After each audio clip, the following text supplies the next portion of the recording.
I'm going to blast off right now and then we'll get into it. Okay. Twitch botted. Ghislaine files released.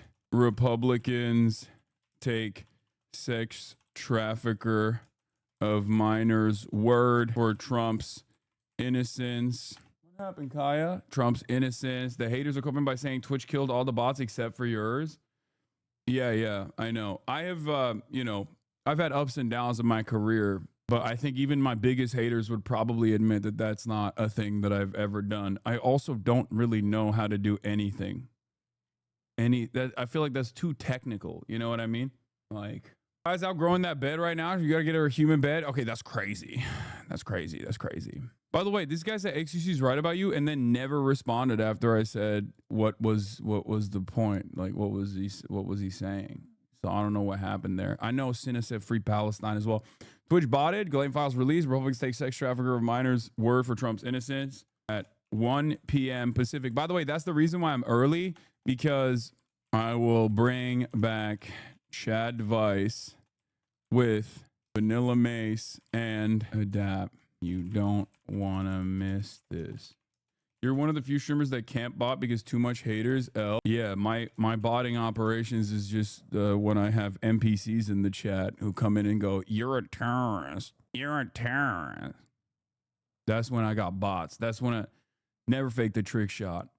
No, I know that that's true. I know Adapt has never faked a trick shot. If he had faked any trick shots, I wouldn't have him on the broadcast. I'm gonna be honest. Yeah, I got the Oni Spumoni blast off. The census participation, pretty clear sign, no bots. Yeah, I mean, we have what, like 16,000, 17,000 votes this year. I think the census participation actually increased this year. We had like what, 35, 36,000 people watching during the census. It was a lot of fun though. Like I think my point is the aspect, like the community aspect of it all was what was so fun, because like it's just something that I haven't done in a minute. And I always worry that people are just going to be like, I don't want this. Fuck you. Why are you not, putting the goddamn news in the bag, big bro? Yeah, you have almost 20K people voting. That's the highest that's the highest participation we've had in the census so far. Census related, embarrassing themselves to do fuck Hassan. What is this? HD France can't be this stupid. It's 27% of Hassan's audience is unemployed. Guess what the remaining 73% are? Also, unemployed literally means going to school. They can't read basic stats and are celebrating this. Is the American education system this bad? Yeah, there's like 27% of the community either has no job or unemployed, but many of them are in school. There's stay-at-home parents. Like there are there's people on disability. Charlie did a video on botting. Yeah. So, by the way, what's really interesting about the botting drama and botting back and forth, which we will obviously talk about right now because it's a big story on the platform, and I used to do more like platform-related stories, and I'm going to do that, obviously. A big part of that conversation, a big part of that back and forth is really interesting to have on Twitch, because like I didn't think that I will admit I thought most of the Twitch viewership is organic. I did not, when XQC was like going after Kai Cenat and other like people within Kai Cenat's orbit, I did not think that he was right. I didn't know. I didn't know enough, right? I didn't look into it at all. And I don't even know if he, I'm not even saying like he was botting or anything. I'm not saying that at all. But there is always been this consistent conversation that Trainwreck and XQC were always fucking pushing, saying like everybody's botting, all the big streamers are botting. They never really said I was doing it, but I just always assumed that they were saying that I was doing it as well because they don't really like me. But I guess it's dead internet theory through and through in some ways. Cause like a lot of people kept saying this. And I will admit, maybe I've been too fucking focused on like what's going on in the world and like all of these news that's happening that I just like haven't really paid a lot of attention to that back and forth. I just like kind of saw it in the periphery. He said specifically yesterday, you don't. Yeah, I don't. XUC knows. Like he explicitly said you don't bot. Yeah, I'm saying I always assumed, I always personally assumed that they were like trying to say I was doing it or something because like they don't fuck with me, you know? But yeah, I saw this big thing. Now, we're having this conversation about Twitch, right? We're having this conversation about Twitch, like, oh, Twitch is botting, all their top streamers are botting and all this stuff, right? And what's interesting about it, people who hate watch you DM the chatters here that you are view botting. I've received several messages like that in the past. Yeah, I mean, people are fucking really insane. My haters are bots themselves.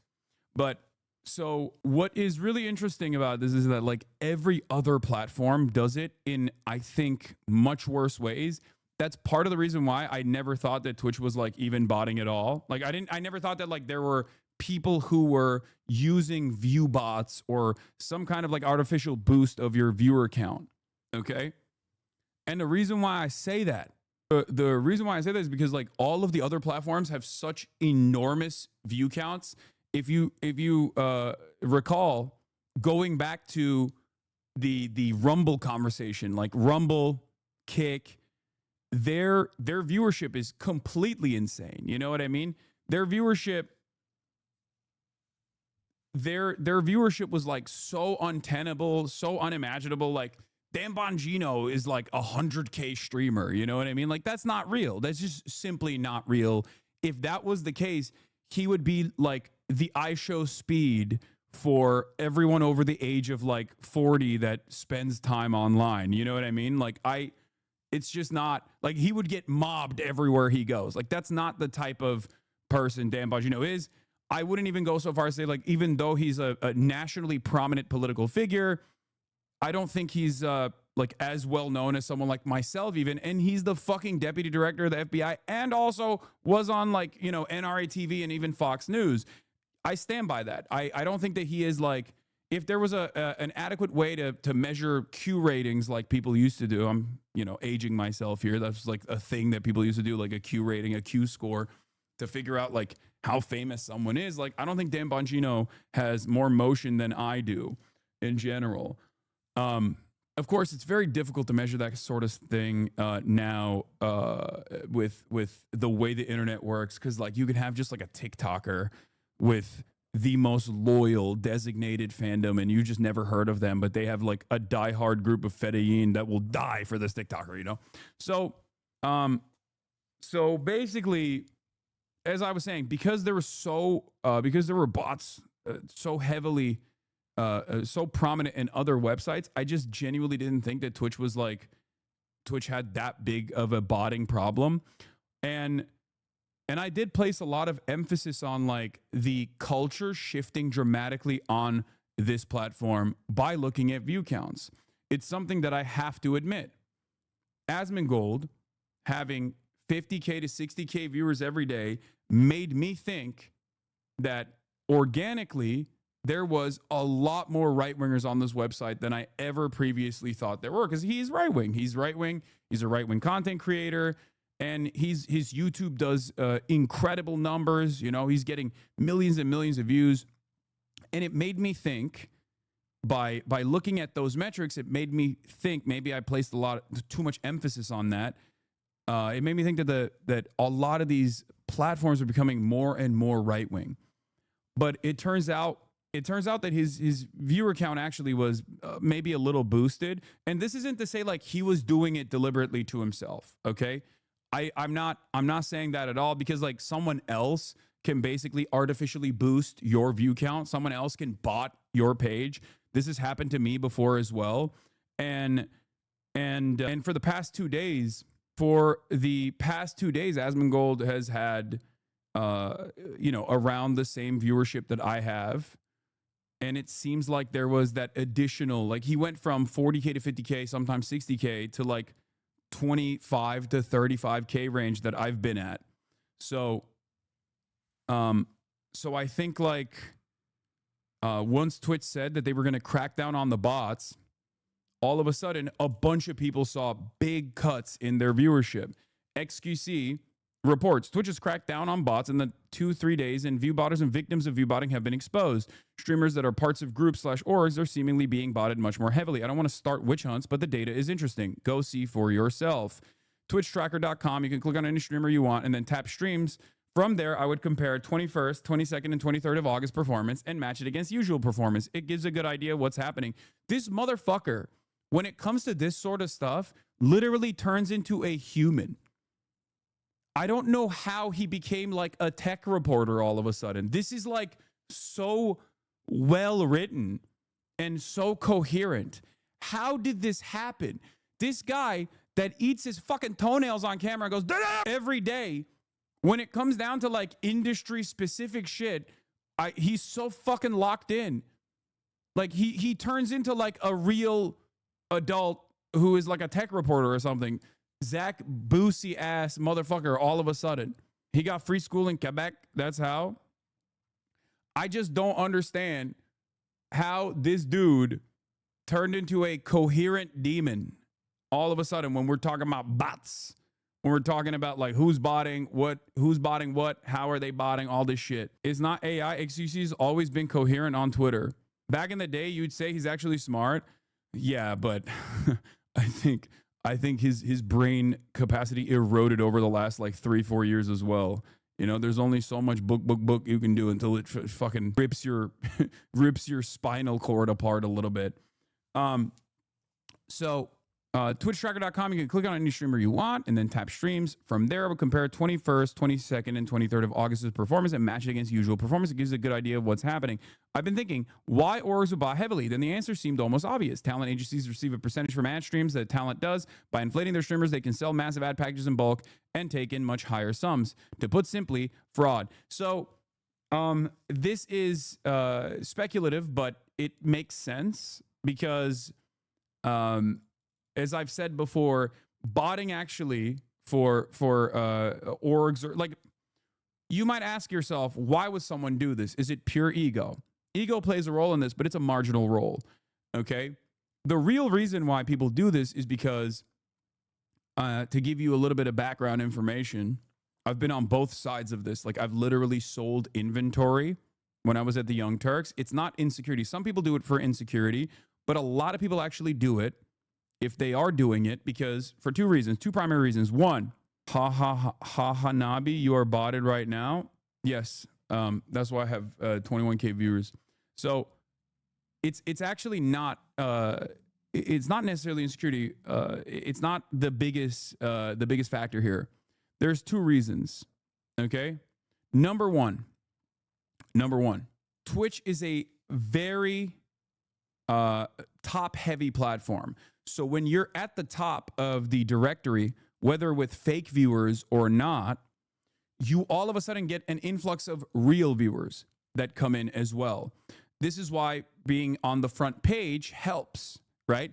When you're on the front page, you automatically get anyone who's clicking on twitch.tv and their views logged as one of your views, right? Like your viewership skyrockets when you go on the front page.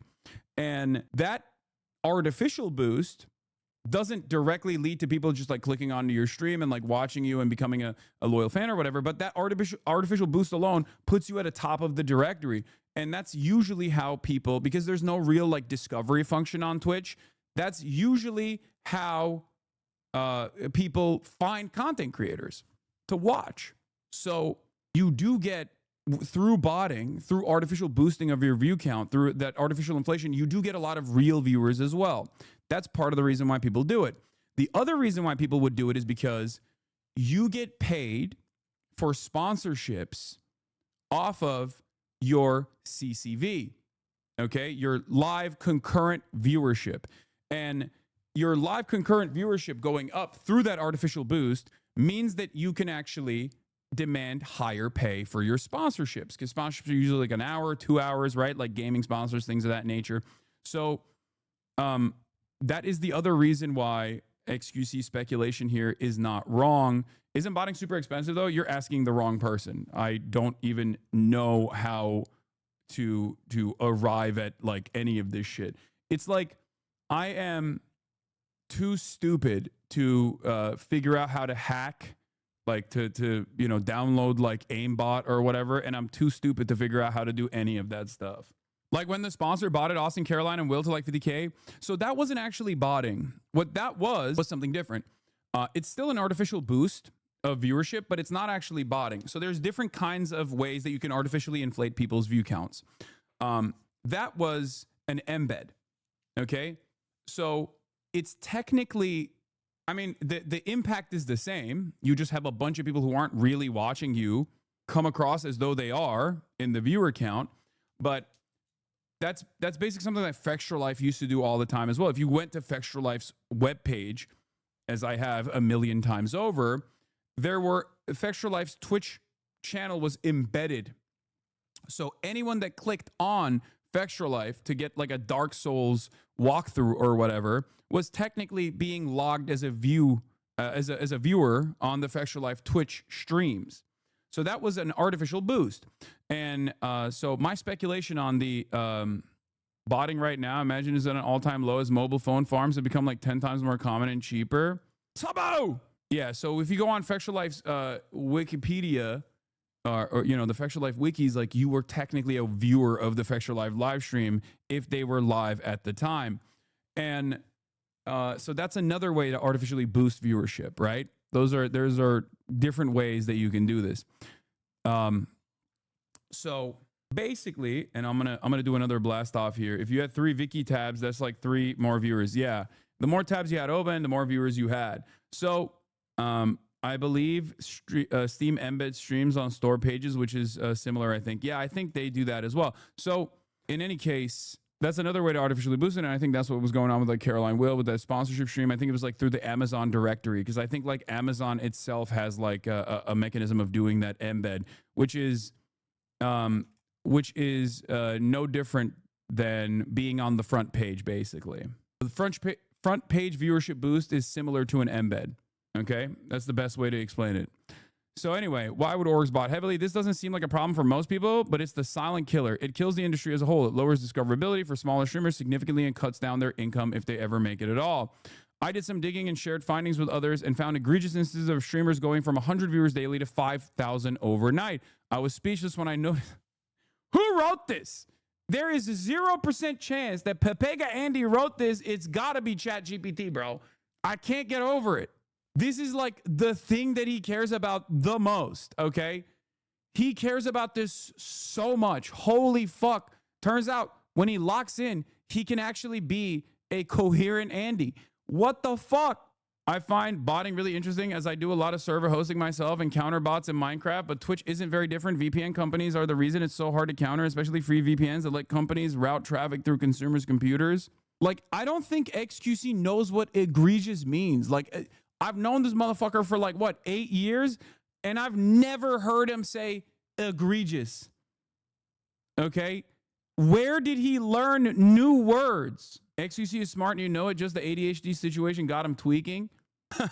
He learns new words all the time. We're talking about like what? Like a 28-year-old, dude.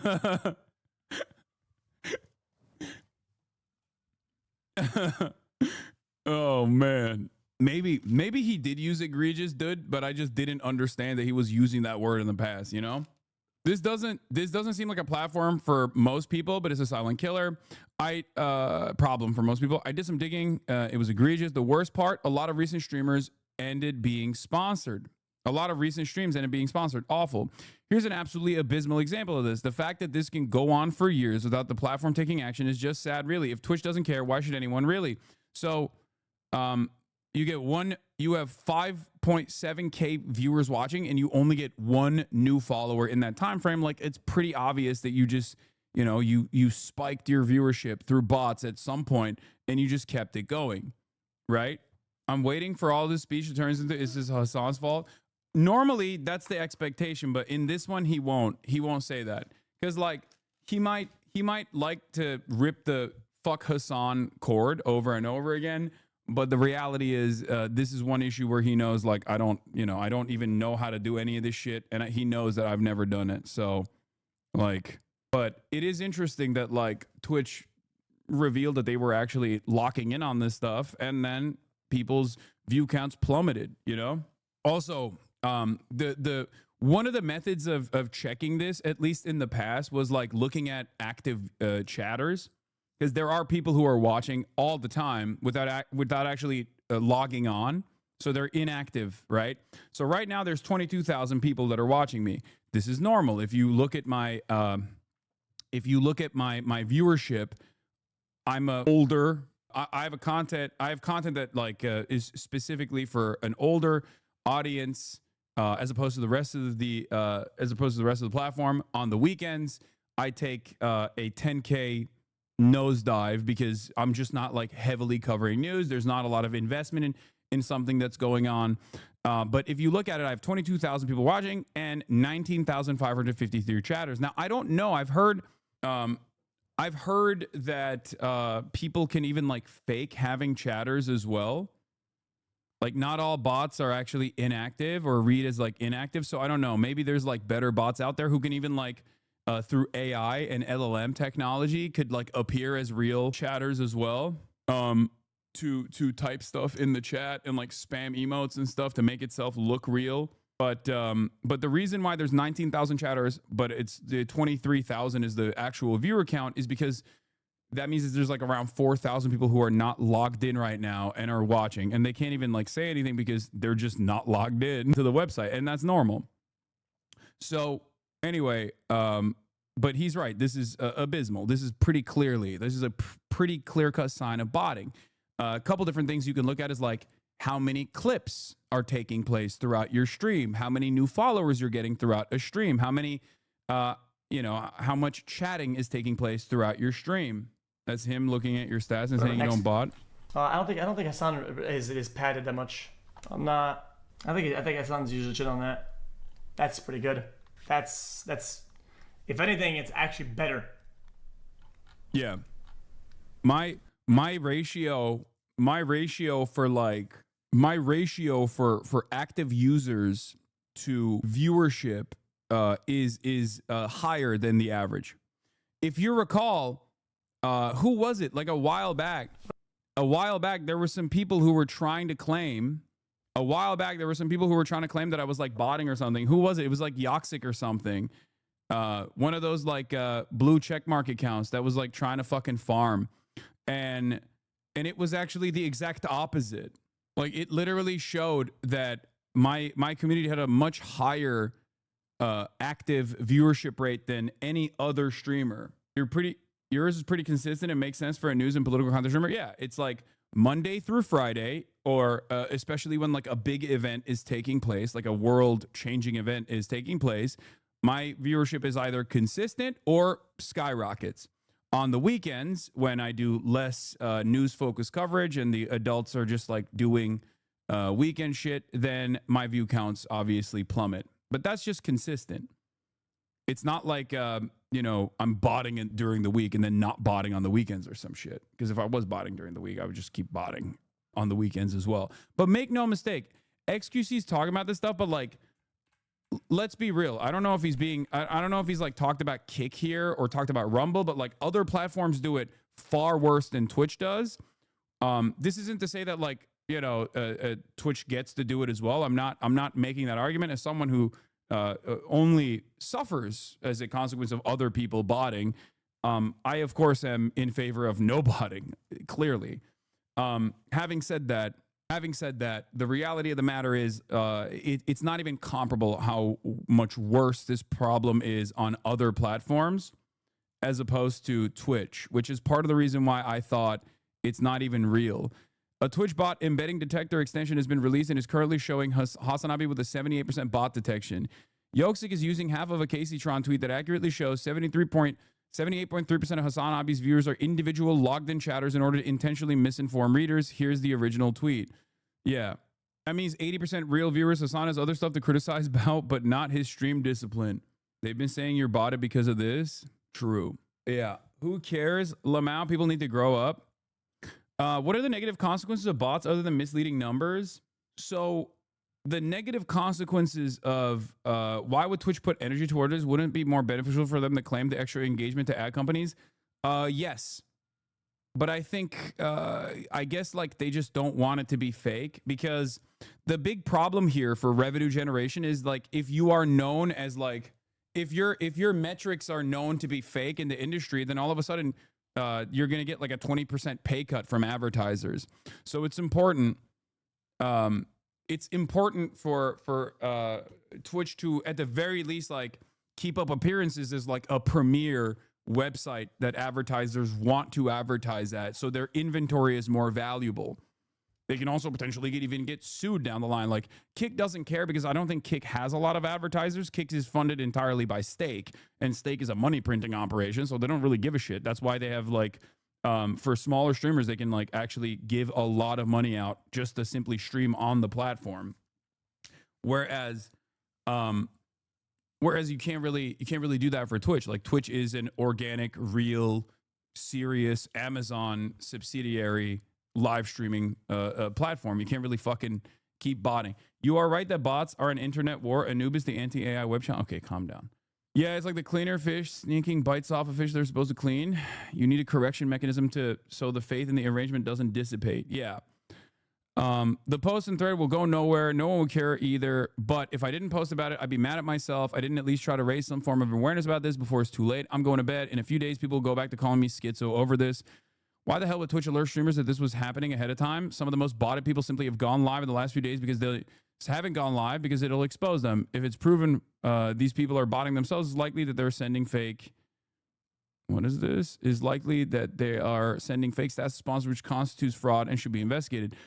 What is this? The fact that NMP knew ahead of time when the crackdowns was going to happen should sound all the alarms. Why would anyone on the inside communicate this is beyond me. If it defeats the very purpose, clearly we're still missing a few pieces from the puzzle.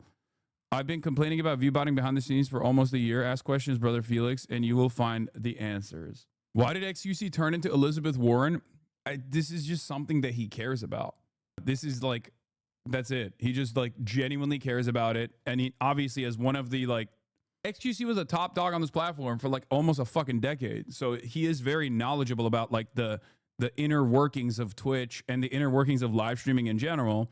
This is his thing. This is something that he knows about. Now, part of the reason why I think he cares about it a little bit maybe is, you know, it doesn't hurt that he's also on Kick.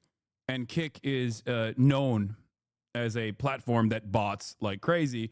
And he is one of the guys who is a Kick guy. So it's both a real interest that he has, for sure. I'm not discounting that at all, but it also, you know, it doesn't hurt that he's like taking shots at like a market competitor. Feel me?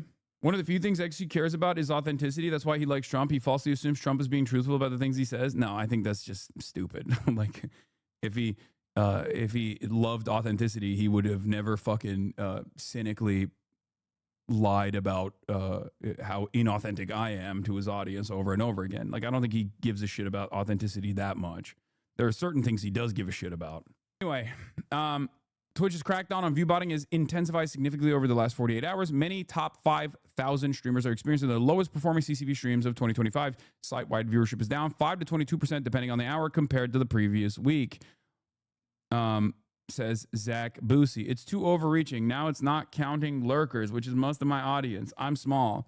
A quick look doesn't show anything out of the ordinary for a smaller creator. 1 to 5 CCV is the toughest pit to get out of because the counting in that range isn't great, never has been. You are likely not being impacted by Twitch's viewbotting change, though.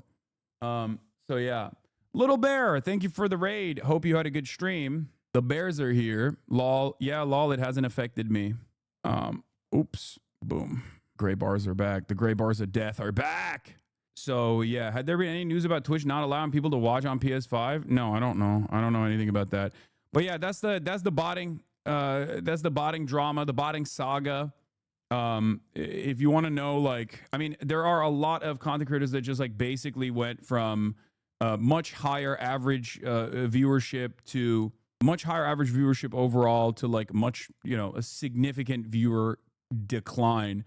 And it's funny because you acknowledge when you were being botted after it happened, but your actual viewership now is basically untouched. Yeah, if you remember, there was like a weird time. I've been botted, or at least I've noticed that I've been botted.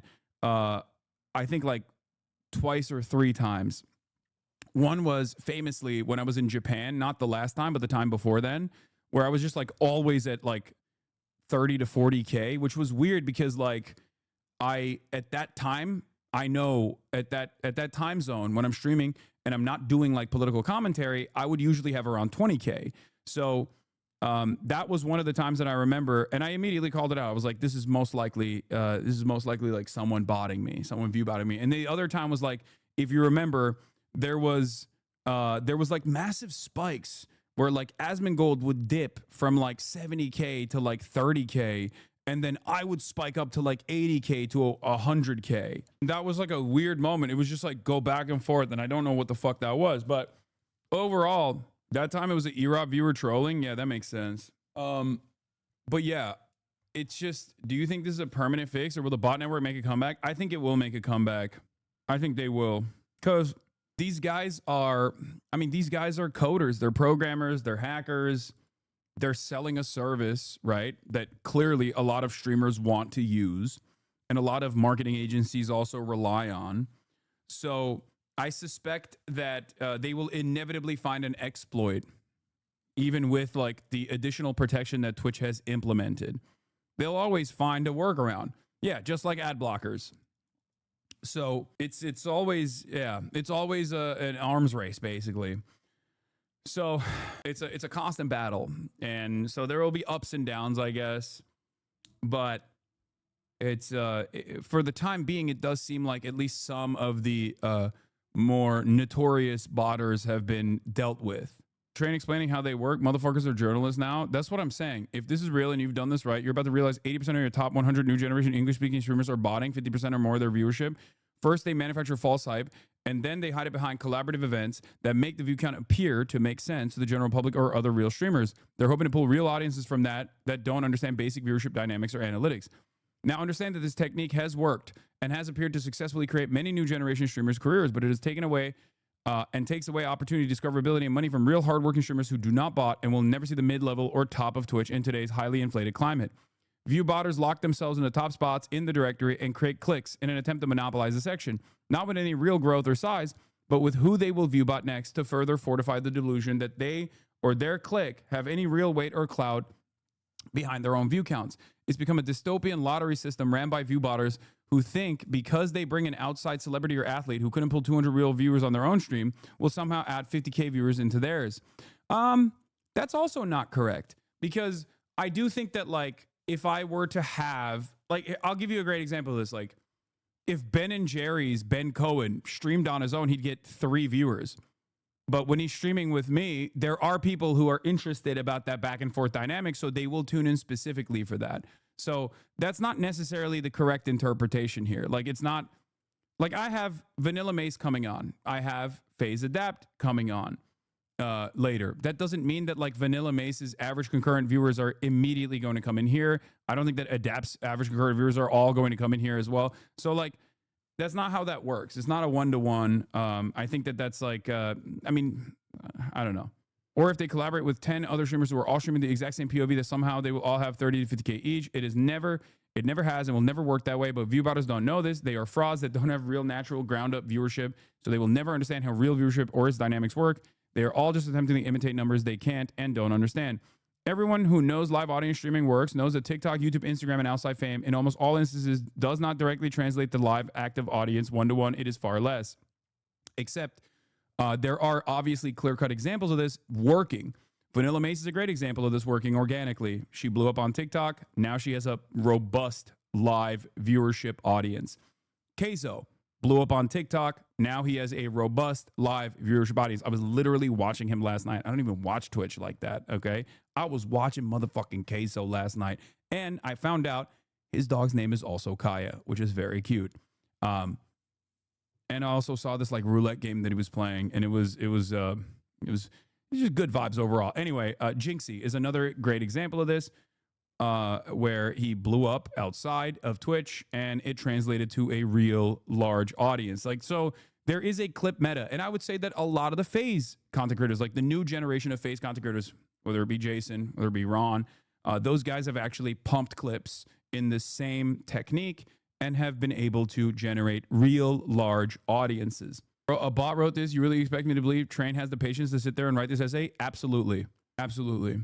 This exists on all platforms, but has gone the most unchecked on Twitch. When it's obvious who is botting and who is not, the problem isn't bad. But when you can no longer tell who is bullshitting and who is not, that's when you know the problem is at its worst. Important. Keep in mind, I suspect there are streamers who don't even know they are being botted because they themselves have been fooled by the tactics I've talked about above and are being botted by their managers, agencies, or orgs who then turn around and sell that same manipulated data to sponsors and advertisers. Yeah, no, this is very much train wreck. If you think this is like new to Train, you're out of your freaking mind. These are the things that they care about, okay? Trainwreck cares about this shit, okay? He cares about it for the same exact reasons that XQ cares about it. Both organically, they care about the inner workings of it, but also because there's a secondary interest here to say, like, everyone on Twitch is botting, they're all fake. And it's a way for people to say, it's a way for people to basically say, like, you know, everybody says Kick is botting, but Twitch is botting too. That's it. But I do think that they also genuinely care. I am stating that again and again. Okay. Of course, Kick is much worse on botting offenses than any number of different platforms. And same with, like, why are you covering Train and XQ statements when they only care because they're on Kick, acting like this is genuine because they care so much? It's crazy. No, I think they've always cared about it, even when they were on Twitch. They would shit talk this stuff even when they were on Twitch and they weren't on Kick at all. This is just like, these guys have been around for a very long time. So this is definitely something that they're very knowledgeable on and something that they do organically and legitimately care about. It just also happens to be, there's also a secondary interest here that plays a role in why they're, pumping it over and over and over again, which is that the platform that they're on is notorious for botting, Kick. And so for them, it's a fantastic opportunity to fucking slingshots back at a market competitor that is seen as a premier version of Kick. And Kick doesn't necessarily give a shit either. Kick is like, the thing about Kick is that you can't really attack Kick on this issue either, because, like, they don't really, from as far as I understand, they don't really give a shit about advertisers. Whereas Twitch does rely as an Amazon subsidiary on a revenue stream that comes directly from advertisers in an effort to justify its existence to the much larger mega corporation Amazon.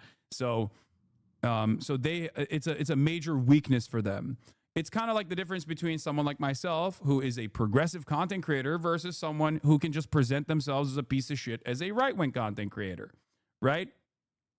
A crazy right-wing content creator can be as big as a demon as they want, because after all, they're a capitalist, so it doesn't matter. It's not hypocritical. Whereas, like, things that you normally wouldn't actually see as a major point of contention for any other content creator, all of a sudden become a major piece of drama for someone like myself, whether it be buying a house or fucking having a nice car or something, right? Why is that a big deal? Because Hassan is a socialist, obviously. And if you ask those people where you're like, well, you have, like, you know, $750,000 watches that you're flexing. Like, what the fuck do you mean? Don't you think that that's an infinitely worse way to spend money than a dude who, like, has a nice car? And they go, well, I'm not a socialist, so it's not hypocritical of me. So there's no principled stance that these people take. And it's similar in that vein, where Twitch is supposed to be a premier website. It's supposed to not have botting, and therefore, yeah, here it is. Devin Nash, speaking with the CEO of Kick, estimates that 70 to 80% of Kick's total viewership may be attributed to VBots. Eddie admits it's a large proportion of their viewership data, but says 70 to 80% is too high. Like, they don't even deny it. Like, and it doesn't matter. It's impressive that Asmin is still a top streamer even when you remove half his viewers. He truly huge. Yeah, no, Asmongold has always been a top streamer on this platform. I don't think anybody contests that. I've never contested that. There's a difference, however, of, like, being a right-wing content creator and having, like, 50 to 60,000 viewership every day versus being a top content creator who has 25 to 35,000 concurrent viewers every day. Yeah, he was the wow guy before he started doing right-wing politics. Yeah. Anyway, here's actually talking about my analytics here. I gotta pee real quick. That might have been his last two best streams almost across the board. Yeah, I'm not ever gonna get at Hassan for, like, botting. I've never even suspected him ever. His curves are legit, like, every day, all the time. I've never even tried to go at Hassan for that shit. And I will stand on that until there's something bad happens. You know what I'm saying? Real shit. Son's just a fucking delusional moron, not a botter. I think Ron is chilling as well. Back to back on par is pretty good. Chat, back to back on par. That's 0 out of 2.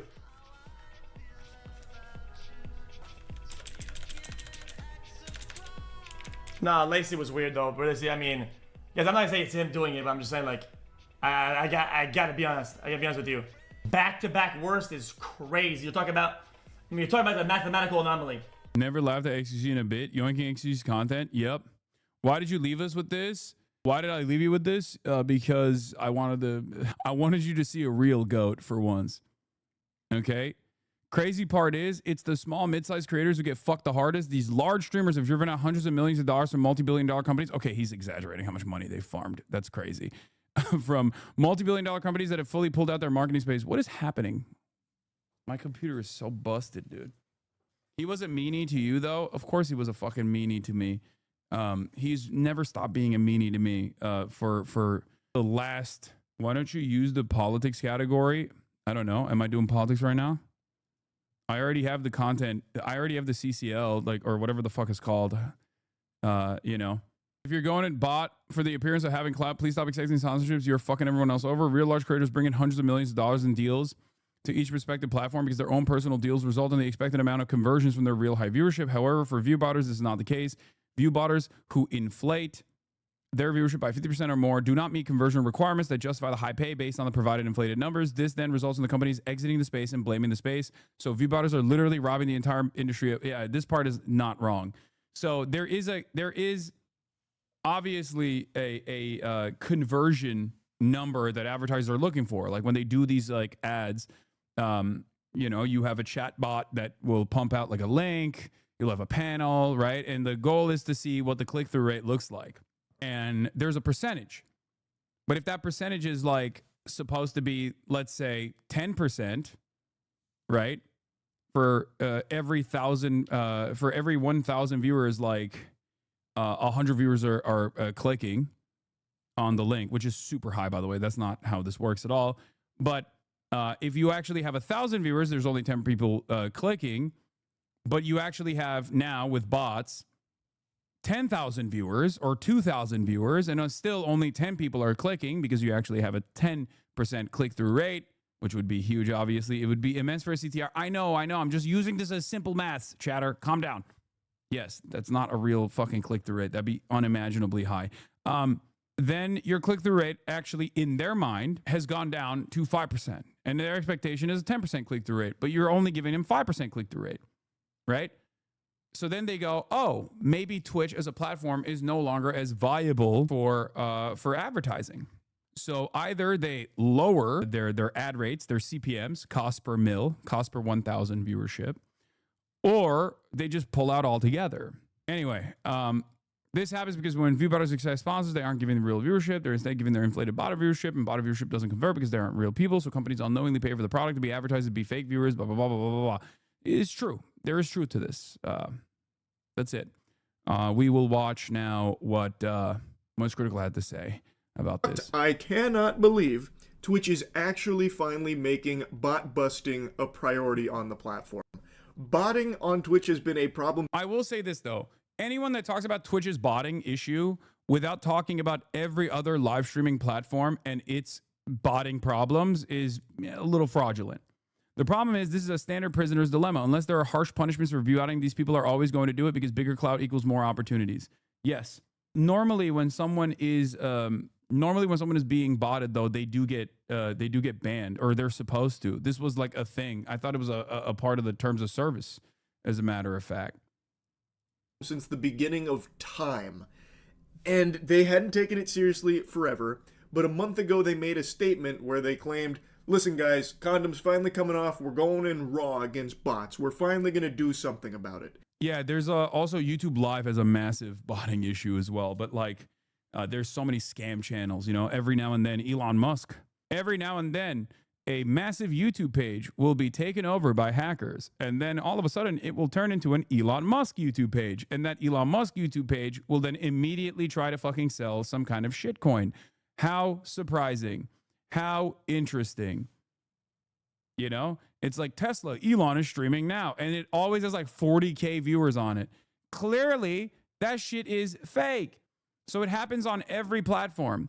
But I will say you have to look at like consistently, like the platforms where like the majority of viewership is botted. Rumble and Kick are platforms where the majority of viewership is botted, as opposed to Twitch, where there are clearly a lot of people who were botting, and I didn't clue in on that.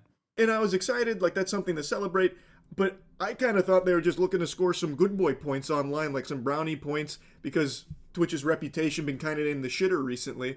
I thought this was just something that they were just doing for lip service. I wasn't entirely convinced they were going to go that hard on it until today.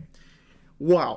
They have actually done a really good job here, like in this first wave, of getting bots off of Twitch. Like bringing back down these artificially boosted numbers to what they actually are. There's a lot of examples to pull from. The data is all very new, mind you, but I think the best example is from a channel called Mira.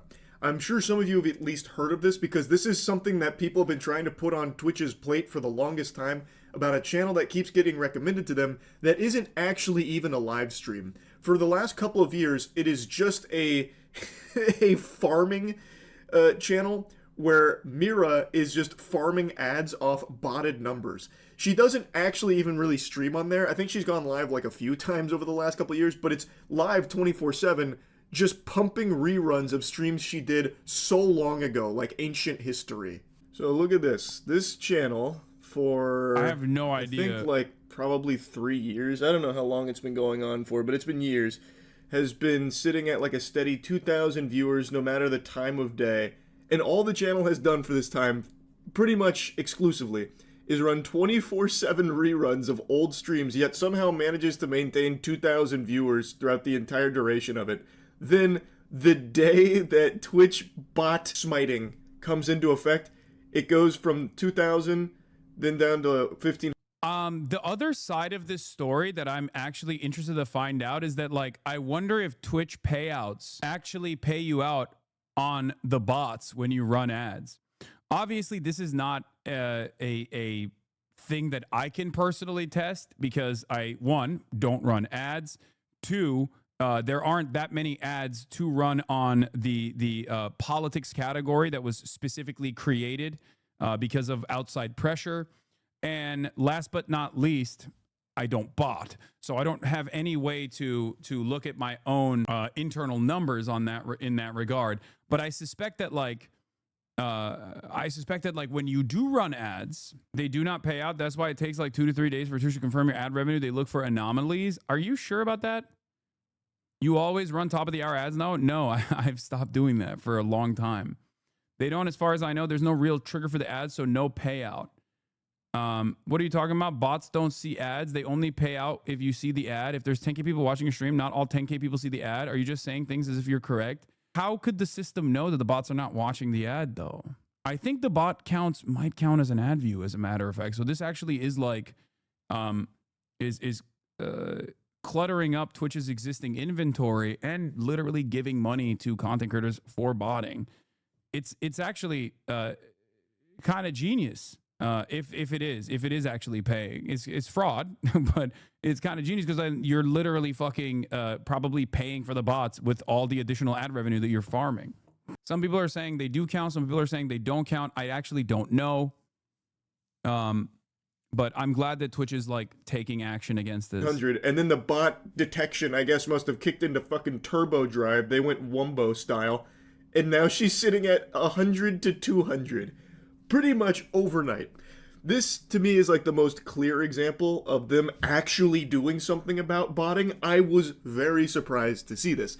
Her channel, which is live right now, by the way, because it's 24/7 reruns, this channel is constantly, or was constantly, recommended to anybody with a brand new account. Like, see how I'm not logged in or anything. I'm still on, like, light mode. This stream was recommended all the time, and somehow still had thousands of viewers on just reruns.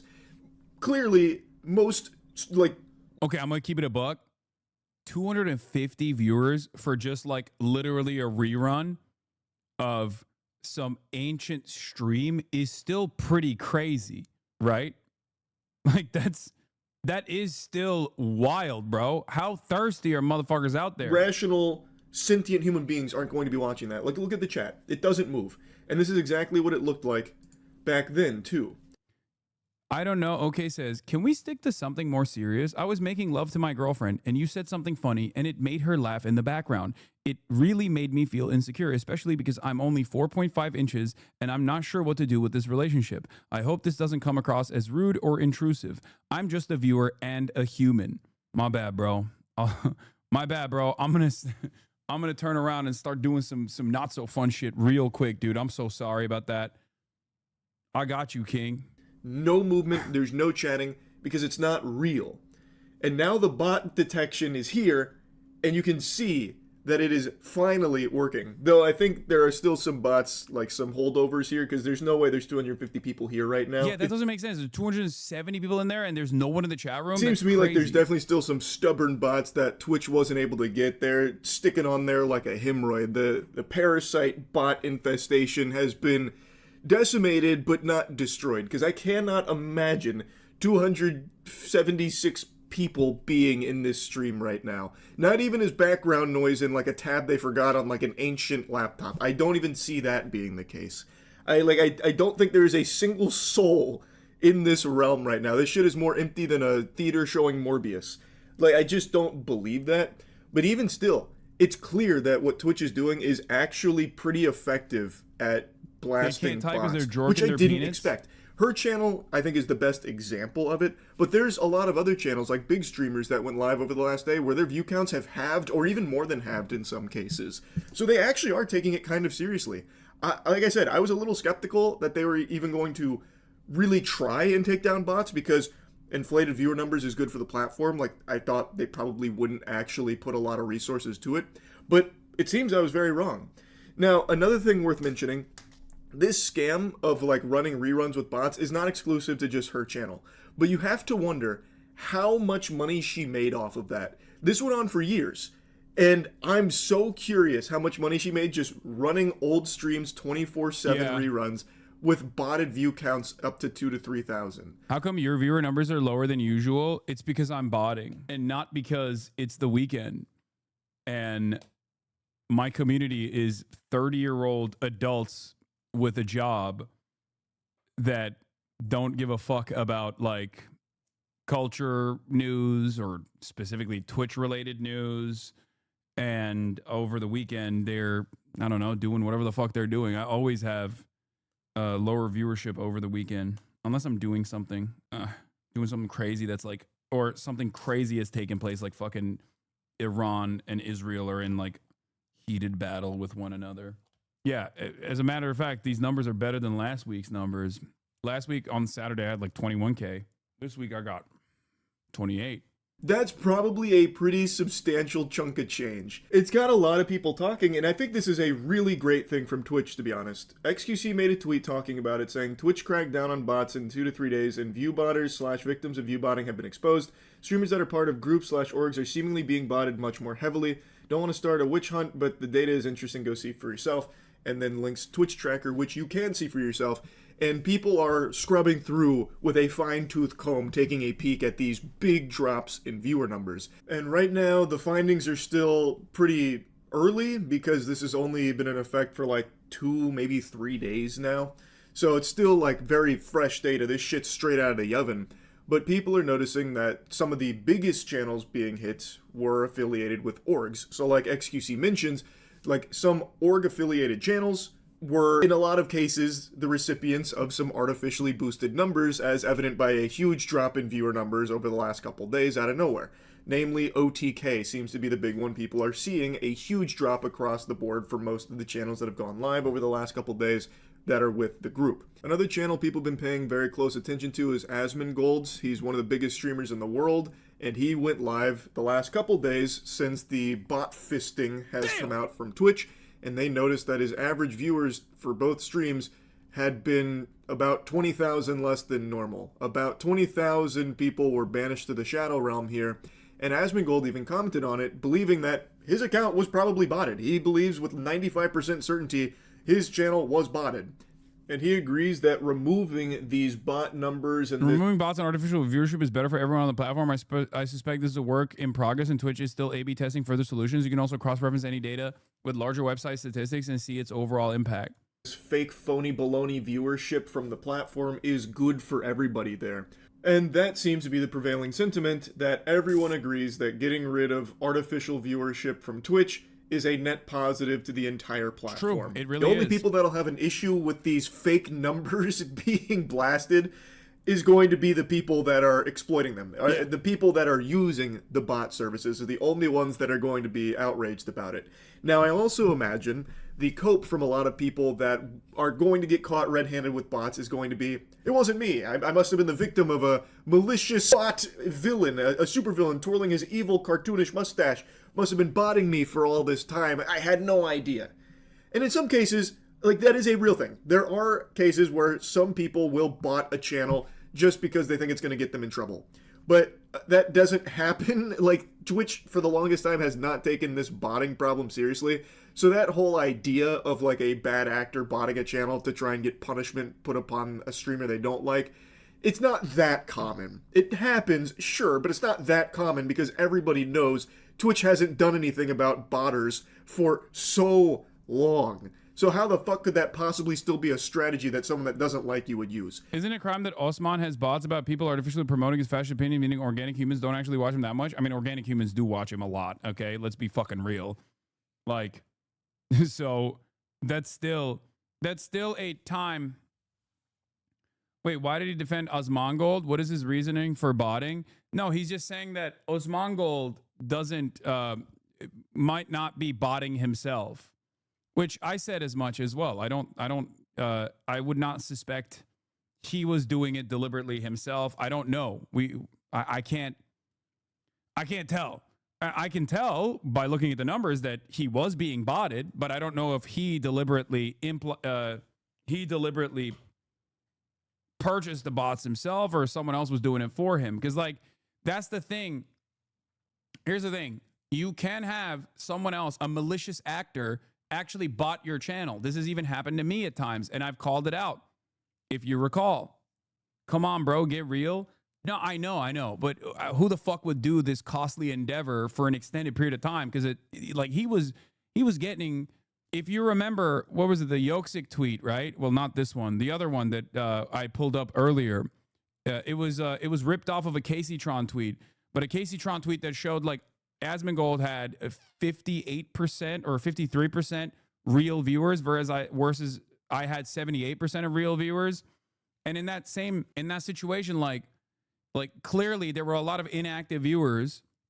There were a lot of inactive viewers that were watching him over an extended period of time for like almost a year. Since his numbers went up when he joined Kick, that can't be a coincidence. No, his numbers were, no, you're wrong.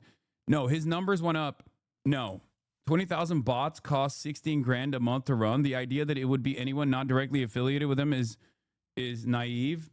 I don't know. I don't know how fucking the going rate is for the bots, but 16 grand is crazy. Someone was botting Co-Carnage a few weeks ago. Dude is the least problematic. It was wild. Yeah, he blew up. He blew up around the same time where he started doing like more active right-wing commentary. His numbers blew up. I mean, we can look at it. TwitchTracker.com. Go to TwitchTracker.com and put in Osmongold, which is what, Zach Rar, like this, I think. Hold on, verifying that you're human. Okay, no leaks. Okay, Zach Rar is his alt account, right? Like, he's been using this as a main account for some time now. And if you look at his, like, streams, this is July 2020, blah blah blah, all this stuff. Like, average viewers are like, wait, let's go back to the overview. Actually, if you look at his like streams, his average viewership is like max viewer 89k in the month of February, 45k, all this stuff, right?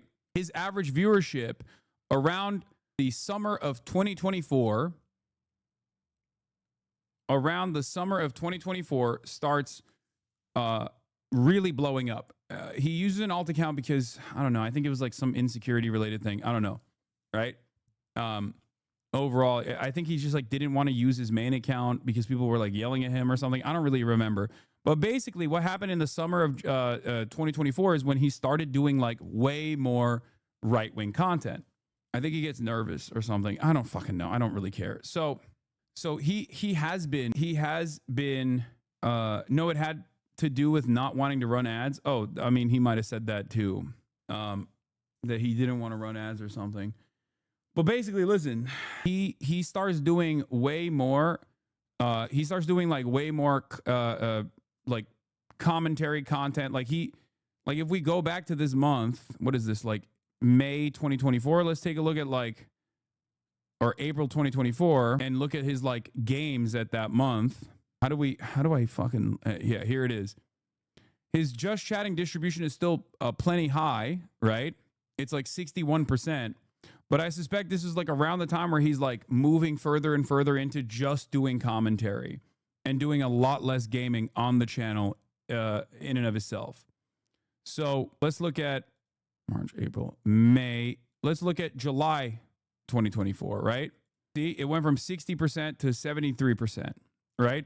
So he starts, his average viewership starts going up, and his max viewership starts really, really going up in the summer, and he starts doing more and more right-wing content. And I guess like in that same time frame, someone might have started botting his shit if it's not himself. Here's like August. He went from, in that same time frame, he's going up. His average viewers are going up. He's there's like some periodic game releases that he's like entertaining. But there is like after the summer of 2024, this is way before he went on Kick. He just is his average viewers are going up. His max viewers are going up. Every day his max viewers are around 38,000, 38K, whatever. And by the time the Trump inauguration comes around, he explodes. 83% commentary, a little bit of gaming in the process, but 83% is just chatting, just streaming, just doing commentary. Max viewers at 309K. Average viewers have gone up 53,000 when he's doing just chatting. Yes, he went to Kick later, okay? So you look at the month of February. Why isn't it clicking? 77.6% just chatting. Average viewers are at, his max viewers are at like 60K, 50K. There's some gaming, but like there's basically, give or take, like a 20K bump, okay? And also his YouTube views started going up in August 2024 as well. If you look at his metrics, like I assume this chatter says, also his YouTube views went up in August 2024 at the bottom of the page. His YouTube viewers exploded as well because he started pumping like a lot of right-wing commentary videos. This is what I suspected was the organic reason as to why he was blowing up. Okay? I think that was, and I think his YouTube views are organic. I think a lot of people don't understand, like, right-wing grifting is real for a reason, because there is an audience that's like desperately looking for this kind of thing. They're actively searching this kind of shit. So in that same time frame, like I thought, and it was also suspicious how back in the day, whenever a massive news story happened, you almost get all the viewers in skyrocket. Then suddenly Osman would get the same viewers plus 20K more, pretty much like clockwork. Yeah.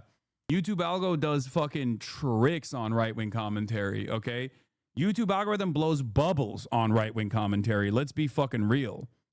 So I thought it was like real. I thought it was like a real organic move on the platforms where people were where right-wing commentary was just simply more popular.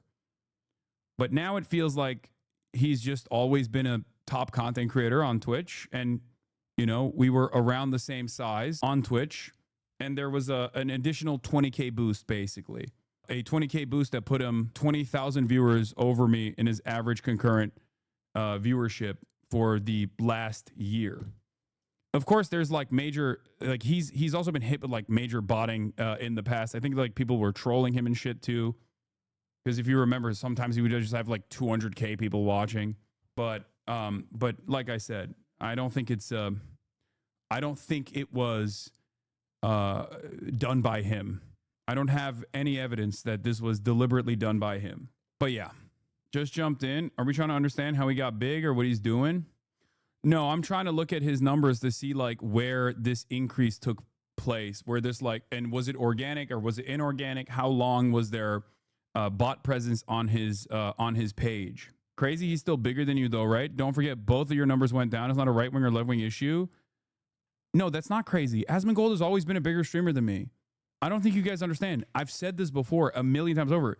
Asmongold has always been one of the top content creators on this platform. He's been around for a lot longer than I have. He has a lot more motion in this space.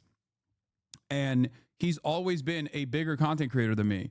But when he was talking about politics, and my numbers have not gone down, it's just been stable. When he was talking about politics, he saw an additional 20K bump. When he started doing more and more right-wing commentary, he saw an additional 20K bump. So we were both like around the same, 30K range. And then he went up to 50K to 60K in that same time frame while he was talking about right-wing politics. And it led me to believe that he actually was tapping into an organic interest in right-wing commentary. That's right, Cuck. Asmongold will always be top and you'll be bottom. That's true. Yeah, but is he a cleaner content creator than you? No. Can we look at your Twitch tracker for funsies? Yes, we can. It's not like the best way to figure shit out, but here. I just wish there was a better way to just like look at all of the data is what I mean. It's a really good way to figure out like whether someone has active viewership or whatnot. It's unfortunately the best possible way to figure that out. The difference, of course, is that like it's just not very user friendly, I don't think, where you can just like pull data immediately and like do side-by-side comparisons. But yeah, you look at max viewers, followers, time streamed. Okay, obviously it's not like 40K max viewers yesterday, 31K max viewers the day prior, 33K, 34K, 36K. Obviously, this is like Monday, Tuesday, Wednesday numbers. Monday always has the highest numbers if you look at every week, or unless there's something big going on, or something major is happening, like I'm going to the protests, and there's like a lot of interest in what's going on the ground, and or Mondays are the largest news days for me. It's not. It's consistent. The increases, the peaks and valleys are always consistent because I'm a political content creator. Like this is what I do. I do news for the most part. Wow, you did a lot of GTRP? Yeah, way back in the day. That's like most streamed games. So another thing that you can look at in like individual streams is like how many people are clipping, I guess, your stream too. That kind of shows like organic activity as well. But yeah, peaks and valleys are connected to, this is better, the last 2 months. Oh, Sully Gnome. That's right. That is a better fucking metric online now. Like, yeah, you can see all the peaks and valleys here as well. You told us you were apolitical, by the way. Were you lying? Yes. If these right-wing grifters are botting themselves, pretty good, the billionaires and media are moving away from Ben Shapiro's and Tim Pool's. I don't know who's doing it. I don't know who's doing it. Okay, I'm not saying Asmongold's doing it to himself. I don't know who's doing it. I don't have enough data. Like I don't know. I wish, dude.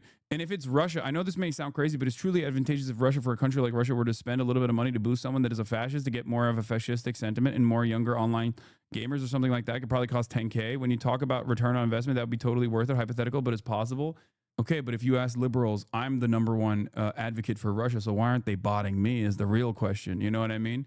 How come the communist dictatorship of Russia is not fucking botting the communist streamer Hasanabi Piker, who is obviously very much pro Vladimir Putin? This is bullshit. That's like you and your buddy going to the public pool and you eat pizza together, and then your friend tries to tell the lifeguard that you didn't wait 30 minutes before getting in the pool. It's like, okay, who gives a fuck? Like, that's the whole way Twitch has treated botting for the longest time. Until now. I think that's going to be like the crutch a lot of people will claim. Like, I wasn't botting. I didn't sign off on anyone botting me. This must have been some stranger in the back alleys trying to hurt my reputation by botting me for all this time. And some people, I'm sure, will be telling the truth, but it's going to be hard to know for sure. But one thing that I think everyone will know for sure is that this is a really good thing for Twitch. I am so glad they're actually taking this seriously and actually wiping out such huge amounts of bots. I'm hoping they are still going to continue doing this because there's still work to be done. All of these bot services are going to do their best to circumvent this so that way their clients can continue to pay them money for this service. They're not just going to roll over and die. They're not going to go belly up and just admit defeat. This is always a tug of war. They are going to come up with new ways of trying to evade Twitch's detection, and I'm hoping this isn't just like a one-time thing where Twitch blew their whole load here on this bot blast. I'm hoping they will continue to allocate resources to fighting against the upcoming bots that are going to be, no doubt, surfacing soon. But either way, this is a great step in the right direction, and I hope it continues. Just wanted to yap about it a bit. That's it. So, yeah. Yeah, I agree. It is a good step in the right direction. I wish that Charlie maybe focused a little bit on like Rumble and Kick as well, because like obviously Twitch is the premier broadcaster alongside YouTube here, and they rely on actual advertisers, and therefore they have a higher degree of responsibility here to ensure that their viewership is real and not artificially boosted by bots. Having said that, however, every other platform that is a live streaming platform, for the most part, has a tremendous number of bots. I would go so far as to say majority bots, as a matter of fact. Like Rumble and Kick comes to mind immediately. That's why when you look at those like streamer data charts, where, you know, I'm up there as like one of the top content creators, and half of the motherfuckers that are in the top 10 content creators for live streaming are basically from Rumble and Kick. And when they actually put those numbers together, like the streamer data charts, when they actually put those numbers together as though this is like real organic viewership, it does end up creating this like weird situation where like, how many people do you know that like genuinely go to fucking Rumble or Kick and they're like, oh man, I can't wait to watch my favorite Kick streamer on Kick, or I can't wait to watch my favorite Rumble streamer, you know? Especially the Rumble thing. Like, that's crazy. If you look at the Rumble numbers, like Dan Bongino is one of the top content creators on the planet, you know? You're underestimating it? No. There's not even that many people who watch Twitch, man. You're crazy. I think it's all just like fake is what I mean. I know 0 people, even though there are conservative friends and family in my orbit. Yeah. Queso, Lazy, Ron, Extra, I'll be down too, though. I don't think they're botting. It's entirely dependent. I mean, I don't know. It's entirely dependent on like how much their viewer count went down, right? Like, you can look at my viewership. You can look at my viewership because you're aware of what I do, right? You watch me all day, every day, and make a similar inference off of that. My view count goes down on the weekends. My view count is down today, and a big drop, like a spectacular drop of like 10K, 20K, adjusted to how big these content creators are, would most likely imply that there is some botting going on. Whether they're doing it to themselves or someone else is doing to them, I don't know. You know? Also, here's Cinna. But, you know, stay on that side. Because for me, it's Free Palestine. That's how I feel. It is what it is. I don't force my beliefs on nobody, but I'm going to tell you what I believe. Maybe it's the right time. You know what I mean? That's how I feel. I don't force my beliefs on nobody, but I'm going to tell you what I believe.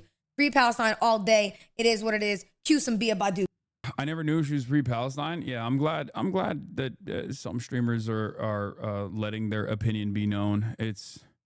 We need more of that for sure. I'm not going to immediately fucking turn around and say, I know that botting can be concerning, and you are quick to notice those things. While it might be an artificial boost to a viewership, the harm to the platform is debated. Would you want me to give you some examples of botted platforms? Bloop. Chances pooped pants. Please give me examples of botted platforms. Grok, is this real? I teach high school in NorCal. I survey my students every year. None of them watch Rumble or Kick. None of them know anyone that does. And it's all seniors at large high school. Yeah. Well, they probably know of Kick streamers from TikTok. That's the thing. Like, there's definitely people who fucking watch kick streamers just off of clips on TikTok. There's a robust clipping industry out there. Just check Moldman's numbers, and he started hitting 50K after he joined Kick in June. That's definitely sus. He didn't join Kick last year. He joined Kick this year in June. His numbers have been like 50K plus since before he joined Kick. His numbers blew up, I think. I think his numbers blew up before he joined Kick. His numbers blew up when he was doing right-wing content. His numbers started going up when he, leading up to the election, when he started farming right-wing audiences. And I thought that it was, I thought that it was fucking, you know, I thought that was because there's just a lot of people who are invested in right-wing commentary. That's what I thought. And I think I was a little wrong about that. I think that there is an organic audience for right-wing commentary. It's just not as big as I thought it was, at least on this platform. I mean, one of the biggest like cuts adjusted to their viewership is like Tectone, Asmongold's second in command. He's had a big cut as well. I believe he went from like what did he go from? Sully Gnome. Thank God you were wrong. Yeah, I placed a lot of emphasis on like organic viewership. I thought it was like real. And I thought it was and the reason, yeah, he went from like 5K or he went from like 5K viewers to, as soon as the bots went down, to 1K, 1.5K to 2K. Hassan is making me learn about their streamers against my will. He dropped almost 50% of his viewers, but today he begged his Kick YouTube streams to open his Twitch stream on another tab. Why would you ever think anything the right wing is doing is real? I look at these numbers as a content creator because I'm matching the political shift happening in the environment that I exist in real time. But it turns out, you know, botting can actually fuck those numbers up a little bit. Anyway, is Adaptive Vanilla going to be in person, Unc? Yes, they are. They're going to be here soon, as a matter of fact. So I don't know if I should dive into the news or if I should do it afterwards, because I do want to cover the Ghislaine Maxwell stuff, but I guess I'm going to do it after they leave. But we got a Themasius playlist here. We'll do a little bit of Ghislaine Maxwell stuff here. The Justice Department has released more than...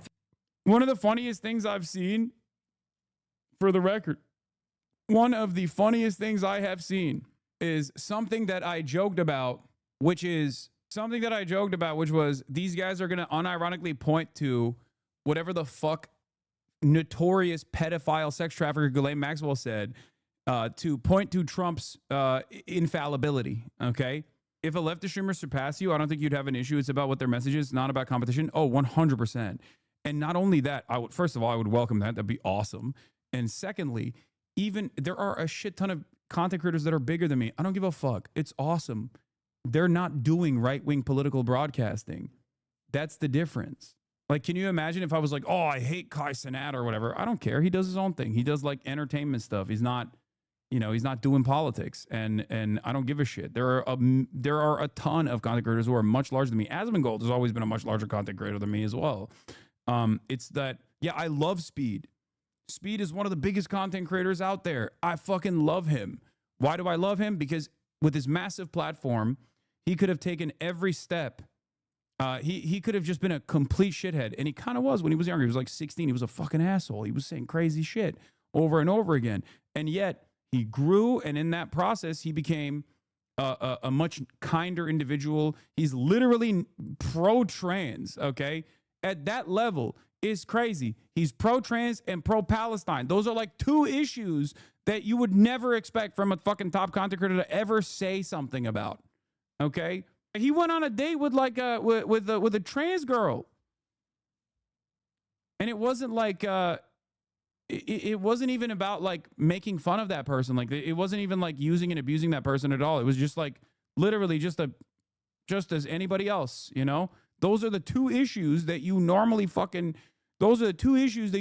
have, even liberal progressive people. A trans girl, you mean just a girl? Yes.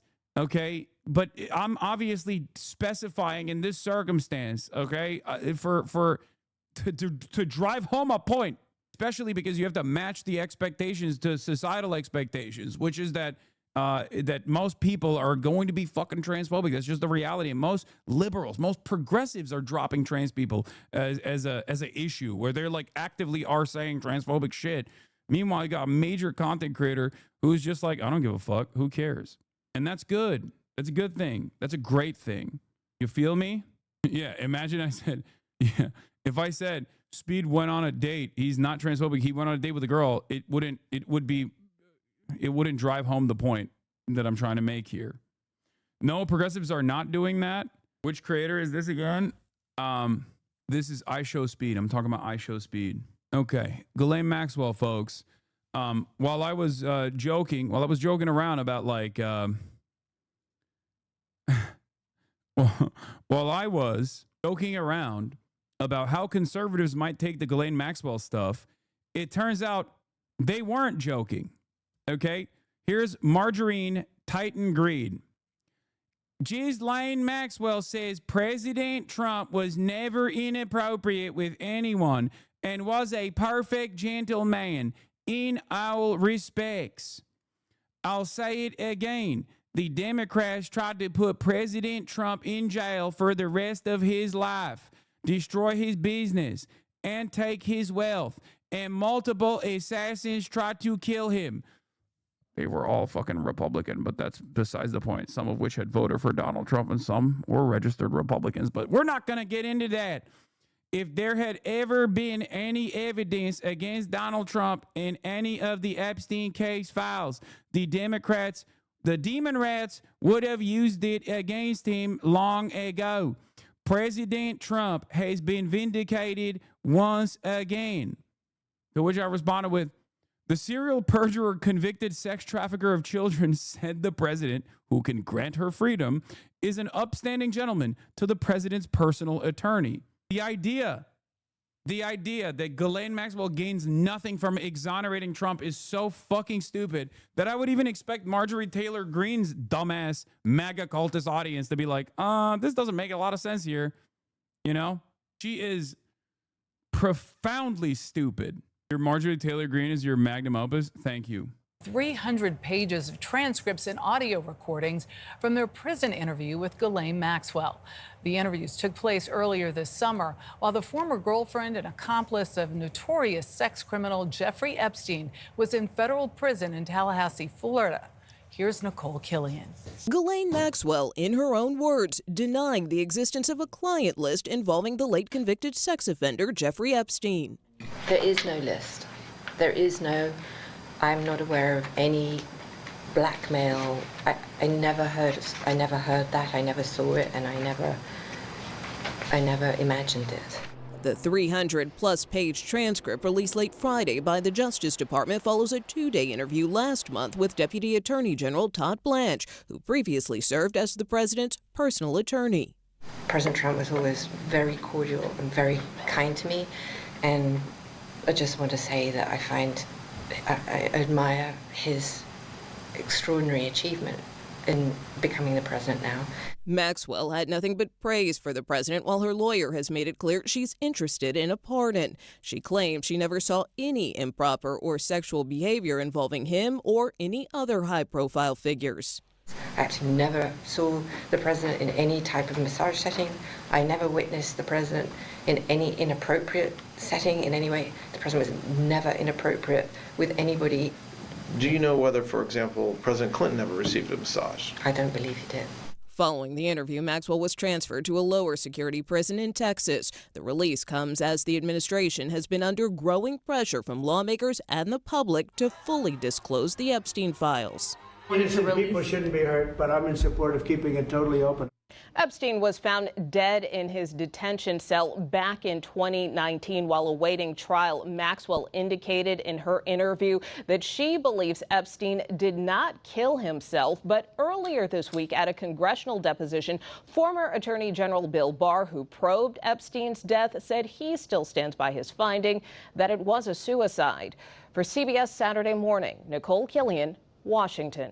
This is like when I used to start hyping on my teacher to get out of detention. Man, you're such a good teacher. You do so much for all of us, and I think you deserve to be Principal Lamau.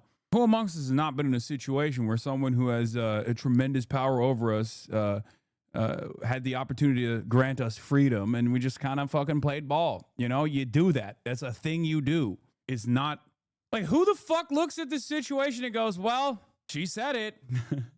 Like, even if she wasn't, I'm going to be honest, even if she wasn't a serial perjurer and also a notorious sex trafficker of minors, and she was like doing some other crimes, right?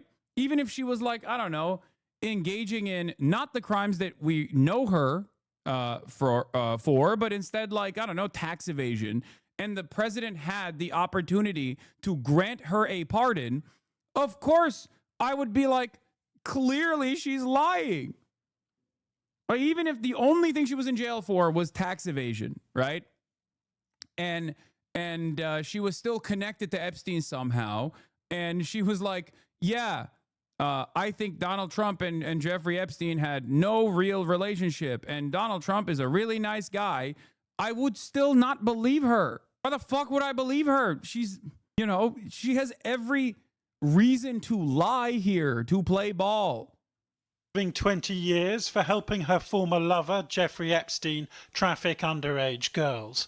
Now Ghislaine Maxwell is... Also, in the deposition, she keeps referring to her boyfriend, on-again, off-again boyfriend, / notorious serial criminal sex trafficker pedophile, Jeffrey Epstein, who she raped minors with, literally convicted of this, okay, as Epstein, by his last name, like this is a random stranger. I covered this yesterday, but it's like, oh, who's this Epstein fellow, you say? Oh, the New York financier? I would not know. I don't know him. I don't know him at all.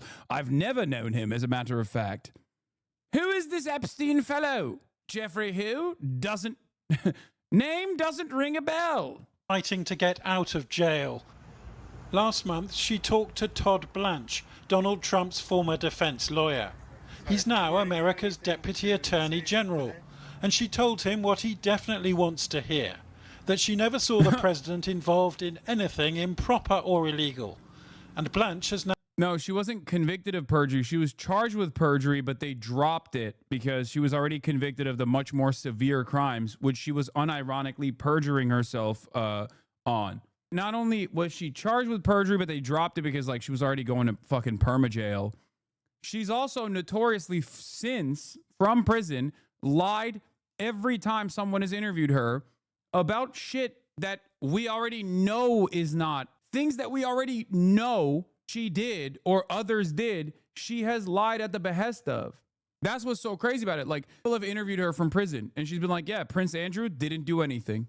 Didn't do anything at all. Like, so she was already protecting other people on the list that we know are on the list. So it's not even shocking to me that she like went as far as defending Bill Clinton here, and consistently defending Prince Andrew, saying, "Oh, the photos of Prince Andrew and one of the most notorious victims is fake." Now released the audio of their 9-hour conversation. I actually never saw the president in any type of massage setting. I never witnessed the president in any inappropriate setting in any way. The president was never inappropriate with anybody. In the times that I was with him, he was a gentleman in all respects. Last month, Mr. Trump said pardoning Maxwell hadn't crossed his mind. I'm allowed to do it, but it's something I have not thought about. But you wouldn't rule it out either? But Mr. Trump's critics believe he's trying to bury the extent of this old friendship, while Maxwell could be emulating world leaders by flattering the president to win him over. President Trump was always very cordial and very kind to me, and I just want to say that I admire his extraordinary achievement in becoming the president now, and I like him, and I've always liked him. Days after her interview, Maxwell was transferred to this lower security prison in Texas with no explanation, and lawyers for her and Epstein's victims fear presidential politics are swaying criminal justice. It's very unusual for a deputy attorney general to be meeting with a criminal defendant individually. much less one who is still on appeal. She's still appealing her conviction to the Supreme Court. So I'm not certain why the meeting was held or what they were looking for, but the concern is that, once again, there's going to be an uneven level of justice being administered. Jeffrey Epstein was found dead in this prison in 2019. Ghislaine Maxwell says she doesn't believe he was deliberately killed to silence him, but nor does she believe the official verdict that he took his own life. I do not believe he died by suicide, no. In prison, where I am, they will kill you, or they will pay, somebody can pay a prisoner to kill you for $25 worth of commissary is about the going rate for a hit with a lock today.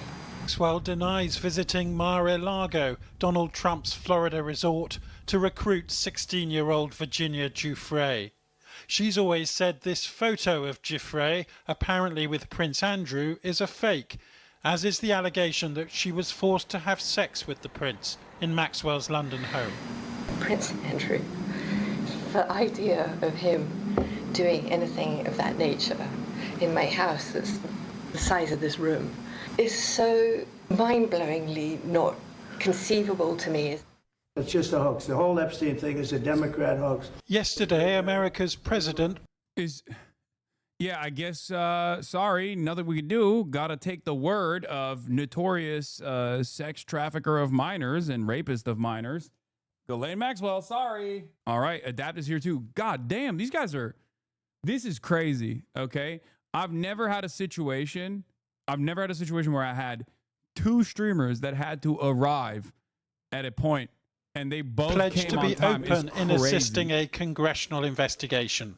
The release of these audio recordings backs up his claim that he wasn't involved, unless Ghislaine Maxwell is lying in exchange for the pardon she wants. You can use it as well if you want after. And we have more on that story in our investigation into the Epstein files, which finds there could be terabytes of data and evidence still not released to the public. You can watch that at youtube.com/Channel4News.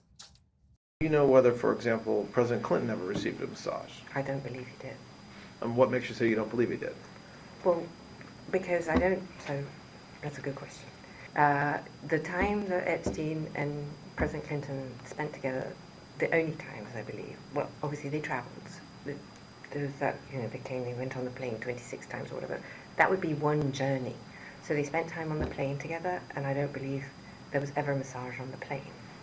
So that would have been the only time that I think that President Clinton could have even received a massage, and he didn't, because I was there. Home-style cooking? Okay. All right, ladies and gentlemen, we got our guests are here, okay? Our guests are here, and we're going to get started on this this segment that is very near and dear to me that we haven't done in quite a while. For those of you who don't know, it's called Chadvice. For the newcomers into the community, you probably have never actually seen. Wait, what is this? Community noted? Oh yeah, you probably might not have seen this if you've been around for like the last year and a half, maybe last 2 years, because I haven't really done it. But today that changes. Okay, today that changes. That reality changes.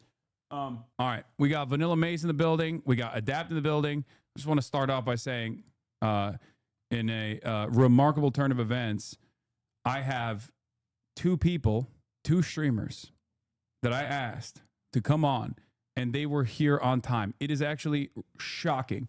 Now, I expected Vanilla to be on time. To be fair, I did not expect Adapt to be on time. Okay, I'm gonna keep it a $150. I did not expect Adapt to be on time, but we're phasing up. We're not phasing down. Chadvice is back, and it's here. It's real. They're in here. You guys can come in if you want. Yeah, pull up. He adapted. Yeah, he's never faked the trick shot, and he's also on time. It's like remarkable. Wait, did you expect this? Bro, I thought you would be late. I'm not gonna lie. I knew Vanilla Maze would be on time, but I thought you would be late. Nah, I had to show up. Yeah. I'm gonna warn you though. I am fresh out of surgery. Yeah. No, how I you know.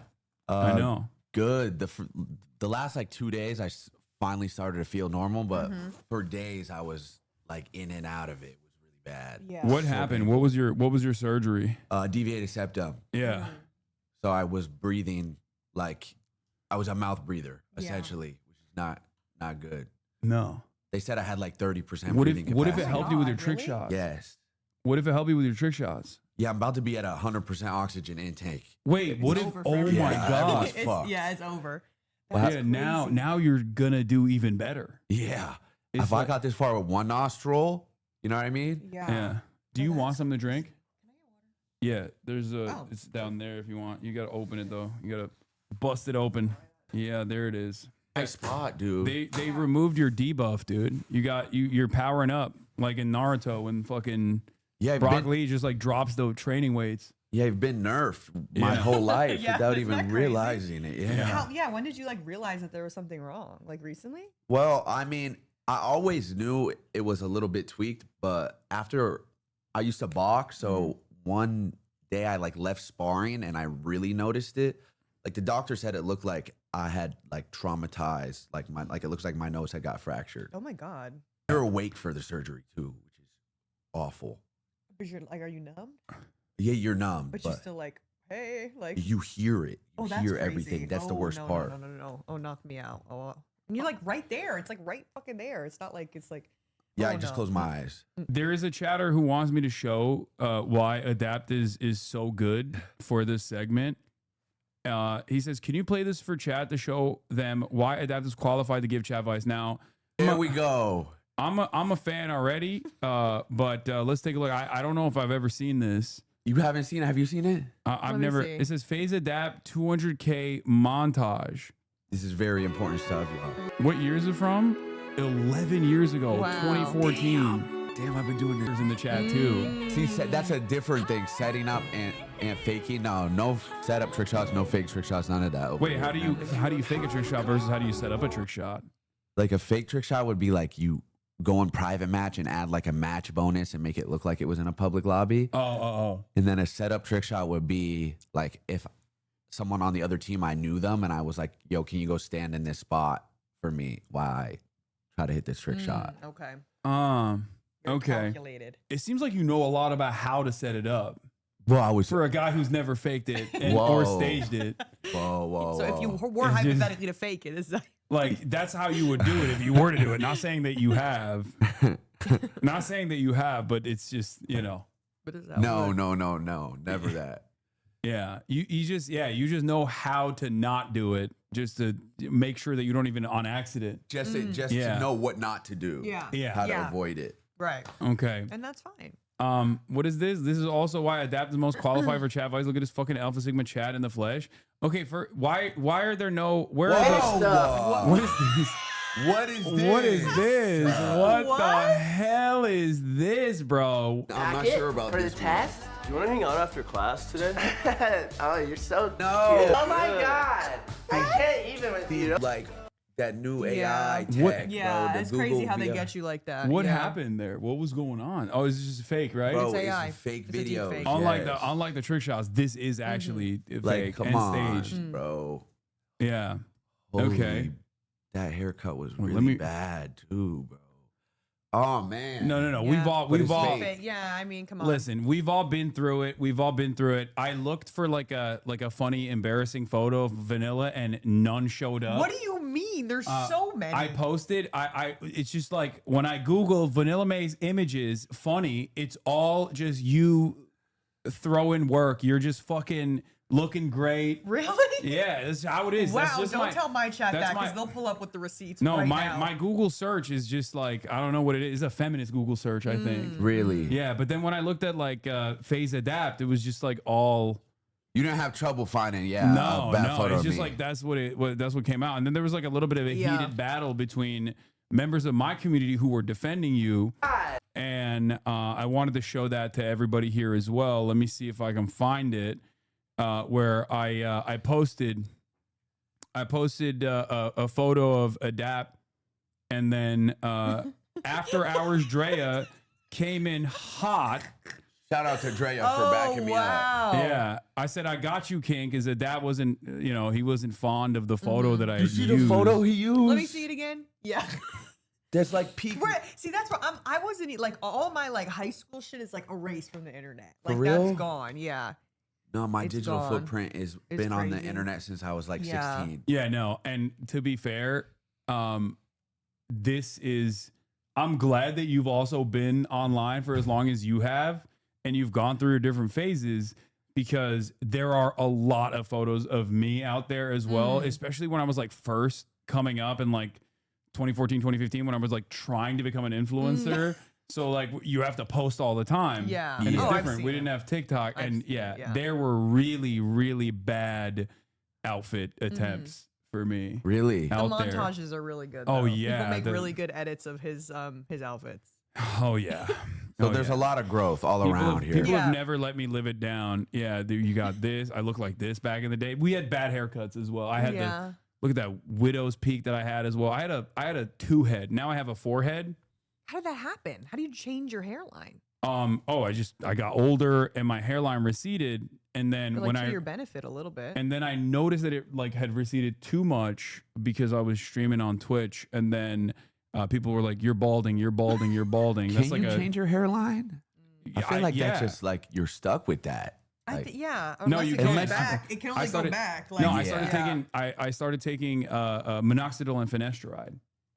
So like it's like Rogaine that I put on my receding part of my hairline, and also I started taking a supplement that like stops your hairline from going back further. Whoa. Okay, to be did you have a big brim hat era or no? No, that you was never not your did that? style. I feel like that wasn't like. You were too swagged out by then. You were too phasing up. I never could do hats. But I remember this. In your defense, I do remember this. This was was the poppin'. thing with the long shirts. Yeah. That was the thing. That was like the hot boy shit back then. The I even brim did hats? Yeah, yeah. It was like very Tumblr. Yeah, I Tumblr soft remember boy. Tumblr era, Yeah. like 2014. Yeah. Like people were just Ising. very aesthetic. Oh That god. was a fit though. Like back then. Okay, The long shirt. Yeah, long shirt, Mhm. jacket over, skinny jeans. Oh god, I hated skinny jeans. I'm so glad that they went away and they're coming back again now. Ugh, I'm I like know. scared. Are they coming back? I think so. Yeah. Where? I don't see them nowhere. It starts. It's always a trend cycle. So no matter what, it's gonna get back to it eventually. Yeah. And it basically starts off with like hipster fashion guys. Hipster fashion guys will first like ironically start wearing skinny jeans again, and then eventually it'll make its way back into like the runway. And I think that's where we're going back in that. This fit is okay. That's Steven Crowder. That's not me. Cause we will never. Okay, this was a costume for Halloween. Okay, I'll let you have a pass on that one. Who are Yeah, you? it looks like Arthur some- Morgan? Yeah, no, exactly. Wait, Arthur Morgan. Yeah, I was trying to do I was on my Arthur Oh, Morgan shit, shit. okay. Morgan is hilarious. Okay. Yeah. Another Drea dunk on the second of that photo. They saying you look like Tobuscus. Yeah, leave my trick shot goat alone. The beard actually gave you insane buffs. Yeah.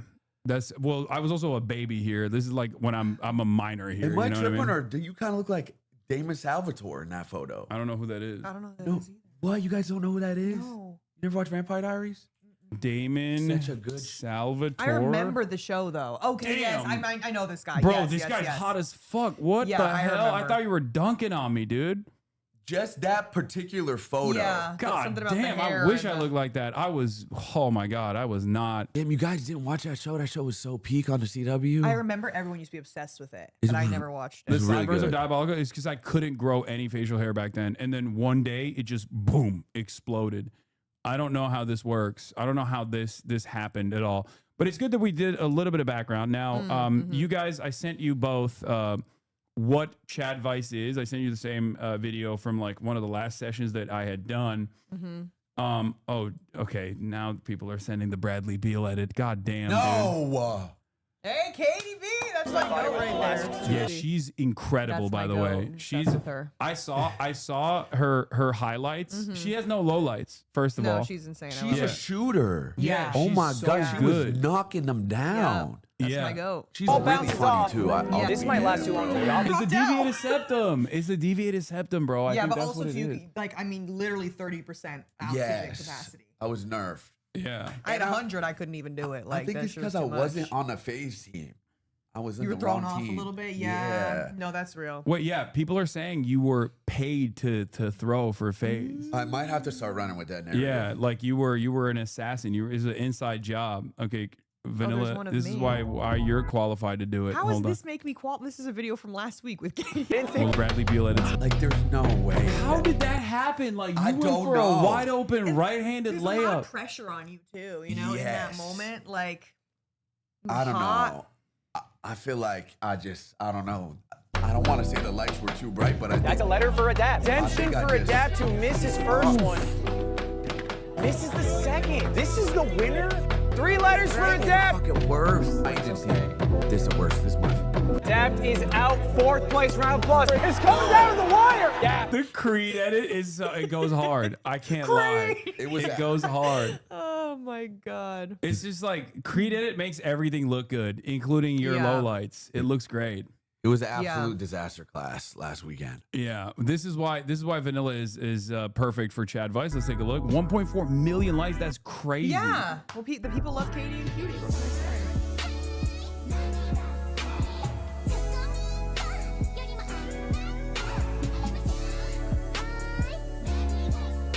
I was behind the camera showing her what to do.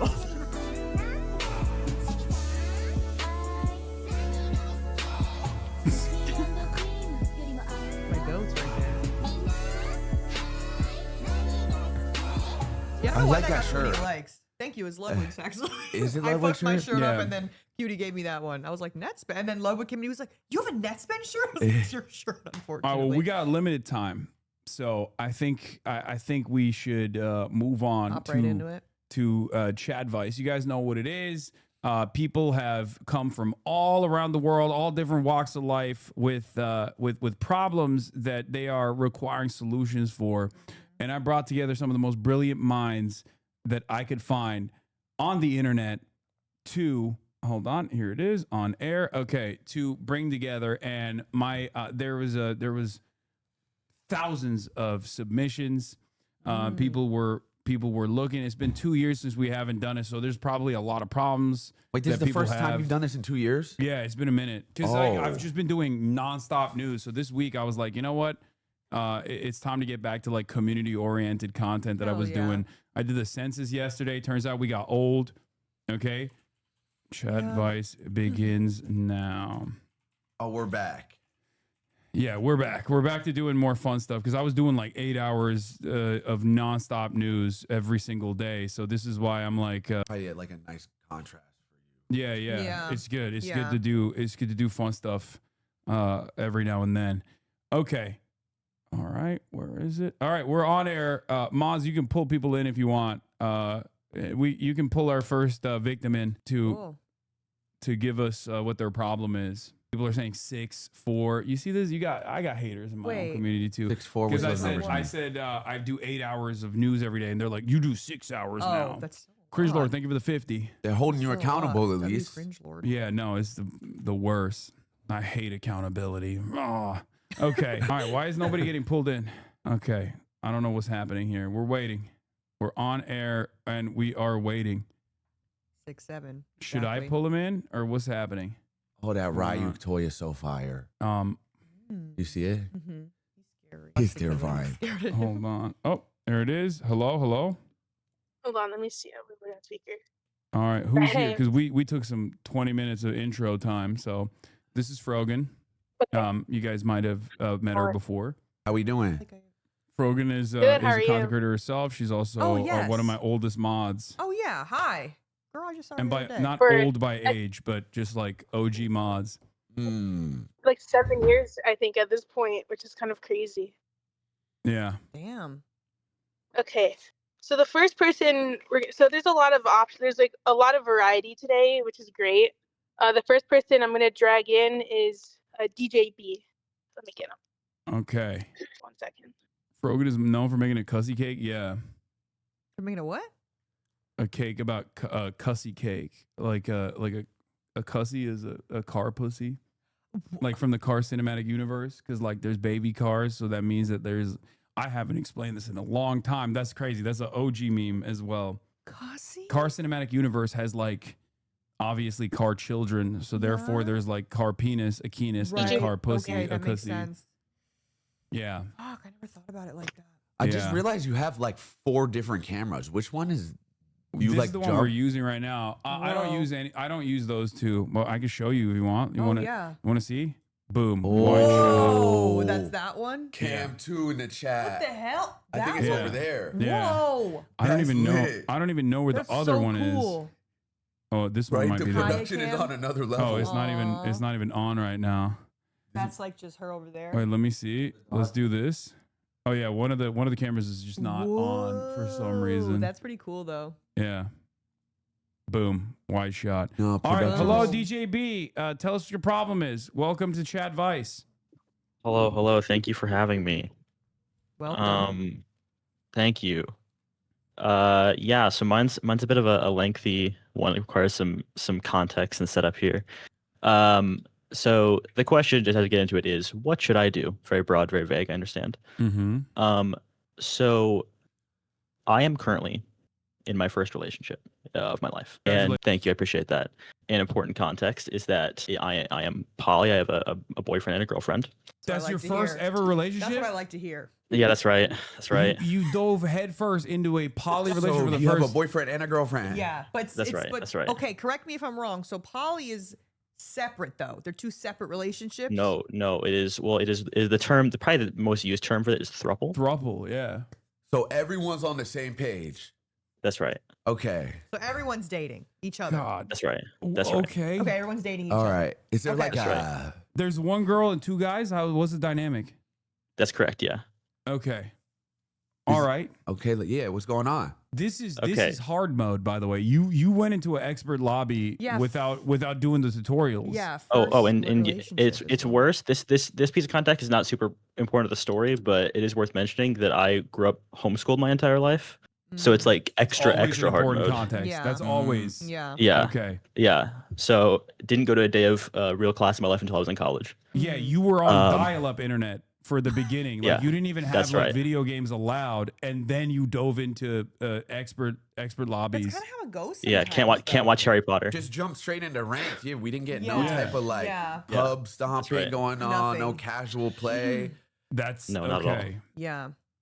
Okay. So the other piece of important context: my family is deeply conservative, very Okay. I conservative, could've- and I could've Christian.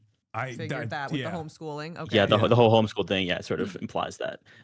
And so for a multitude of reasons, they don't know that I'm dating anyone, let alone, another man and Right. a girl who is Jewish and black.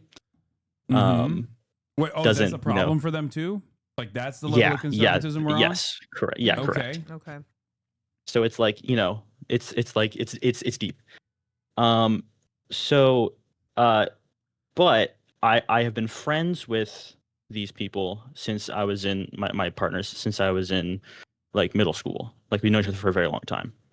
Okay. And my family is like familiar with them, know they exist. They know that I'm friends. They know and that Jewish my and older, black people exist. That's good. That's yeah, that's right. They're upset by it, but they're aware. They're upset about the existence of Jewish and black people. Oh, so they're racist. Yeah, no, they're very conservative. Okay. Yeah, that's right. Oh, that's not good. Yeah. No, that's true. So my brother is also part of the friend group, or was, and my older brother. And when we were in high school, he pursued the girl that is now my girlfriend. She rejected him, and he is now Wait, married. your brother didn't get homeschooled. He did, but like we knew her when we were at that age. Like, oh, okay.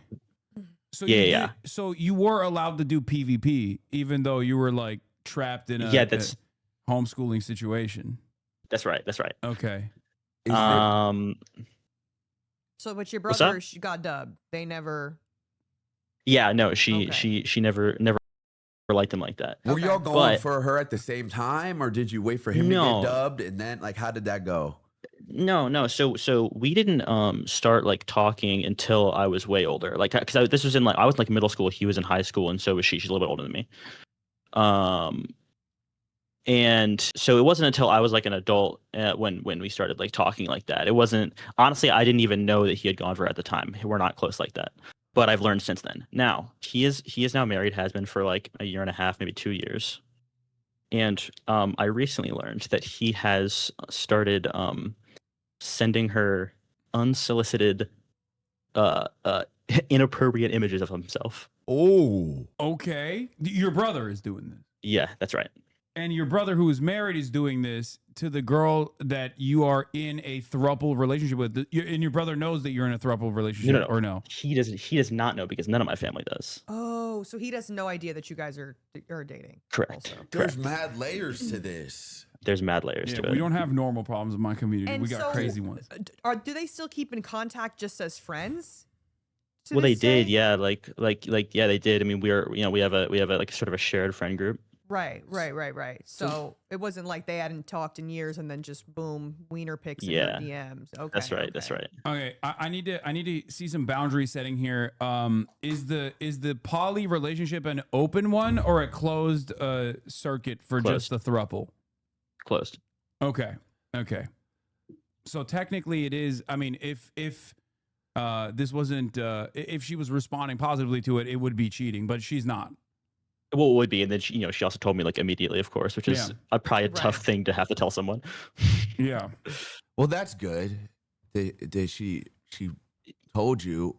Was it just unprovoked, just straight dick pics? Like, how does that happen? Yeah, I mean, basically, they chat. They're like vaguely friends. So like that's not like them talking is not abnormal. It wasn't crazy, but then he sort of just ran it, I guess. So now the question is, are you planning on confronting him? Well, so that's the tough part. So I live at home with my parents, and this I think is my question. The root of the question is, what the hell am I supposed to do? Because how do you confront him about this without because there's fear of like, do I get kicked out? If they find out what the relationship I'm in, there's fear of like, the repercussions of it could be significant and severe. And obviously, like, I feel bad for I feel bad for my sister-in-law, his wife, Right. That's also another. No matter what, I feel like this is it's gonna get messy in some way. Whatever choice you make here, like, it's gonna get a little bit messy regardless. Yeah.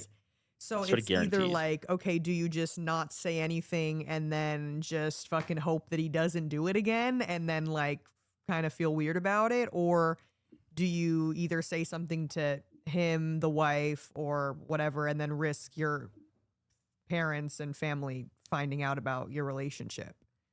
So yeah, so that's sort of the question, and it feels like I'm balancing like protecting myself and like my life, but also like because I'm also like in school, I'm not, I'm pretty young. It's hard for me. I can't like I'm not able to move out randomly. Yeah. Wait, you're not in school as in homeschool?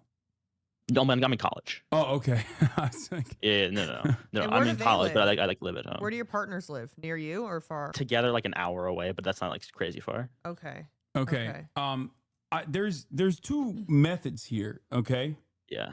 It's not. I mean, it's a crazy situation to be in, but I think like there are solutions here. Number one is the devious solution, which is that he's already in a hard bind because he's already married, right? And he's cheating on his wife. And therefore, you have leverage over him. If you were to take this up with him, he's not going to reveal that he's cheating on his wife. He's not going to like tell the family that like you're in a throuple or anything. There's also, you don't need to say you're in a throuple. You could say you're dating just this girl, which he's sending unsolicited nudes to. So obviously people in the chat are saying blackmail, but I wouldn't use the term blackmail in this circumstance. I'm just saying that like blackmail. He did it. I don't know if you want to blackmail your bro though. Like your brother. There's important context. There's important context that I guess I left out. They know that the other two are dating. Yeah, like everyone knows that. Oh. I think there's a way you could confront him without revealing that you're dating her. Yeah, I don't you even know think what you, I mean? Yeah, I think you just pull the friend card and just be like, yo, 'Cause like, it's known that you guys are friends. You said that, right? Didn't you say that? Yeah. So it could tell- either just be like you caring about her from like a friend perspective as well. Also, it doesn't matter. He's Or sending or unsolicited you dick care about pics the to her. marriage that your brother has. Yeah, that too. And it also too, I feel like if he is sending unsolicited dick pics to people that you know and like this could easily get back to you, I don't even want to know who else he's sending pictures to. You know what I mean? Yeah. How is Yeah, your I mean, relationship he's- with your brother? Are you guys close? You guys talk a lot? No, he like kind of sucks. Well, obviously, but like Uh-oh. he like beat the shit out of me my entire life. So like we're damn. not like super close. So you were getting bullied in Um, homeschool? Yeah, he's huge. He's 6'8", and so 6'8"? yeah. So it's a bit tough on that one. You gotta work on his hook shot. So you're or like get in a you're, gym or something. yeah. Like- so you're also simultaneously worried that he might beat your ass if you were to for reveal this sure. information to him. For sure. But That's then if he is gonna beat your crazy. ass, you gotta be like, "Hey, bro, I'll really air this out. Like Yeah, I'll air really. Yeah. Yeah, No. you don't want that. This we is can like, take it there." I think you need to. I think you need to stand up, put your foot down here. I Yeah, think you kind of mhm. have to be like, listen, I know something that your wife doesn't know, and that's just it. Okay, here's the bad advice that I could give you. Yeah. Use this to enact revenge. Now you have unlimited leverage over him. You could punish him for all of his bullying crimes as a 6'8" man, beating the shit out of you when you were growing up in homeschool. And you could just be like, hey, I have the secret and I will nuke you with the secret. Yes. And you should, one, stop doing that in general. And two, apologize and atone for your sins.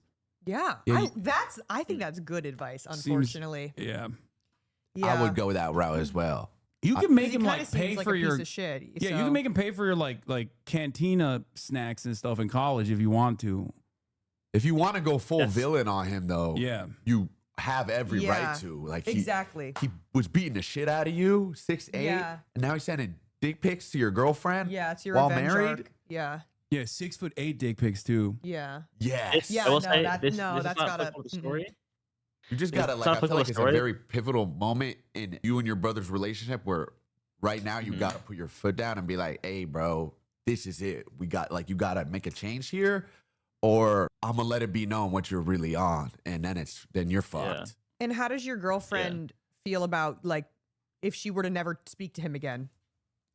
Well, she's obviously chill with that. Okay, The good. thing, the biggest like worry with this is like we all feel like his wife sort of needs to know.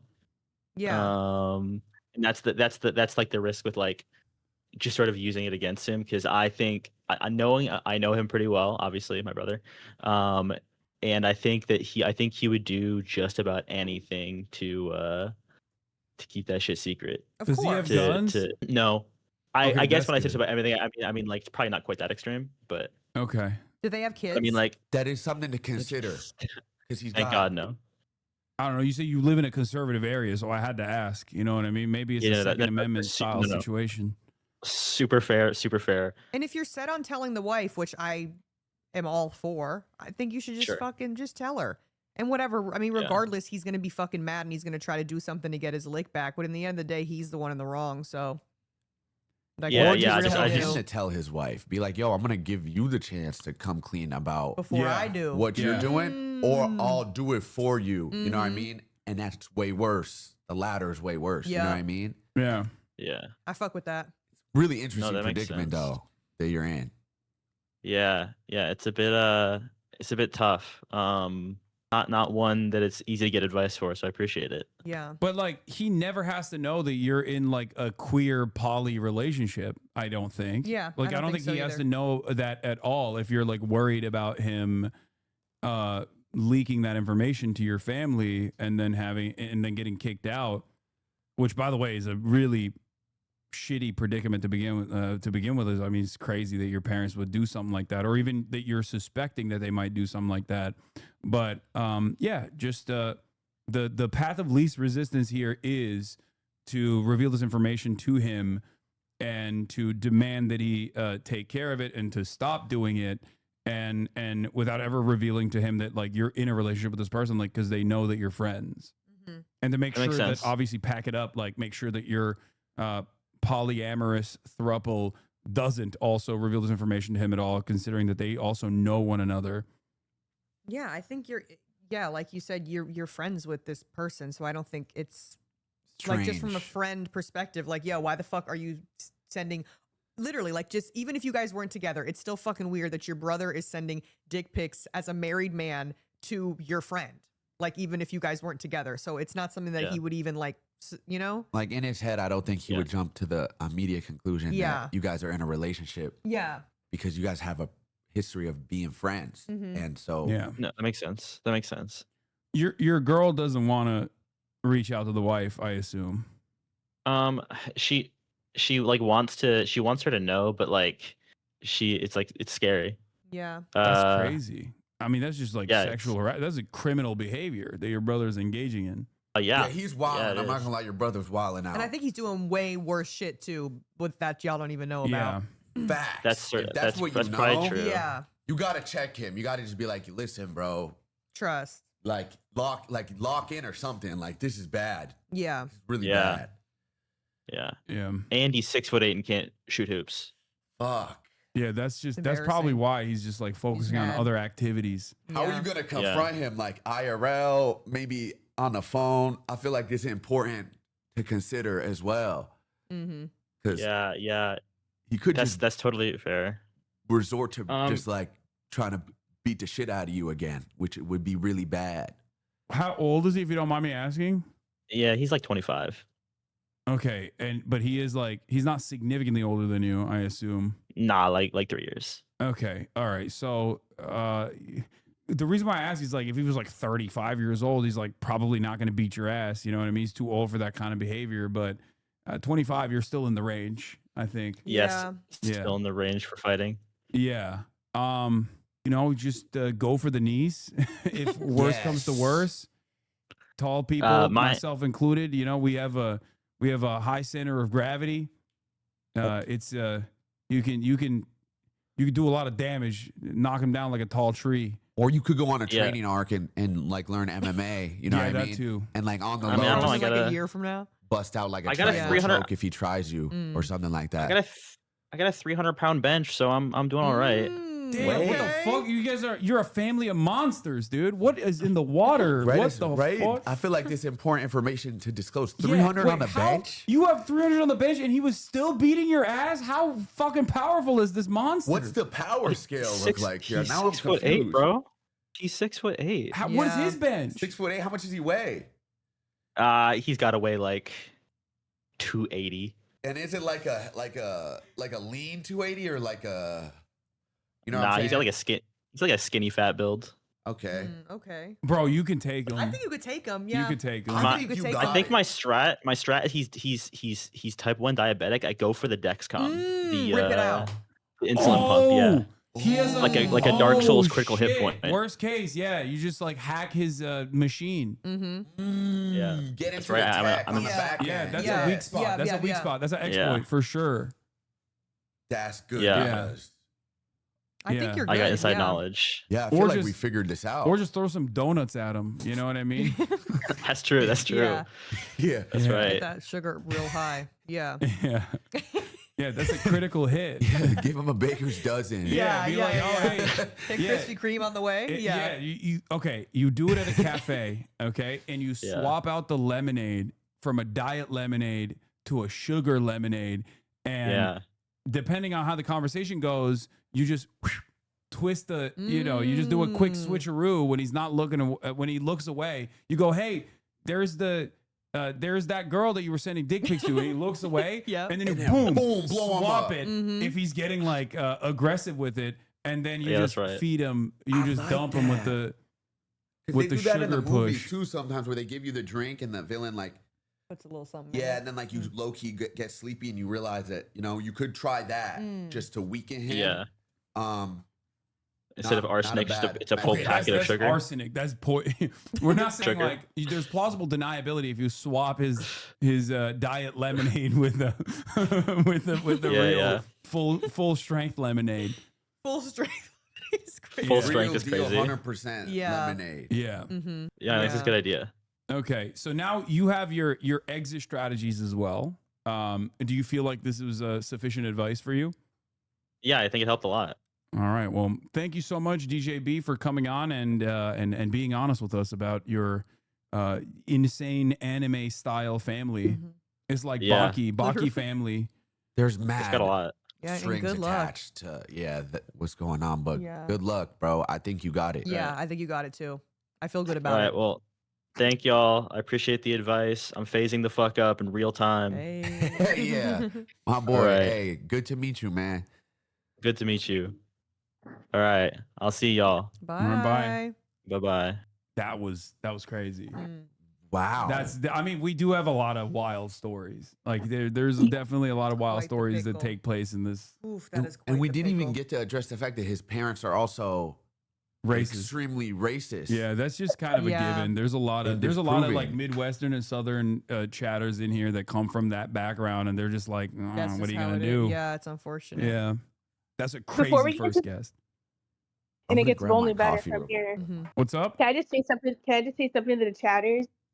So Yeah. many people were submitting questions on how to start a fucking union. I'm like, this is not Chadvice.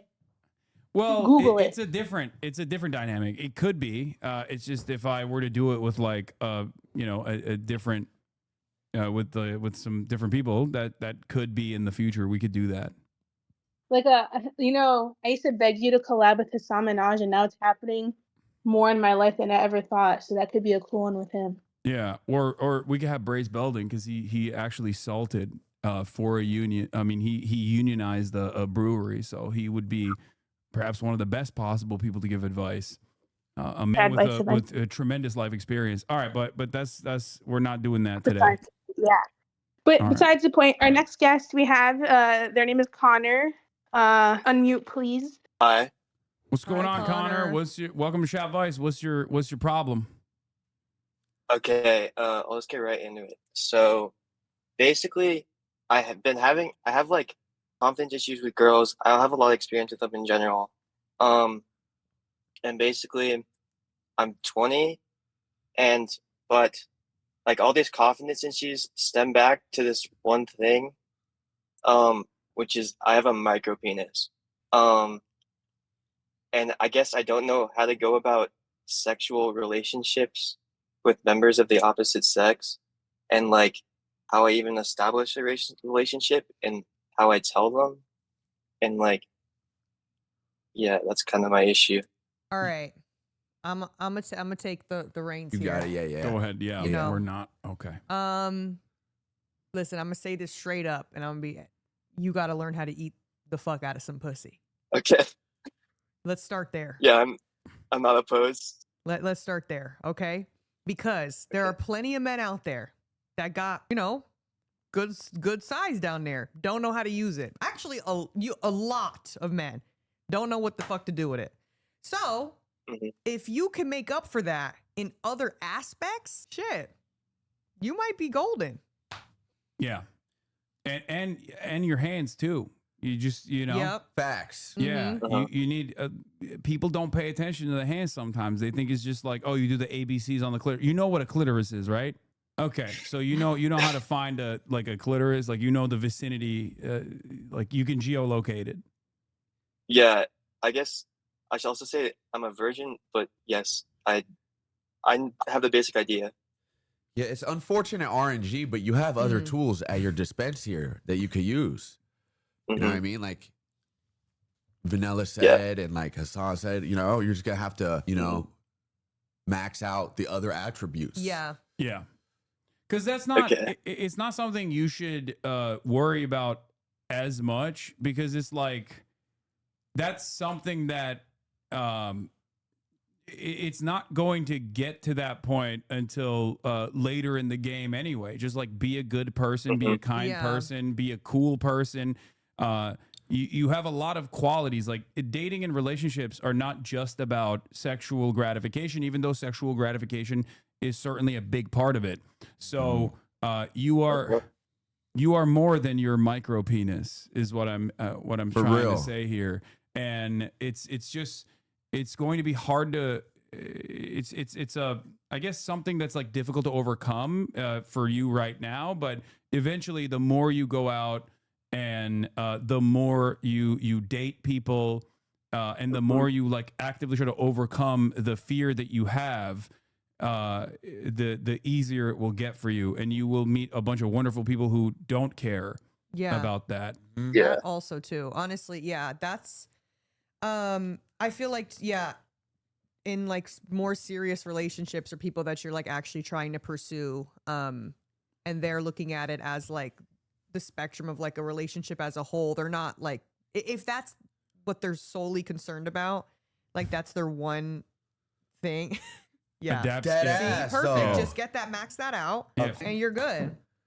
No, but yeah, I think there's definitely people out there that's not like the sole concern. And they shouldn't be the sole concern of a relationship. Also, sex toys as well. Yeah. Like, getting being able to eat pussy well as a man, and also even utilizing sex toys, I think automatically boosts your status. Yeah. Okay. You rank up instantly. Because like a lot of dudes, and obviously communication as well, but like a lot of dudes are like still in 2025 worried about it. And I sometimes feel bad like giving this advice, because I feel like maybe it's better to gatekeep it, because like that's just, it's good for, don't reveal this secret to other people is what I'm saying, chatters. Okay. Yeah. Because it just automatically levels you up. Yeah, for There's sure. tools that you could use outside of what you got, you know, gifted, you know what I'm saying? And also, one thing I would say,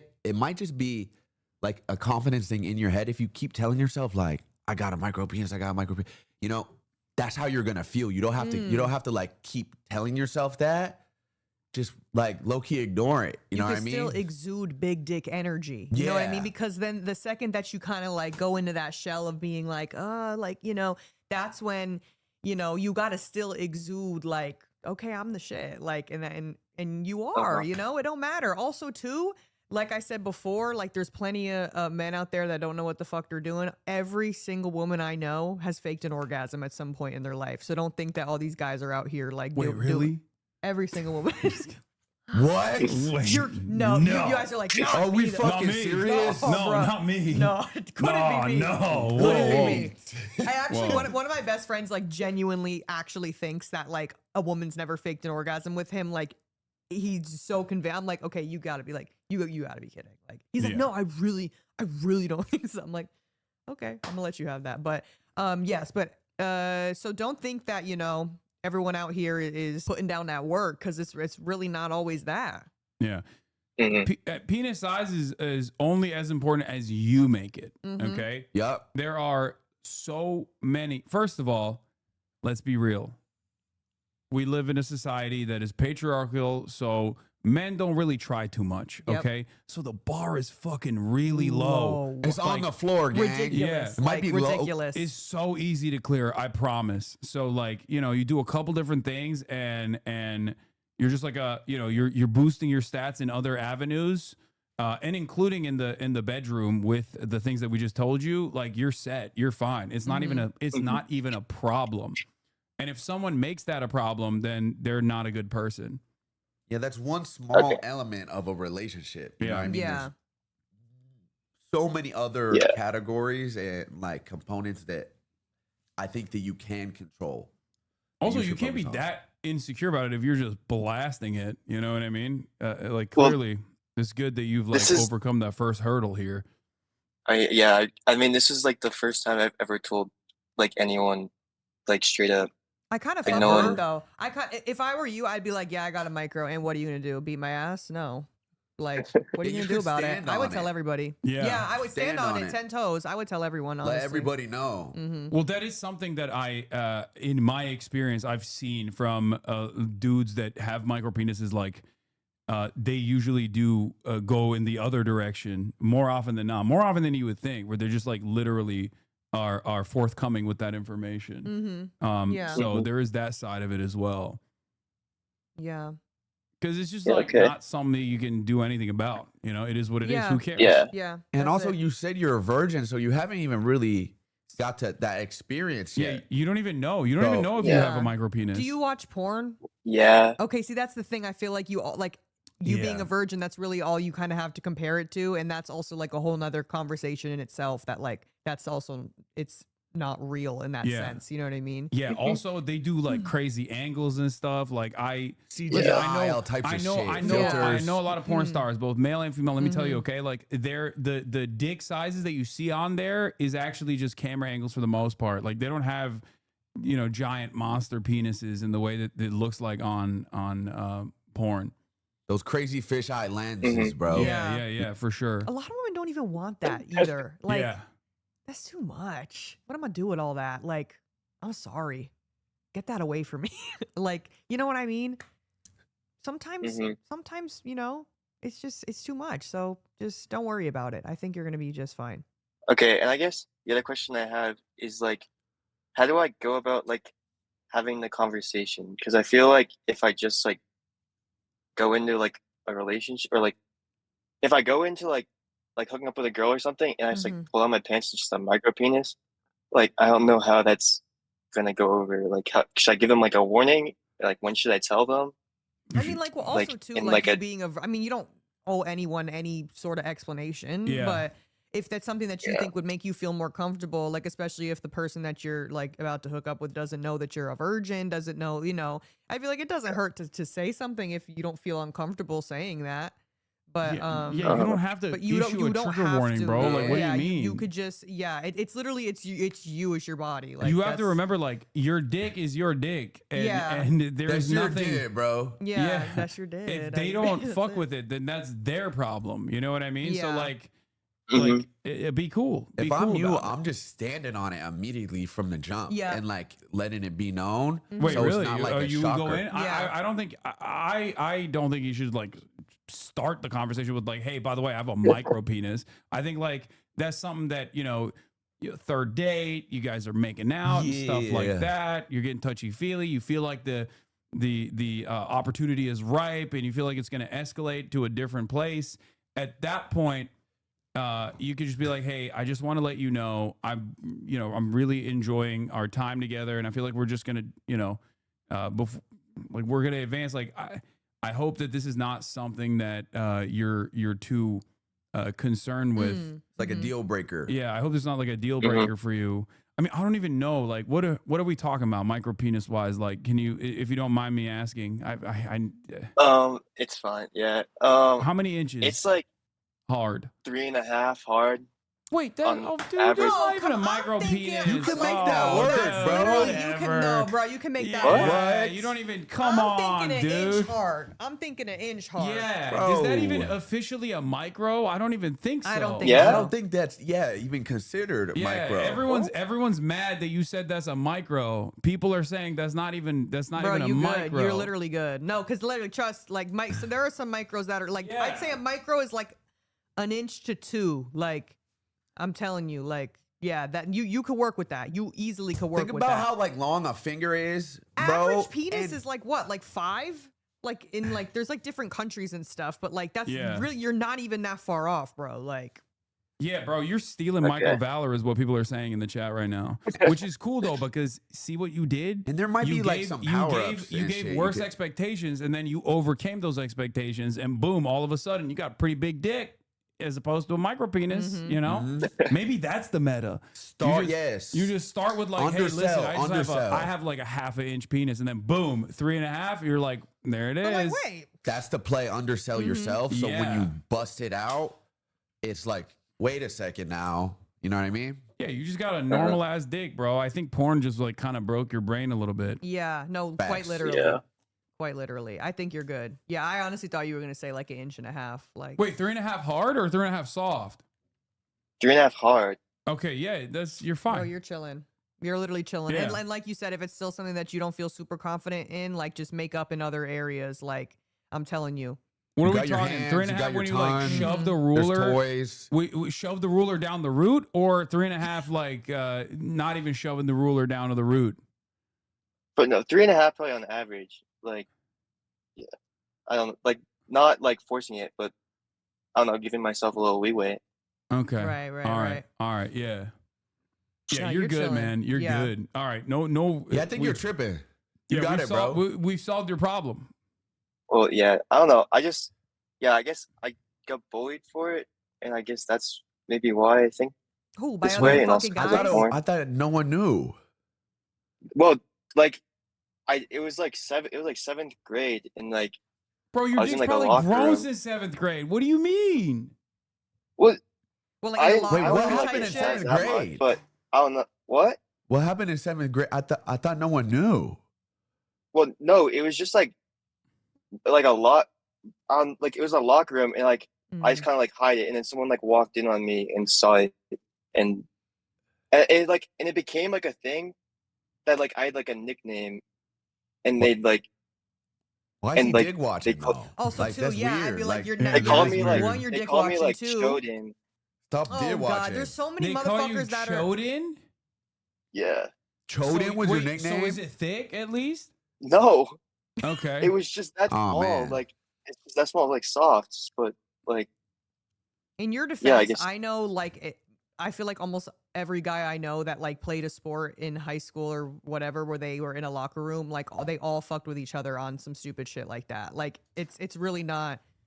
It's really not that. Facts. Yeah, like that's just how it is. Yeah. Also, too, like on soft, like most guys are not fucking slanging on soft. Like, Yeah. so I'm sure Yeah, if there's you a really distinction wanted between a to- meat penis and a blood penis, a grower, not a shower. You might know? be psyching yourself out in your head, bro. I think so too. Yeah, for sure. I think you get in the field and you get like a rep or two in and see for yourself that Yeah. it's not that Yeah. detrimental to you as a person. Yeah, I feel like men, like other, especially like since you're younger too, other guys make it a bigger deal than like people you would actually be in relations with would. Like, I promise. So don't even fucking listen to what they're saying. It's just guys being guys. Yeah, you got this, dude. Your meat good. Your meat size just went up in this conversation. No, literally, like for real. Like you're fine. Facts. Okay, thank you very much. You're welcome. All right. Thank you, Adapt. Noah, Hassan. Thank you. You're welcome, bro. Good All luck. right, have a good Good one. looking. Thank you. You too. Slatty, I will ban you. Next time when somebody You claims son to of have a a bitch. micro penis, I will make sure to ask the size because I did not really want to. Wait, But I'm what? glad this created. I said next time somebody claims to have a micro penis, I will ask them the size. Okay, yeah. You don't So have the to next put one yourself through that. We can do it. No, I'm joking. The next one I got specifically for Adapt because I feel like he would be perfect for this advice. Okay. Let's do it. Chadvice, you're on air. Hello, hi Hassan. What's going on? You guys can just call me Kenny. I'm from Orlando, Florida, and my pronouns are he, him. All right. What's your problem, Kenny? All right. So recently, my friends have been wanting to play ranked in certain video games together. In my friend group, I'm known to take like ranked play really seriously. The two main games I play are League of Legends and Marvel Rivals currently. Who are your mains? And in Marvel Rivals, I main Cloak and Dagger, Luna. I play all the supports basically except for Ultron. Okay, that's what I'm talking about. All right, continue. Okay. And my peak rank in Marvel Rivals is Celestial 2 this season. So yeah, my Marvel Rivals play gets kind of sweaty. But in League, my peak is only like Diamond 1. Okay. Anyways, this is kind of a situation of my own making. Because for the longest time, my friends knew that I didn't want to play with them because I would just tell them, I don't want to be toxic towards you guys because, I love them. They're my friends. And as a League player, that kind of makes sense because, you play League, you're toxic. It's like a duck to water. You know what I mean? Mm-hmm.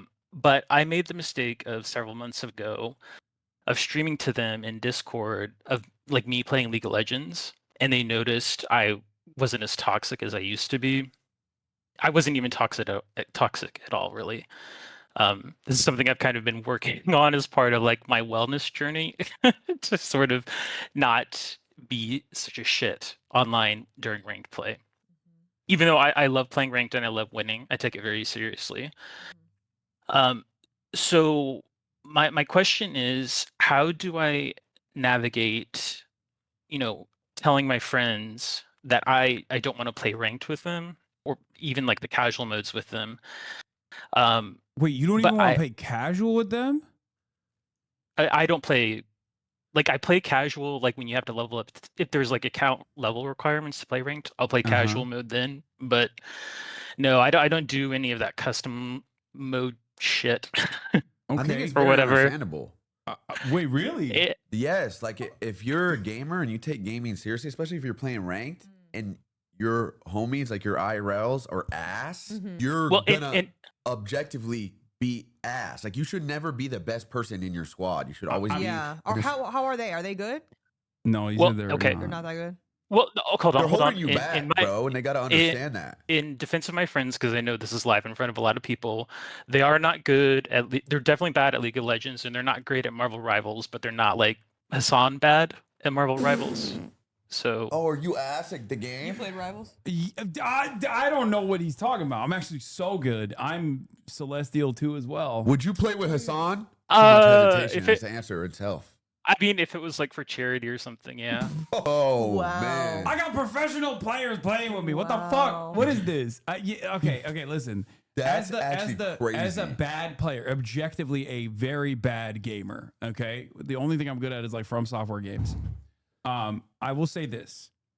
Like, it's not supposed to be that serious. Now, Dab is going to have the exact opposite opinion of me on this because he's a sweat. It is that serious, though. But, like, sometimes it's all right to just do casual play, have a Smurf account just for your friends, and you don't take that Smurf as seriously when you rank up with them, because it's the journey, not the destination that matters. I agree on the Smurf account. If it's on the main, I'm like in the middle here. I'm like, I think if you wanted to, like, if it's a thing where you're like, oh, I miss playing with them just to like play with my actual friends, then yeah, fucking get a little Smurf account, vibe out. But if you really don't even like to casually game at all, then fuck it, you don't like to casually game. You like to fucking be competitive, you know? And if you know that it's going to be something that they start pissing you off, and I know, and I'm not even somebody who gets mad at the game, but something about Rivals brings out a very evil entity inside of me, so I do understand when people are not good at the fucking game. So I'm like kind of in the middle on this one. I think it's you just. Oh, I didn't mean to cut you off. Sorry. No, you go ahead. If I'm you, I would just keep it 1,000 with your homies. I would be like, listen, guys, I'm a gamer. I take this shit very seriously. When I play with you guys, it's not fun. I don't enjoy it. You guys are my friends, yes, but this is separate from our friendship, and I need y'all to understand that, because that's kind of how it was for me. Because in high school, like, I mean, I didn't have that many IRLs. Most of my friends were on the game, but whenever people would ask to play, I would just be like, no, like I can't do that. This is too, like, I can't do that. I already got 6-man. You know what I mean? Crazy. You already got the scene, exactly. Yeah. No, that's real. Just set up a Smurf and play in a position that you don't normally play, that you're bad at, so you can use it as an opportunity to train, and also play with characters that you don't normally main. And I think that's like a solution to your problem, you know? This way you get better and have a more well-rounded view of the game, especially the characters that you'd be opposing under different circumstances. You get a better understanding of it. And, you can also train your friends in the process as well to become better gamers. Well, I guess the problem then is, like, what if they're untrainable? And are they the like other the part type of friends that just don't improve at all? They play the game and they just stay at the same skill level? Oh, that's, I mean, honestly, it could just be a patience thing on my part, because they are also intelligent. But then, like, when I watch intelligent people do really bad at video games, like the simplest stuff, I'm like, what's not just like frustrating? Yeah, what's the disconnect here between like their macro play? I feel like I'm being personally attacked every time you say stuff. If the shoe fits, he's just like what? That's crazy. And so, okay, so on a normal day, You log on to Rivals. Are you solo queuing or you got a squad already? Other people you already like? It's strictly, I may duo with like some other high ranked people, but it's usually solo. Really? Okay. Yeah. Damn. You're a brave soldier. Okay. Okay. And the fact is, if all your friends are worse than you at the game, that in tune is going to be worse for you. You're not going to improve. Like, you're only going to get better at the game if you're playing with people who are your skill level or higher. That's how you grow and develop as a gamer. You could still, like, there's a word like Hassan was saying where you get a Smurf account, you casually play. Yeah. You still can sit in Discord with them. I think that boundary just needs to be established where it's like, hey, I can't do this anymore, y'all. I would just test the waters in that way. And that way you get to also learn different components of the game that you might not have actually worked on before. It's a win-win overall. But I think it's good to, especially if these are IRL friends, like it's good to, if they're asking to hang out with you in the game, it's good to play with them. Yeah, you know? because they might take it as in a like. I'm gonna see myself out of this conversation. It's too personal for me but because also this at the end of the day, literally like all of my friends are like pro gamers and like very good overall. So I feel like I'm always like dead weight. So yeah, no, but at the end of the day too, like they are your friends. Like game aside, if these are like people that you actually consider your friends, I think that you also should try to like, even if you make the Smurf account, like just consider like, hey, maybe they just want to play with me, and it doesn't always have to be like true, you know. Yeah. And then when you want to grind, you go on the main and you solo queue it out, and you freaking grind to Grandmaster. Wait, Celestial's past Grandmaster. Or right? here, I got it. 5 head. Okay. Treat your friendship like ranking up. Okay. And rank up in becoming a better friend. And you can now, because like right now you're bronze. You're iron. You're bronze on the friendship scale. Okay. For gaming purposes, But you I could can go at least a silver. But I can understand his frustration though if he's running ranked with his IRLs and they're just selling him. They're not taking it serious. They're just selling him, and like he's got to keep reiterating like the small things, and it's like it's driving a wedge in between their actual relationship. You know what I mean? I just don't think it's that serious if you're doing it on a Smurf. Like I don't think the expectation they can't even play with him. He's playing ranked though. He can't play. They can't play with him anyway if they're ass. They're not Celestial. They're not that level. Yeah. Do you know where they're ranked at? Most of them. They would probably have to go. Well, I think in like Rivals, for example, it defaults you to like bronze 2 or something. When so you they're first, probably I don't all know. the way down there. Yeah, They it's really been don't grind like so that. long. Okay, yeah, then that's Then I tell don't him blame to, like, you. Tell him, hey, either lock in and catch up, or I gotta go do this. You know what I mean? Like, if you're really my friend, you gotta understand this is frustrating for me. Right. I'm not gonna improve. This is not enjoyable. We could still sit in Discord, chop it up, chill, play peak. Yeah, Like play a non-sweaty game. Go play play friend like, slop. Go play some like Peak or something, or I don't know, story mode game. Yeah, it don't got to be like a sweaty ass. Like if you already know yourself and you know that you are gonna take this shit too serious, which it sounds like you already feel that way. And if they're just like, it really don't sound like, unless you really want to go on a whole fucking journey of working on yourself to not be so like caring about the game so much. I don't know. That's like a whole nother thing though. So I understand you. I think you just got to establish that boundary with them, and just it's as simple as just like keeping it real and being like, yo, I can't do this with you guys anymore. Right. This is fucking up my mental. I'm trying to lock in. But also Rivals does piss me off. So I feel like sometimes maybe it is nice to just play with some friends and just play some chill games. Because sometimes like if I'm solo queuing, I get fucking irritated if like I'm not doing good. It is very triggering. Gaming does that though. Yeah. Yeah. All right. Well, I'm sorry. Go ahead. No, I was gonna say we've given you 2 different schools of thought. One is the moral right thing to do, what I'm describing to you, and then the other one is what Adaptive suggested, and is up to you, whichever direction you want to take it. You know, do you feel like we have solved your problems? I think you got to tell them, bro. Just be like, listen, y'all are ass, and y'all have been ass, and it's making me more ass. So please let me establish this boundary with y'all. We're still cool. We're still friends, but I'm going to go game with some people who are better. That's what I would do. That's what I did do. I still do that. Yeah. I think Adapt is really speaking the language I understand. So No, now I know that never to ask him if he wants to play games with me. That's what I know. No, I don't take it as serious anymore. Like, I'll still play Warzone with my IRLs and my friends. It's not as serious for me anymore. Okay, it's good to know. If I can't do a fucking trick shot, you're not going to be like, dude, you're ass. When I was grinding and like trick shotting every day, if you were in a 6-man and you weren't either a trick shot or a clear outer, there was not room for you. Like, there's Straight only up. 6 slots. You know what I mean? And I'm trying to optimize the time on the game. You know what I mean? And if I'm playing with my IRLs, he's lagging. He's on a Connect mic. He's probably playing on a 48-inch TV on a lazy boy chair. It's like I'm in a different. I'm playing a different game than you. Like the only thing I can think of is like the real life equivalent is basketball, right? Like I have friends that don't know how to play basketball at all. If we're doing 5-on-5, like pickup basketball is like semi-organized, and a friend who doesn't know how to play pickup basketball at all shows up and he wants to play, then yeah, it's gonna fuck up everything. It's gonna fuck up the game for 9 other people.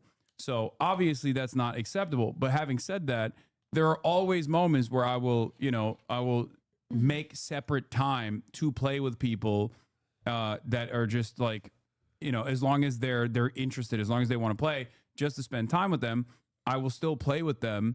And in that situation, I basically will just like put myself in a handicap situation. Like I'll just do like left-handed only if there's like something, or like 3-pointers only. You know what I mean? Like Ludwig comes to mind. When I play basketball against Ludwig, like I'll do left-handed only, or I'll do 3-pointers only, just to like get just to make things more interesting for myself. Balance the scales. Yeah.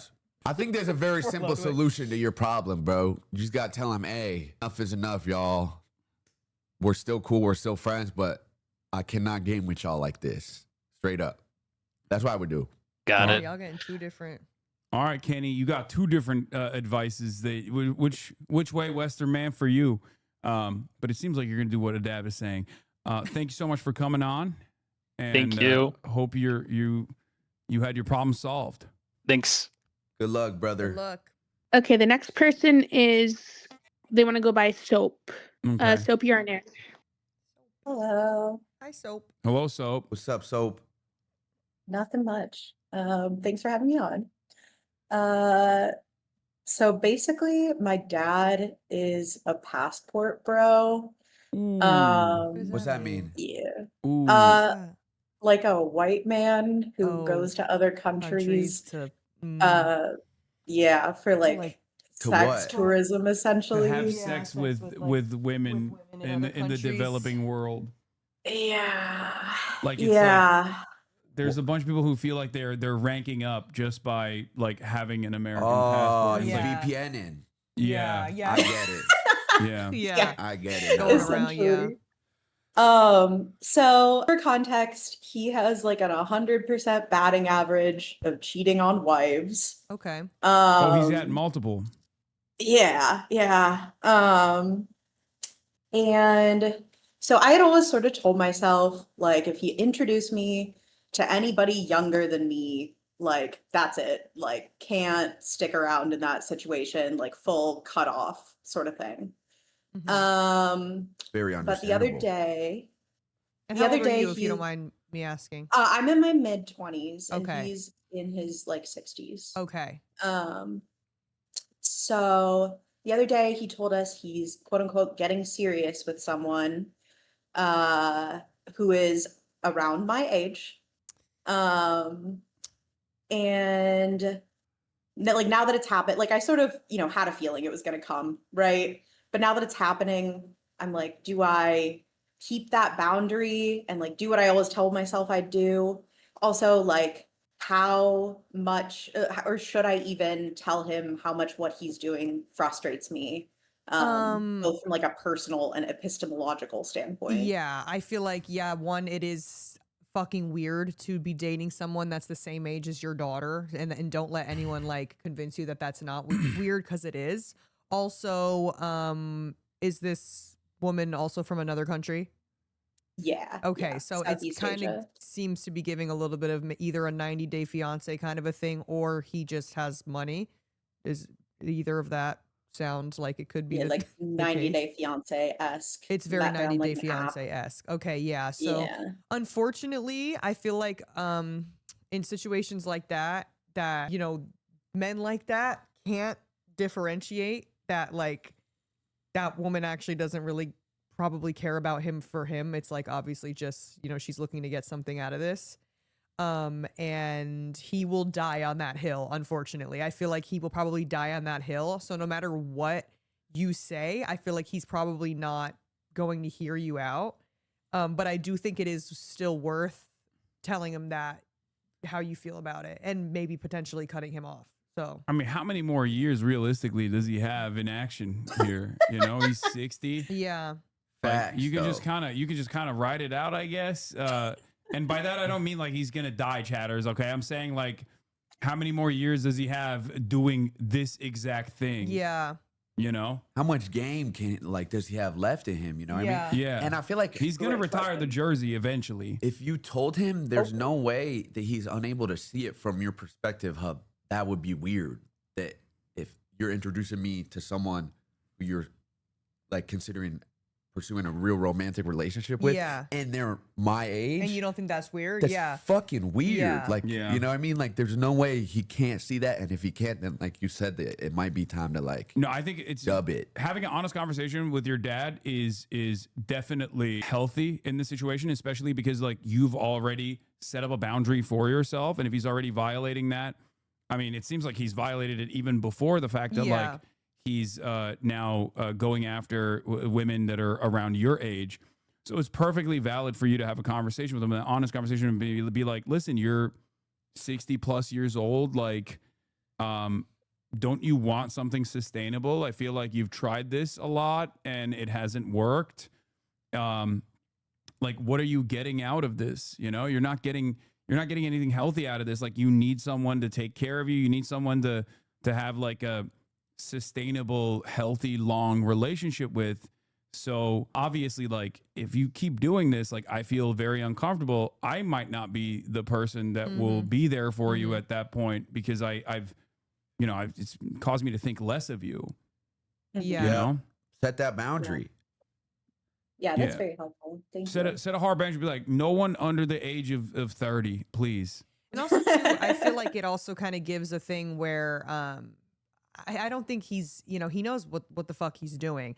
I feel like it's something where he thinks maybe he has like some sort of a advantage over these women, because maybe there's like a little bit of like a language barrier or whatever it is, where he probably feels like, oh, like since you said he's been married to in the past as well. Like, how many times has he been married? Yeah, like he's it's just smurfing. disgusting. How many times has he been married, if you don't mind me asking? I'll just say less than 5. I want to keep it vague, but God. Damn. That's mad marriages. Yeah. And were his other previous marriages also women from other countries, or no? Only one of them. Okay, see, that's why I'm like, okay, he's probably like, well, the bitches in America, like, or wherever you're from, like, just they don't fuck with me. They don't fuck with me. I gotta go somewhere else and take advantage of these yeah. other women, like in other countries. Like one thing that you can ask him, because like, look, the reality is like he very clearly does not like it doesn't feel like he respects women, right? And you could try to help him understand by being like, how would you feel if, I don't know, some like Russian millionaire or Chinese millionaire was sweeping me up and he was like your age, he was your age. Like, how would that feel? Like, you can understand how I feel when I see you do this stuff.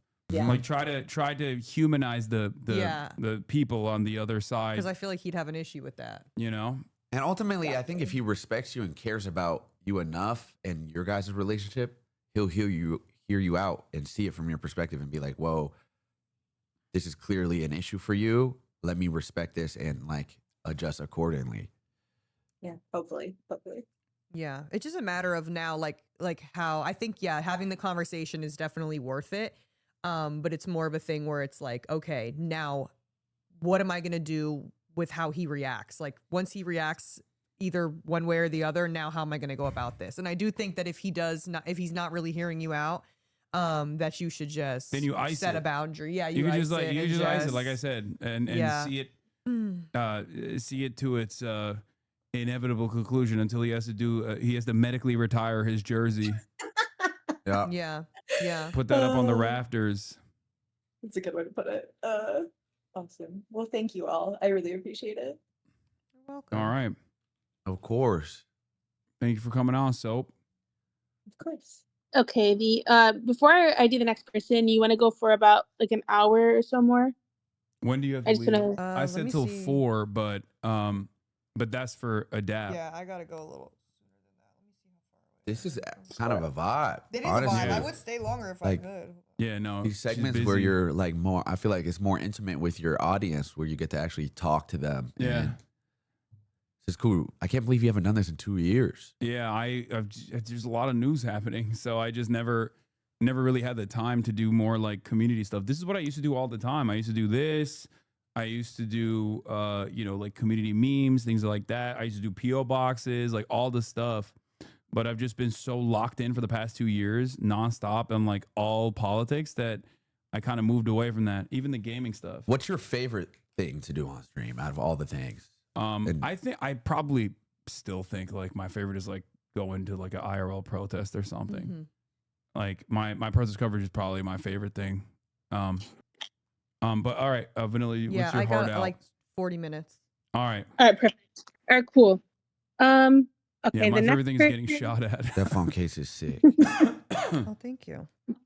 The next person is named Lazzy. Lazzy? Hello. Hi. Hi. What's up, guys? What's going on? What's up? Hey, man. I'm here to find help if it's possible.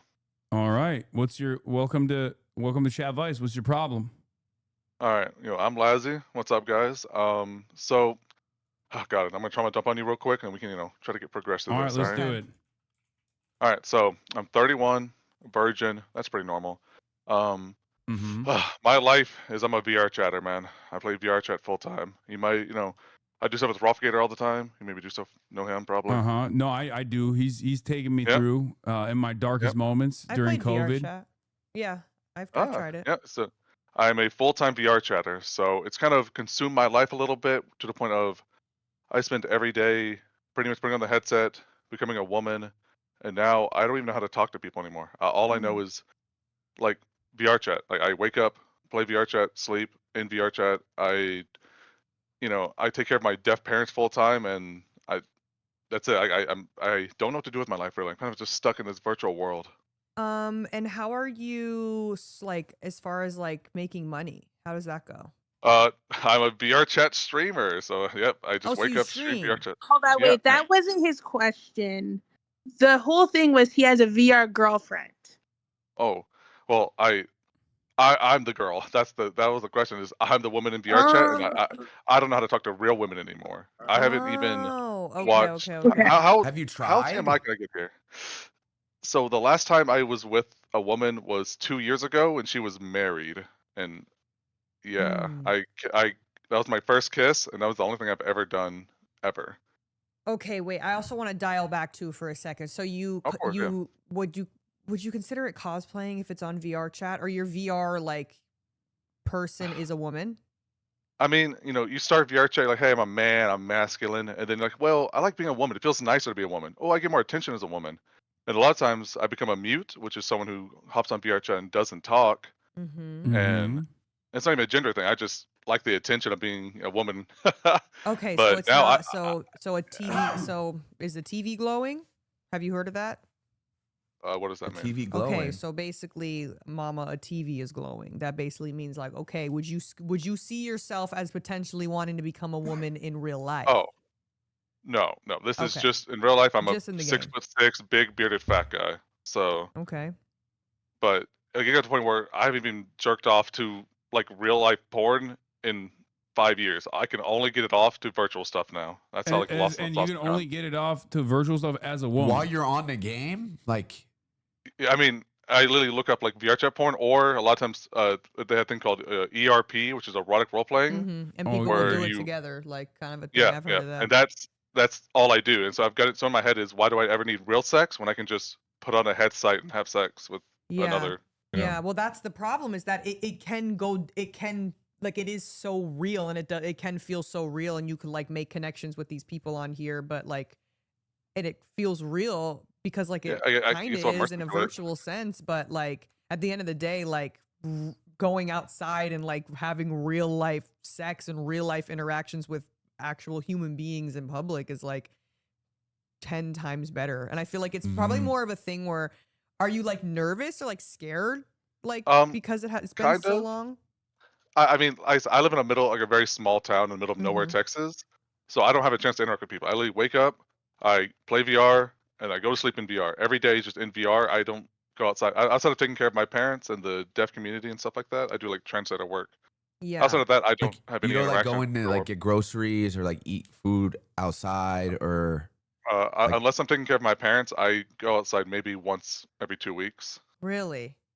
I think So if I'm you, I would increase that for sure. Yeah, I think that's the first step. Let's get the volume up a just little like bit. vitamin D, like just let the sun hit your skin. Yeah, a like, little bit of you know? grass touching. Yeah. Yeah. But not too much. You might get sunburnt. Yeah. Yeah, I've been out in a while. I get it. I don't know, man. I feel like I'm like I've gone lost in the sauce. You know, I got too deep into it, and now it's over for me. Like, can I still come back from this, or like, am I just like locked into this virtual No, world? I think you like you gotta take it day by day. You know, it's not like I don't think that you could like put the VR headset down tomorrow and then you're just like go cold turkey, no VR.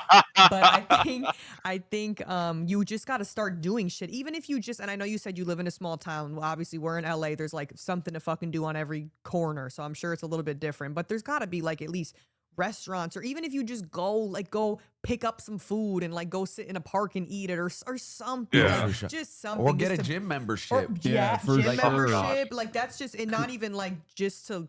Because you don't have to interact with people at the gym, but you're in a social environment. You know what I Yes. mean? Big Like people. you could develop relationships. You could like add that Absolutely. as part of your routine, where you do leave the crib, and it's Mhm. good. Obviously, for there's like multiple benefits physically and mentally Yeah. to doing I've that. been trying to like visit people more. Like we do like a lot of meetups for the VRChat community, and like TwitchCon's coming up and stuff like that. There you go. You Yeah, do that's IRL? Yeah, cool. IRL. Yeah.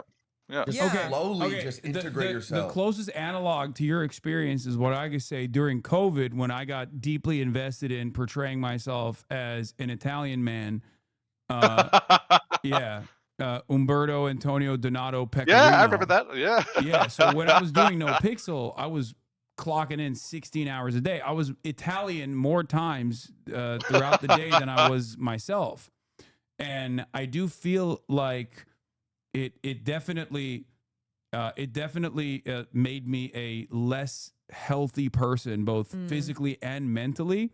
And I was fortunate enough to have friends like, my best friend, Will Neff, who intervened and like literally was like, bro, you have to, like, the vaccines are coming out. Like you have to stop. And I was also excited to be outside as well. So I already had that going for me. So it was like easier to do like a full break from it.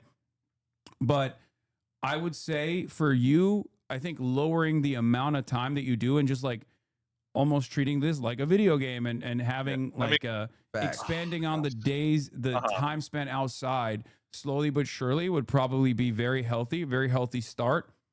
Where you are inevitably going to have interactions with people if you go to the grocery store, ask someone which aisle the cereal is in, you know, it just doesn't like even have to be like literally just like an just interaction. work it with into a your freaking life. person. Yeah. Small things, I like feel like little it's so baby hard. steps. You know what I mean? I feel like it's become so hard for me because like if I just played VRChat for like fun, that's one thing, but it's like my job at this point. Like I'm a VRChat streamer, so I literally stream it all day. I go to Raw Gator stream, do stuff for him, and so like pretty much throughout the entire day, I'm doing something that makes me money. And like I take care of 2 deaf people full time, my parents. Yeah. Right. Yeah. So. But you gotta take care Without of VR yourself Yeah, you too. got to take care of yourself Oh, because God. then, also I feel like it's good to set those boundaries and set like a schedule. I feel like if you're somebody who like seems to do better with a schedule, I know I am. Yeah. So, if you could just be like, okay, I'm going to stream these days from this time to this time. Also, too, for the people that watch you, I feel like it's better because they know when to expect you. And not everyone is also able to watch 24/7 as well. I don't think you should be live all the time. I think you should set it to. Yeah, I've been consistent almost 50 days now, streaming every day. So That's crazy. Like, oh my God, that's a lot. crazy. Yeah. Yeah, that's not and I very know a lot of healthy. people who do like the subathons and stuff. I'm like, yeah, me personally, I'm not built like that. I'm the one who's telling you, like, dial back Mr. because I streams do every day. Yeah, I stream every day, but it's not, the only way that I have been able to, people are saying, says you, the only reason why I am able to maintain like a somewhat healthy outlook overall and be like relatively normal in spite of like clocking in 7 days a week for, 8 to, now it's a little bit lower than that and chatters make fun of me for it, but like 8 to 10 hours a day for most of my career is because every single moment that I'm not live, I'm spending time outside with my family. Okay. I'm spending time with my friends. I'm experiencing the world, and I have other goals outside of this that I've set for myself, whether it be like physical goals, learning a new skill, things of that nature. And that keeps me grounded. And Maya, stop talking shit. She said, can't Maya's ball here? for shit though. I destroyed her. I don't know why she's talking shit. Did you guys hoop? Yeah, we hooped. I saw clips of that. I will say though, to add on to that, it sounds like you're self-aware enough to recognize that I know what I it's am. an issue. You know what I mean? Yeah. Which is better than most people who are in that position. They don't. Some people get recognize very it's lost in until- VR chat. Yeah, step one is admitting it. Yeah, admitting that there's Yeah. a problem. So So, you- hey, So you know you're already halfway there. shit needs to change. Now I think it's just about taking that action. Yeah. and, You're like, also I'm just so worried that as I'm big, like, come on, listen, bro. man, Lakers need- I've been working on, listen, I've been trying to work on myself. I just think like I'm social as hell. Like if I go to a real situation, no one knows I'm a woman online. I can be Yeah. social, I can be normal. Yeah. My biggest thing is I feel no more sexual attraction towards like real people anymore. Ralph Gary's like calling you out, by the way, in the chat. He said he would literally die. He almost died doing a warm up in a workout stream with me. that's true. So me and Rob did a workout thing together. I was at his house. He was trying to get me to work out, like work my life better. And I have a lung condition where I have very, very small lungs. He didn't know that. Worked me out a little bit, and I literally passed on his couch and almost died from a very mild workout. Damn, you almost got So- rhabdo. Okay, so maybe we don't join the gym today. But you, Yeah. but back to what you said is that you have now you said that you don't get aroused with people in real Like real life people, anymore. yeah. It's only that's another thing too. But that also goes with a lot of other things. And it's at the end of the day, you do have to admit that that in itself is kind of like an addiction because a lot of people who have like porn addictions like also cannot like when they're having real sex in real life sometimes cannot like get off without there being some sort of like having to watch porn or but it is it's like a little thing like a kind of like a dysphoria kind of a thing but I don't think that it's like a permanent thing. I would also entertain all options. You know what I mean? Just maybe put on a dress. Maybe you like it in real life. No, There's and nothing that's what wrong I'm with saying. that. Get a little freaky. Like I mean- play around a little bit with Yeah. it. Like it don't gotta be some normal I've like tested it. vanilla sex. Like, Oh, you have? could He said he I've tested tried it. doing stuff. I've tried like hooking up with guys, didn't do anything for me. Tried hooking up with women, didn't do it for me. And now it's like I have literally you put ever up thought maybe you're Pornhub. asexual? Yeah, you could be ace. I mean, I'm asexual, but I really like jerking off in VR chat to anime women. So I don't know, man. Like it's I'm fucked. You need to find someone who can match your freak. Like maybe Yeah. you Exactly, like yeah. do VR IRL, like furry stuff or something. Yeah. Listen, I'm not that bad. Hey, friend. I'm not a furry guys. I promise I'm Your normal. Okay. counterpart into VR. I like that he said being a furry That's is where he too draws the far. line. He's drawing the Hey, line. hey, on hey. that. That's crazy. Listen, okay, here. How about that? I'll tell you the weirdest thing I do right now is so my mom's deaf and I live in her house. I'm in the living room, and because she's deaf, I don't know when she's coming. There's very sneaky people. Okay. So I have a bell attached to her door, so when it rings, I can stop jerking off in VR chat. So Oh my god. Oh, Gotta plan in ahead. the living room. Oh my god. Lord. Oh Bro, man. move the setup to a different area. Oh no. I'm in the living room, man. I do everything in my living room. Like that's where I do everything. So you have a bell that like gives you like an audio cue. Oh shit, mom's on the way. Oh I gotta shit, stop put my beating dick away. shit. Yeah. Yeah. Crazy. That's You do what you got to do to crazy. survive in these streets, man. You do what you got to do to survive here, okay? Yeah, that's Wow. yeah. The internet was a mistake, I think. Well, yeah, like I said, I feel like all in all, you just got to cut back on the VR and Yeah, definitely. just explore your options in And real life. You could slowly start. It's the small things, integrating yourself back into public. Grocery I can't shopping. believe I'm saying this, but get a healthier jerk off schedule. Yeah. Where like you Yes. just figure out a I way mean, where yeah. it's not a thing in the back of your head. Oh shit, my mother could potentially walk in and see me beating my shit. That's not a predicament you want to I find yourself know. in. I just sometimes you got to beat your dick, and you just You gotta do it, man. I don't know. we should wrap this one up. Okay, Okay. it's something more. Hopefully this was helpful for you. Hey man, come back to VR chat, man. We'll see you here. All right. See you, man. Bye. He did not make a compelling case for me to go back to VR chat. Yeah, what's going on in the VR chat? Dude, I was moaning. That's crazy. My darkest moments. What? I didn't know it was freaked out like that in the VR chat. It was COVID. Out. It was COVID. It's freaked out crazy. It was COVID. Everybody calm down. What were you That's what doing I in the played it VR too. chat, Hassan? What? What were you doing in the VR chat? Like I said, moaning. What was your avatar? Mine was Pikachu on a spinny chair. I don't even remember. I just, I blacked it out You of my brain. disassociated. I was doing freaky You were stuff. just So I was going. Rafflegator is a real freak. He ran a strip club, and Yeah, I remember the strip club one. drinking breast milk. I remember the strip club one. I guess I was drinking breast milk. See, I blacked out. I don't know. I mean, I don't think that is as extreme as what bro was talking about, though. Okay. All right. Well, who's next, Morgan? Next person. First of all, I'm going to say shout out to Marcus, the best thing to come from the VR community. The next person is TK Yap. Okay, TK, you're on stream. Okay. TK. Hi. Hi. Hey, My TK. name is TK. My pronouns, I use all of them. And yeah, I got a story that I could use some advice on. Okay. All right. Let's do it. So about 12, 13 years ago, I was homeless for a little bit, and I started seeing this person while I was homeless. Eventually, I got housing, and it felt weird, like not, sharing that with someone who I was seeing. So I had that person kind of move in with me, and then it was all kind of really quick. So eventually, the relationship like went really fast, and then it just kind of fizzled out. Wait, can I ask really quick? Was Eventually- that person also unhoused at the time? Yeah. Okay.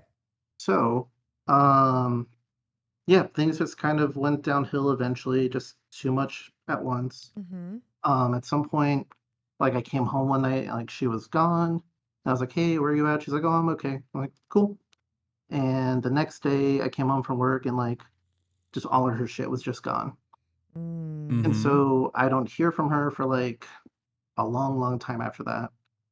And then back in the day, Facebook, I get a call out post and she's saying I did something terrible.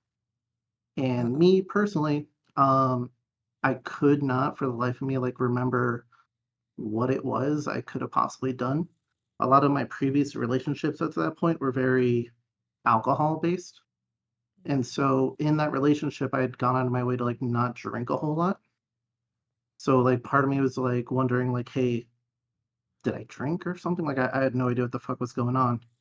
Eventually she deleted the post and then I didn't hear much from it after that. I'd lost friends, community, all that. And then about a year ago, I'm sorry, before that, because of that, I quit drinking. And actually today is my 10th year sober straight. Like today's like my anniversary date. Oh my God, Congratulations. Thank you. Amazing. And about a year ago, I found out that she made up that story. Damn. So, yeah, my whole reason for getting sober just kind of disappeared in an instant. I don't think you should feel bad about Yeah, your no, that's sobriety great. and bettering No, your health. absolutely not. You know what I feel mean? like if anything, like everything happens for a reason, even though it like is kind of fucked up and weird and doesn't make sense. That's like why, that the fact that she made it up, I still think that it's something to still be celebrated. And I don't think you should feel like you did the wrong thing, because I think you absolutely did the right thing there. And it's a W for you. And even though you did say that like in your past relationships, like you said, the alcohol was maybe like a little bit of an issue. So I think that she could have like probably saved you in like ways that you might not have even known. Yeah, that's like, awesome. What's the problem? The problem is I'm a musician and I haven't been able to write a song since I've drank. Since I've drank it, whatever that word is. Since you stopped drinking. Right. Like I used to be able to just right away, like usually drinking helped a little bit, but it's even I could write a little bit without it. But I haven't been able to like create anything in like 10 years now. And there's a part of me that really, really misses it. Like I was a big, I'm not huge or nothing, but I performed around in my area.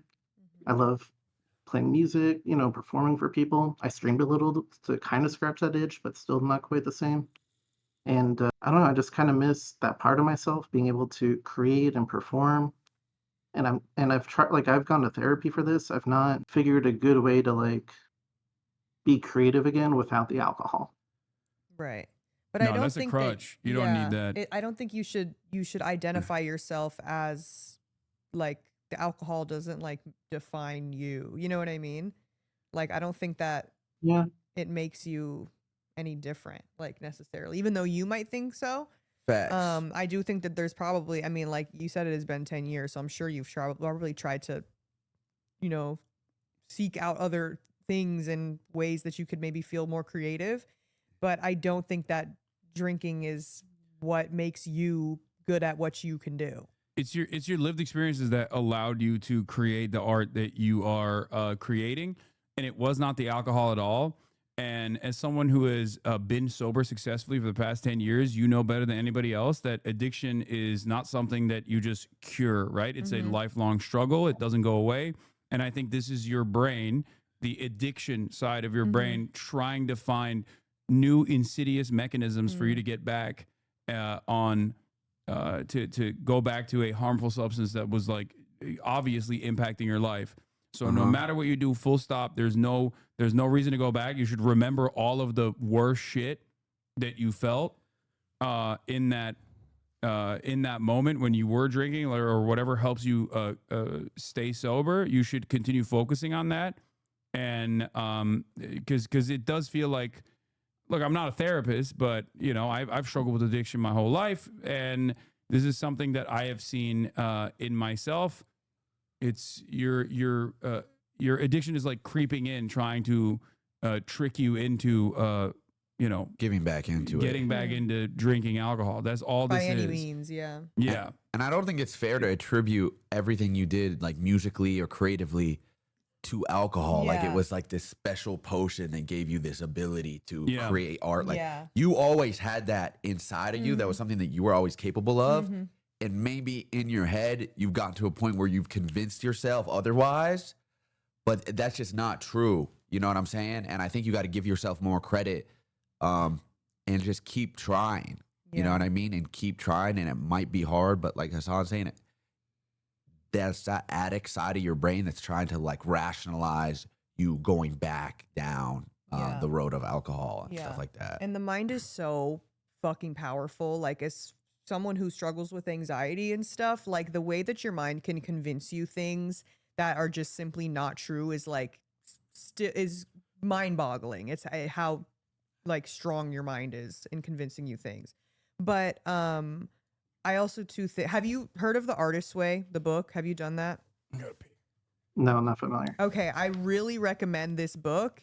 It's a book, but it's also like a program. It literally like changed my life, and not in like a corny way. And the person that recommended it to me also said the same thing. I really, before you even like give into anything else or like, be a little hard on yourself about anything, I think that you really should try this book. It's called The Artist's Way. It's like a program, but it's like, I think it's like a 12-week thing. And you have to like journal every morning when you wake up, and it gives you like things that you have to do every week, and it sounds kind of silly, but it really is a great book. And it does help with a lot of, the whole point of the book is for people that are struggling with like a sort of artist like block kind of a thing. So I think you should try that. Okay. Yeah, I pulled it up. Yeah, it is really, it's a good tool. But yeah, freaking. It is amazing too that you've been sober for 10 years. Yeah, I know. Can we talk about that? That's not like a light thing or an easy thing to overcome addiction like that, especially with alcohol. And I think you should give yourself more credit for that, A, and B, hard work. Yeah, don't be as harsh on yourself creatively. Like give yourself time and let yourself like, find new ways to be creative and make music, whether it's like you do this or that, you got to try different things. You know what I'm saying? Even if it's not the same, like the music or the things that you are going to do now, maybe it's not exactly the same as the stuff that you were doing back when you were drinking, but that's the whole point of like being an artist, is that your stuff differentiates and evolves over time. Like think of like all like just like a lot of the artists of our generation and like past generations, like their stuff doesn't sound the same from the day they started making music to like you kind of, you know what I mean? It changes, it switches up, it like could maybe sound even completely different than what you think it might sound like. You know, I think that it has to evolve. You're right. Yeah, it evolves, yeah, and changes. Art grows with you, someone said. I like that. That's actually a great point. Nothing stays the same. It has to change, you know, over time, and you grow as a person. So in tune, your music and your what you do creatively should also grow, change, and develop. Yeah. There's also, I think like art is impacted by your lived experiences. So like the best possible thing to do in this situation is, instead of like relying on a addictive substance that you've struggled with in the past, the best possible thing to do here would be to have different lived experiences that you can engage in to basically you know, find new avenues of creativity. That makes sense. I've been doing a lot of the same, like where I help run like all ages events and stuff for the queer community where I'm at, which helps. Like it's good to see and be around people. But yeah, I don't know. It feels less impressive when I describe it because all I'm doing is not doing something. But it's a good point of view. All three of you have given me that like I don't know, there is more value in it. But that's also not true. Exactly. Even the way that you're speaking about it, that's not true. It's not that you just weren't doing something. You were actively like going out of your way to like, it's more than just not doing something. You know what I mean? You're doing a lot actually. You know what I mean? And it's just a mindset thing. I feel like, again, you just don't give yourself enough credit for the work that you've put in and how hard it is for people to do stuff like that. It's very hard. One of the hardest things to overcome. You know what I mean? So don't downplay your accomplishments. And I really do. I do really, really, really recommend the Artist Way. I think you should try that program. Thank God for Vanilla. I would W's in the chat for Vanilla Mace. Thanks. Well, thank you for coming on, Chatter. Hope we were able to solve your problem. Yeah, thank you. Thank all three of you so much. You're welcome. All right. Okay, the next person is Crispies. Okay, Crispies, you're on air. Hello. Welcome to Chadvice, Crispies. What's your problem? Hi. Okay, so I'm like on dating apps, like everyone else, whatever. And I'll be like talking to this guy and we'll be like getting along, whatever. And it's like that time to kind of go on a date. And I'm like, okay, what are we going to do? Whatever. And they'll be like, oh, can we get on a FaceTime first or like a phone call? And I'm like, no. It's kind of, I don't know. It feels like an interview kind of. And I don't like that. It's giving like cheap, in my opinion. They don't. Are you a Zoomer or a Boomer? How old are you, if you don't mind me asking? No, that's okay. I'm 30. Okay. Yeah. All right. Well, I don't know if like the Zoomers are doing that. So that's why I'm asking, because like, are the Zoomers doing that? Like I'm only dating down to 26 is my limit on the dating apps. I don't know if that's too low. Sorry, I'm not a groomer. No. The reason why I asked that is because like Gen Z is like very scared to take phone calls, I feel like. Okay. And then boomers are like, I want to do it the old-fashioned way. So you're in the I want to do it the old-fashioned way. Buy me dinner. Like I don't know. Like I don't think there's any issues with having a phone call before you actually, like, it is kind of old school to have a phone call and to get to know the person a little bit better before you actually go on a date with them. It's even more beneficial for you. No, because okay, yes, I see what you're saying, like as a woman, whatever, but like you don't think it's giving cheap. You don't think it's giving, what if the phone call doesn't go quote unquote well? Well, no. And then they're like, I don't think oh, so. I don't want to hang out. I don't think so. Not No, doing I a don't. phone But call? then you saved yourself a fucking headache. You know what I mean? If that, I think that just a quick little FaceTime just to kind of like see if you guys even vibe, just to see like how they are, like not just on a picture. I don't think that that's crazy of an ask at all. Really? And are you somebody who FaceTimes with like your friends and other people regularly, or are you just not a FaceTime person? I'm just wait. not. Did I a totally FaceTime misunderstand this? person. I'm so sorry. Sorry to cut you off. No, you're good. You want to have a phone call beforehand, and they don't. No, other way No, around. She they doesn't want want to. to. Oh, They you want to, and don't. she's like, she doesn't want to get on because she thinks it's Yeah, like okay, a so I thing where like, didn't- oh, why don't you just take me out to dinner? Like, if you already want to hang out with me, like, you should just Yeah, no, like, okay. hang out Yeah. with me.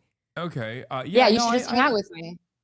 Do you just not like FaceTime though? Is that just like FaceTime? It's your not that thing? I don't like FaceTime. It's like I am very much looking at it as like a red flag because I'm like, I am. The last person who asked this, I said, okay, don't cancel me. But I was like, oh, so you're broke. Like, and then I just stopped hanging out with them. No, or I I don't stopped think talking to them. so. I don't And I think, was girl, just you like- trust me. This is coming from an ex-sex worker who trusts and believe. That's all I fucking, when it came to that kind of a thing, like that's Yeah. really all I was looking for was the money and when I'm at work kind of a thing. So you could trust my opinion on this. One of the best relationships that I was ever in and the healthiest relationships that I was ever in started with a FaceTime call. You don't want this person to catfish you. You know what I mean? Yeah, I don't think But it's what a if they're- red flag trying to Uh-huh. hop on the phone and Yeah. like communicate Just kind of vibe verbally. with somebody a little bit before. You know? Yeah. Maybe it also too like eases there because sometimes guys just are also just fucking nervous. Maybe it's something that could just like help ease it a little bit. And I don't think that it's something where like I don't think you should look at it as something where it's like, oh, he just wants to talk to me, get to know me, and then he's gonna expect like, okay, I'm gonna invite you to my crib, or you could just come to my crib. Like, I Or don't even, think that like- that should be it. I think that he should maybe like you FaceTime, you text for like a little bit, maybe a week or so. Then maybe he invites you. Okay, do you want to go do XYZ out in public? And then obviously like he pays or whatever. I don't think that that's should be your first concern though off of a call. I Okay, think that okay. eventually, like, if he wants to hang out with you and he wants to take you out, he's gonna do that. He's gonna do that. I guess just my thought process is we've been talking, so I'm like, what? But I guess like that makes sense. I feel like they're trying to weed out catfishing or something, and I'm like, well, you got to do that in person. Like, you gotta if you think I'm ugly or something, like we can do that. I don't know, but I Yeah. understand. Like, I But totally get that. but I you just see, that's what I understand. Like, if you are not matching their expectation, let's say, right? I'm not Uh-huh. accusing you of this at all. No, But I mean, like- that's fine, yeah. But like, I feel like that's a much more devastating predicament to endure in person Yeah. than doing it on the like. This is self-preservation for you, which Yeah. is why I don't really understand. Because like, they're on the opposing side. Don't you want to know? Like, don't you want to vibe it out a little bit before you actually go on a date? Because I feel like this is man versus bear, and you're like, no, actually, I take the man in the woods rather than the bear. You're like diving headfirst into, I would say, dangerous predicaments. Also that too. I want to know who I'm at least kind of get a vibe, because sometimes I feel like even off of a conversation, whether it's on FaceTime or in person, you can kind of get a vibe if someone's a little fucking weird. Like, Yeah. you know what I mean? Sometimes on pictures they could look, and trust me, I've been on plenty of fucking dates where I maybe didn't make that FaceTime call before, and then I get on the date, I'm like, you are not at all how I thought you were gonna be, just your body language and other things. And I think just even for your own safety, not to like freak you out, but like some people are fucking weird. Like, I do think that a quick FaceTime call is not anything that is diminishing your value or your worth to this person. And if they still want to, like, I don't think that they are thinking of it in a way where it's like, oh, I'm gonna just FaceTime this girl and she's just gonna like come over now because she thinks that we're like chill. I think you're thinking of it as that, and that's not at all what they're thinking. They just want to. You can't. You're not skirting paying for something, and that's all I'm saying. You're not. We're not getting away from that with this fucking phone call. But no, that's what I'm saying. I think you're thinking that. I don't think they're thinking that at all. Yeah, no, okay, they might be cool. nervous. Like they might. There is a million different reasons as to why they might want to have a conversation with you beforehand. Like.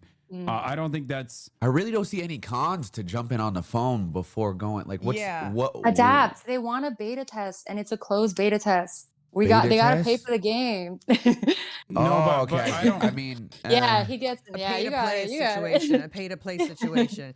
But girl, Yeah. that's Is the that- thing too. but Also, that's not like, your job, is right? that your Like- goal? No.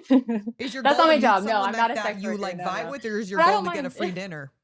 But what if you? Okay, you're right. Yeah, the goal is kind of like the dinner is low key, like a filter. Like, are they gonna pay? Are they gonna blah blah? You know what I mean? Like, I am old school in that sense, where I'm like, are they going to be like, oh, let's go halvesies like on this first date? I'll go halvesies with you in the relationship, but on the first date, I would expect like you to at least try to pay for it and whatnot. Yeah. So it's kind of like a little bit of a filter for me. No, I agree with I you understand where you guys are coming but from. that's a second filter. I agree right? with like, you that's 1,000%. after you That's, do the- that part's understandable. Yeah, I think 1,000% a guy should pay on the first date. 1,000%. I'm with you on that. Trust, but I don't think a 10-minute FaceTime call just to vibe check is gonna like negate that happening. I don't even. All right. Look, I don't want to speak out of turn here against the queen of Vanilla Mace, but like I will say that it's not. Like I feel like placing a financial imperative in a relationship is setting a negative connotation, unless that's like your goal, right? If that's your goal, then that should be defined ahead of time, and there's nothing wrong with that, right? But if you're like looking for a healthy long-term commitment, a partner, I think starting off on that expectation is probably not the healthiest first step. And So you think it I shouldn't shouldn't even be expect for them something to that's pay in for your it? mind. What's up?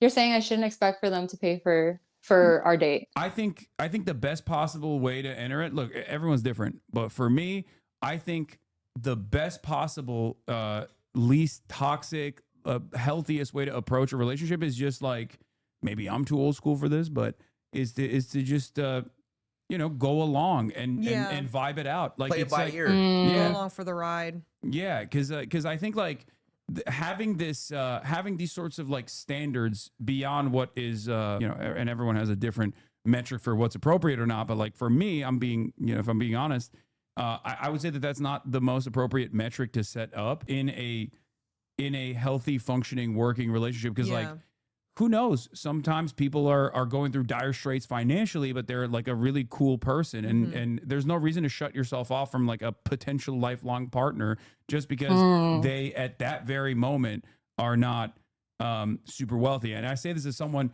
who sounds like a brokey is what chatters are saying to me, but like, yeah, I was it's literally really not, fucking though. broke. I was broke as fuck back in the day, and this became an issue with one of the relationships that I had back in the day. I had a long-term relationship with a girl who was getting flown around beforehand. Like she was used to a certain lifestyle with very wealthy people, and that wasn't a thing that I could offer this person. So that eventually became an issue in the relationship to a degree where like we had to I had to end it. And I mean, I feel like nowadays, I feel like she kind of fumbled a little bit. She fumbled the bag a little bit. Yeah. She didn't put in stocks early. Damn, that sucks. So, but that's what I mean. Like it's just there are. Human beings are complicated. We're multifaceted. There's so many different things that you could be attracted to. So setting yourself up for failure like this is not the best idea. Yeah, And you could also. Oh, sorry. No, go ahead. Like that's the thing too. Again, like I have been on like both ends of the spectrum where I have dated people, whether it's like been through my job or just people in my real life. I have dated people that have been very well off, and it has been more of like a transactional relationship. And then I've also dated people that kind of, did fine for themselves, but not necessarily were in any position to like be doing all this extra stuff for me. And it really is just like that person at the end of the day. And I have been in happier relationships with people that just kind of like, are good people and maybe not fucking ballers than the people that could literally buy me whatever the hell I wanted. Yeah. Yeah. Because like if that is the standard you're setting for yourself, like I said, you're setting yourself up for failure, because like that relationship is not like a healthy long-term relationship, but instead just like one that is built around some kind of transaction, which again, there is room for that if that's what you want to do, right? Like people do sugar baby stuff, right? Like if that's what you want to do, then that's what you want to do. But like if you're looking actually for a long-term commitment and healthy relationship, a lifelong partner, I think starting off on a better foot is probably the best thing to do. And so I would just zap that transactional attitude from this process in its entirety. I agree. Yeah, I think the POV you're looking at it from is not necessarily the best. You could you should be looking more inward, like morally and ethically how that person is, like how they act, like the qualities Are they a good about person? them outside of like how they are financially, because Uh-huh. that's ultimately what's gonna make or break the relationship. You know Because what he I could mean? pay for the first date, but he could be the worst fucking person ever. Yeah. Like also too. Yeah. Um, Yeah, that's true. Yeah, I see what you're saying for sure. Okay, yeah. I think I'm also like a little bit more, I think I'm a little bit more strict because not to bury the lead, but I have a boyfriend, but this would be an additional boyfriend. What's going on? So Wait, yeah, what? Wait, hold I'm on. in an Wait, open wait. relationship. Does So your I think that's boyfriend why know? maybe. Wait a second Yes, he now. knows. This isn't like a. I'm not cheating on him, but I think I'm strict because I'm like, well, I already like have a You're good not cheating guy, on blah blah him. blah. I'm not cheating on him. I So that swear, he's changes right here. everything. So girl, you just looking to get a little free dinner and She's some looking fucking for a free dinner. and a little shopping date every now and then. Girl, just say Yeah, just a that. little bit. Yeah, I'm sorry. Damn, just say that. She wants a trick. Wait. That's all she wants. She got her man at home. She just want a trick. Wait. Girl, you could have just said that. Yeah, I'm Good luck sorry. with that. Yeah, right. Wait, bro knows you're on the dating apps though. Right here, he's fucking napping or some shit. I don't know. I think Oh. he's awake. he's right there. He's listening in. That man's Yes. a confident man right there. He just does not Yes. care. Okay. This Okay, so that's changes the different. whole It's like shit. you want something transactional, so you got to go on different websites, I think, for Yeah, that. So I yeah, think, yeah. so then that's why I'm a little bit like, is it giving? I'm not gonna get what I want out of this. If they're waiting for me, that's why I'm like, what are the signs? So what? Because you are already satisfied in other ways with your current boyfriend. So what you're now Yeah. looking out of this relationship is things that are different. So maybe you're looking for someone to kind of like spoil you a little bit. Yeah, Is that- a little bit. Okay, Yeah. well that's what. Yeah. Also, but you have to know that in that situation, Yeah, you gotta be honest it's with the going other to be a person. very transactional kind of a thing. They're going Mm. to expect stuff from you the same way you're going to expect stuff from them. It is not. That's like kind of how it's going to be. Yeah. Unfortunately. Like you're not looking for a long-term relationship with this person. You're looking to do a little bit I mean, this is just a little there's hanging no out. stigma. there's no stigma associated with this, but like you're doing a little, you want to do a little bit of sex work on the and side. that's all. And you On know, the side, maybe side make job, some part-time. money for yourself and your boyfriend too. So like if that's the case, then you got to make that clear. I think that's the most ethical thing to do for the other person. You can't just like go into it being like, you know, I want money from you, but I'm going to make it seem like I'm in a real relationship with you while I have a boyfriend on the side. That would be unethical. It also sounds like you're just not invested enough in your current relationship with your boyfriend if you're exploring other options, like on dating apps and looking to get Is he dating other people? dinners Yes, and yeah. things like that. Oh, he is too. Dating other people. Oh, Yeah, okay. yeah, yeah, yeah. Oh, so like that's what Yeah, the he has vibe another is then. girlfriend. Yeah, yeah. Oh. He's got another girlfriend? Yeah, yeah. I'm the one who's like not with other people. Yeah, Okay, right so now because I'm just like so lazy about it. That's the thing. Like I'm just like not good about looking because I'm like, oh fuck, dude, I gotta hang out with a guy. Who wants to hang out with a man? Nobody. So like it's like now I So have to do that confused. to So find he's other people. out. He's got other girls on the side. Is that what is going on? Oh, Yes. Okay, so and this is like There's layers to under. this. There's layers to this. I feel like It's not. There's Is layers this, to is this this. out of like boredom? Is this out of like maybe leveling I the think playing so. field? Are you comfortable? If you're being radically honest with me here, are you comfortable with him having other girlfriends? Yes, yeah, I want to make that super clear. Like I am Okay. very comfortable with that. Like I am focused on our relationship. If I'm not happy with him, I'm not blaming other girls. That's a him problem. You know what I mean? Like he's not treating me right. Like that's not, you know what I mean? I'm saying like, do you have a problem with him being with other women? No. Oh you no. Okay, Because okay. I do want to be with other guys. I do like when the opportunity presents itself. So But you want to fuck other dudes as well, not just like get money from them. oh yeah. Okay. Okay, so yeah, so I Okay. feel like So this is back to square one. Then it's not just about making money. You want to. you're looking for other things here instead of Yeah, just like for and that's what I'm saying. Like I am a little stricter on these guys because I don't need them like right to fulfill something. I'm not lonely. I'm not like not getting dick. I'm not getting hang out like not I don't have not a man in my life. So that's why I'm like a little bit more strict because I like, well, I don't really need you. So I'm gonna be like, do you have money? Do you have this? Do you like you know what I mean? But that's the thing, girl. You can't right off the rip. Even the guy with the most, you can't come with that energy. You can't. It's not gonna work out in your favor. I promise. You gotta. You can't just come in here and be like, so where's my money at? It's not. It don't work. It's not where's my money. Like a good, you know what I mean? Like I don't know. Because you It's gonna said be a little bit of a trial and error thing. Because like you're saying one thing, you're like, oh, I'm very adamant on the fact that I don't need a man and I don't need this. I'm good. But you want extra dick. You gotta pay dinner. You want extra dick on the side and money. I'm hearing multiple things here, so I'm confused. Yeah, that's a good. You know, I think I'm just bored. Maybe like I'm just like. Okay. It does sound like you're bored. It sounds like you're unsatisfied. Yeah, that's hanging out. Oh. No. I don't know. I'm just like trying to see what's going on out there. And honestly, I'm so bad about hanging out with people once I match with them and stuff. And I don't know if I'm just creating those barriers because I'm like, I don't know why I would even want to hang out with you or whatever. Okay. I'm going to ask you a sincere question here. I hope it doesn't come out of pocket.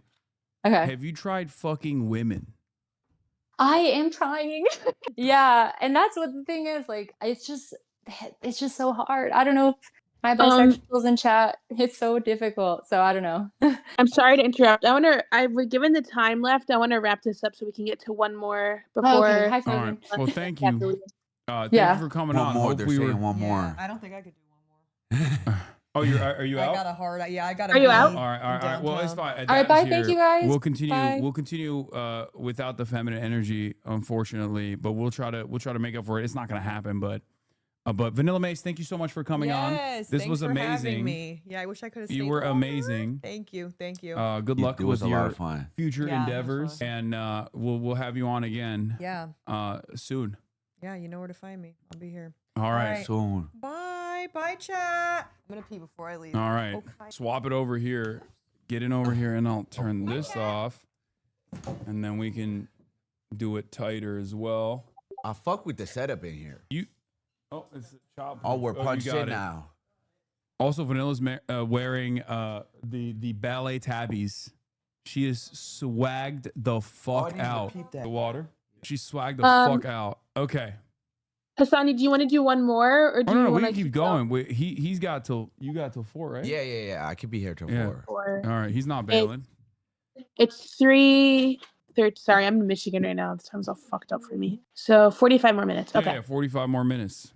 That's right. Okay, cool. All right. Okay, so the next person I'm gonna bring in is Formidable Jamie. Because I feel like that last story got told backwards. Yeah. There was a lot of new information that came out in the process of us learning. All right. Hello. Yo. Hi. What's going on? Welcome to Chadvice. What's your problem? Hello. Hi, chat. My name is Jamie. My pronouns are they, them. And I'm going to start off before I ask for any advice. I'm going to give y'all a little bit of context. So I broke up with my long-term boyfriend of about 4 years this March. After I found out that he had cheated on me with multiple girls, including a high schooler. Whoa. So wait, so your boyfriend was a pedophile? Well, I don't even know if she was of age, but like she wasn't like a freshman, I think. I don't know. How old is your boyfriend? If you don't mind me asking. Your boyfriend was a pedophile. We're both 20. Oh dear, this is gonna complicate things. Okay. Also, can you crank up your volume a little bit on your side? Oh, hold on. Sorry. I don't know if this is better. Later, Vanilla. Maybe. Is this good? Wait. Keep talking. Let me hear. Count to 10. I don't know. 1, 2, 3. It's a little bit better. You can crank it up even more because I got you maxed out on my end right now. Okay. I don't know if I should. Oh, this is good. All right. This is okay, fine. Great. If you speak at this tone, it's fine. So anyways, how old was he when he hooked up with a high schooler? I'm pretty sure. I think he would have been 20 by then. I'm pretty sure. Okay, so that's fucked up. It's also like to deepen it. He was also like a college junior, so I guess like in terms of maturity. Anyways, so we broke up, and he did more stuff in the relationship that kind of hurt me, but the cheating definitely came out of nowhere, and it definitely did the most damage. And now I just can't see myself getting into another relationship anytime soon, even though I feel like I want to and like I'm in my prime. and like it's but it's definitely like affected my health and my mental health and like my self-worth. But him, on the other hand, he like immediately moved on and started like a long distance relationship with a girl that he met when he was out, like when he went to a concert out of state. And like that was while we were dating, so that kind of adds salt to the wound. Yeah, he like, moved on because he's a predator. Doesn't sound like a very good person. Yeah, I think it's This is gonna make it so much mirror. worse. If there's statute of limitations is gone, all right, then that is what it is. If not, maybe you tell the authorities. That's another thing you could do. I think that's good. You should you cut all contact with this person, I hope. And you shouldn't worry about what he's doing now. You should be. Let me finish. Uh-oh. So, you know, like he has the new girlfriend who's of age, thankfully, as like her profile picture and like posts about her all the time, and they seem pretty good together. Here's my problem. I still consider him my best friend. And like throughout both of our lives, we've never really had much friends either way. And like we still don't. So we just we talk. But he's a pedophile. No, you should stop being friends with him, I think. Definitely. There's got to be your best friend's a criminal right now.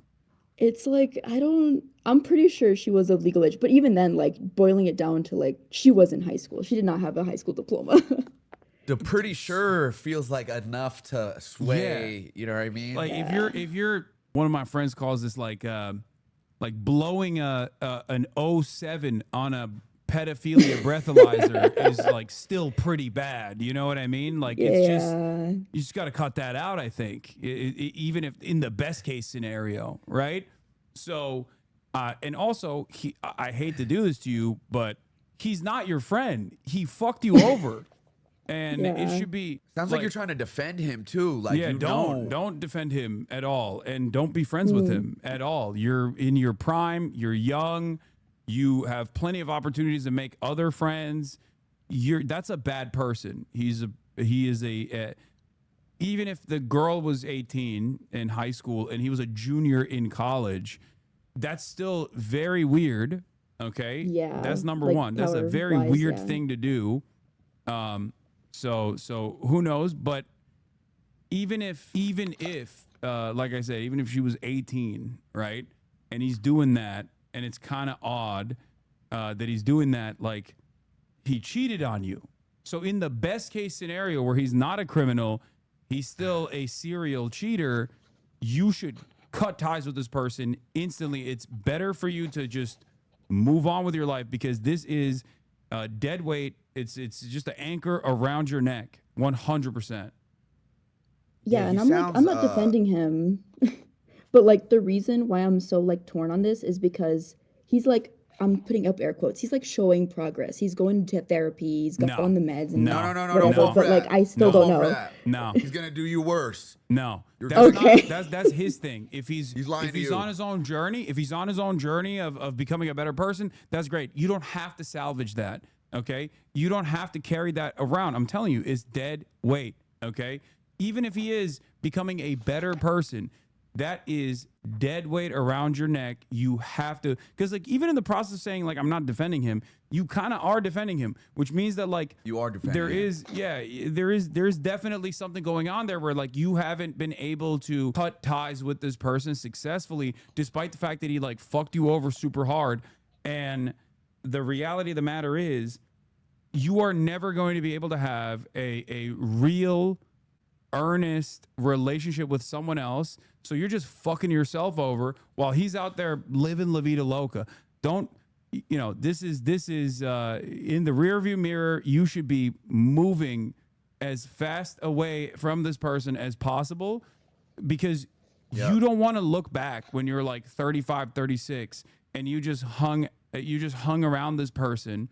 And you thought there would be potentially any sort of like opportunity for reconciliation, or an opportunity where like you could have gotten better friends and you just never made those relationships, whether platonic or non-platonic or romantic, and you just like ruined your life because you were holding on to the comfort of familiarity that you had with this person. And you're setting yourself up for inevitably a worse heartbreak. you know what I mean, by trying to defend him and be like, oh, he's okay, he's going to therapy. He already did you wrong. All the signs are in front of you. You just have to like listen to them and try to actually. Yeah, be that's like, a really good If someone point. cared about me, they Yeah. would not do these things. Yeah, he And- didn't treat you like a human being. Like he did not treat you as a person that he cares about when he was your best friend and partner. So, you know, I'm in favor of like reconciliation, rehabilitation. That's all good, but there's no reason for you to actively undermine your future prospects. Focus on yourself. Fuck that dude. Yeah. Yeah, it actually story means a lot coming from you because he was like a total like not anti-Hassan, but he just did not like the fact that I loved watching your streams. Okay, well, you're just giving me even more reason. 'Cause There you go. That's a major red flag to begin with. Okay, you should have started off there. I would have told you even before the sex crimes potentially that you know that's a And bad also, dude. he's a predator. Wait, Yeah. we're forgetting the fact that he's a pedophile. Yeah, no, among that's all so. of those other things. Bro. Come on. You'd be shocked, but so Your many. best friend cannot be a pedophile. Yeah, when you said like, oh, you know, he cheated on me with a girl in high school when he was a junior in college. For the record, when you first said that, I thought, you know, maybe there's something that we don't see here. But then you said he was a hater, and now I know no, he definitely is, because that's just usually how it goes. I don't know why so many people that like develop this like unhealthy obsession with hating on me just out themselves as pedophiles. So Judge you by just, your enemies. just sprint in the opposite direction. Okay. Yeah, all the signs are in front of you. You just gotta listen to them. You know what I mean? And Yeah, focus on it's yourself just and- hard. I get it. But you're young, and the more you keep trying to defend yourself and keep this person in your life, the worse it's gonna be when it is time to cross this bridge. It's gonna be a lot harder. You're gonna be way more invested, and it's gonna cut way deeper. You know what I'm saying? That fear that you have in your heart right now about taking that first step and slowly excising this person out of your life, even though he is a parasitic force on your existence currently, that first step is scary, but the liberation that comes after is so sweet. I promise. I think people have to. This is just like a general opinion. I think people are far too invested in like never cutting ties with people. Because they've like known them for quite a while, but like the reality of the matter is like there are some unsalvageable situations. You should never actually assume that a person is unsalvageable. But having said that, if they've already wronged you, in order for your own development, in order for your own growth, you got to do your own thing. You're your own person. So go out there and meet other people and just like actively move away from this guy. I would do a hard cut if I were you. I'd snip it up because it's clear that, you know, as soon as he gives you a little bit of taste, you are going to dive back in. No disrespect. You gotta dub it. I know. No, it's you're not wrong. You're not hard. wrong. It's a hard like bandage to rip off, but you just gotta do it. Yeah. And you know what I'm saying? Like over time, you're gonna look back at this moment in your life and be grateful and thankful that you had the strength to do that and to separate yourself from this person and focus on yourself. He already gave you the easiest out. It's like For real. the most a sex crime is like literally the easiest out. Just remind yourself of that over and over again and be like, I don't even entertain any other alternatives there. Just cut it. Just sever it. If he grows up and becomes a better person, you know, a decade later, great, good on him. But that's not your job. Yeah. Your job is not to. Your gotta love job yourself is not. more. Yeah, exactly. Your job is not to actually help this person grow at all. Yeah, okay. That makes me feel like a lot better then. Yeah. All right. Well, thank you. Hopefully this was All helpful. right, thank you so much. Yes, this helped more than like anything my friends have ever said, which is kind of unfortunate. Okay, that's crazy that got your friends this. are not telling you this either. Maybe Yeah, you that need, is- that is maybe you crazy. need more. Maybe you need more friends as well. Yeah, protect yourself Yeah. above all else. Okay, this is a situation where like Put yourself you first. you are being way too selfless. It's not a good idea. It's unhealthy for you. Get better friends as well. All right, thank you so much. No Of problem. course. Okay, so this is going to be the last one. So everybody can more in leave the on chat. time. All right, that is Uh, locked in. This is fun. I fuck with this. Yeah. I gotta try to do something like these segments, like where you have people join on Discord and it feels like very real. You know what I mean? Yeah. The last person is K-pop 56. I see Declan. My name's just Kayla. Can you hear me all? Yeah, Hello, perfect. Kayla. Welcome to going on? Chadvice. What's your problem? Oh, it's a problem that's literally spanning 8 months long. So just starting off with like some basic facts of the situation. I'm 23 years old and my dad's 54 and his mistress is 25. Okay. And Okay. essentially, Wait, mistress, like divorced and full- girlfriend, or like cheating on your mom? Like on the side, cheating like on what's my the? mother. Oh yeah, cheating on my mother fully. So my mom Whoa. is 55 years old. So Dude, a lot this of is the whole dads are thing. fucking. What's going on? Yeah, I'm sensing a And common also- denominator here. Yeah, making it better, of course, it's a Mexican father who can't explain his feelings and refuses to go to couples therapy and therapy in general. So that just adds to the entire situation. So your mom in- knows and is still Oh, staying. yeah. And is still staying in the No. relationship. We are kicking his ass out. Oh, no. That is the exact opposite. So That's good. January, Okay, my so- mom uncovered my dad cheating with this 25-year-old. He said, "Oh no, we're just friends. She really understands me. She knows I miss Mexico," because my dad's from Mexico. And like, we're just friends. We're just friends. Is she and in then, Mexico? Yeah, no, her family's from the same state that my dad is from. Uh-huh. So like they kind of had that camaraderie, and I guess he met her like during work. Like he delivers like a bunch of flowers. Like he drives a truck and delivers flowers, and she worked at one of the floral shops. So he was like, "We're just friends, whatever." And she's like, "You're calling her more than you call me or your daughter. Like this is wrong." And then she was like, "Did you do anything with her?" And he's like, "Well, define do." And I'm like, "What do you mean define do?" So she asked him, the whole crazy part about it though is that in 2020, she asked him for a divorce. She said, "Look, I can see you're unhappy. You won't go to therapy with me. It's not working. And I love you enough to let you go." And he went on his hands and knees and begged my mom not to leave him, to then do this in 2024. And what's crazy about it too is So that y'all went through COVID together after that. yeah, COVID. And I feel like we were even stronger as a family unit because like I'm the only child. We were stronger after that. And then my autoimmune disease got worse. So I go to the Mayo. I actually go to the Mayo Clinic in Rochester, Minnesota for treatments. I have hidradenitis suppurativa, HS represent. But my disease got worse and it was really upsetting. I had to take time off of school.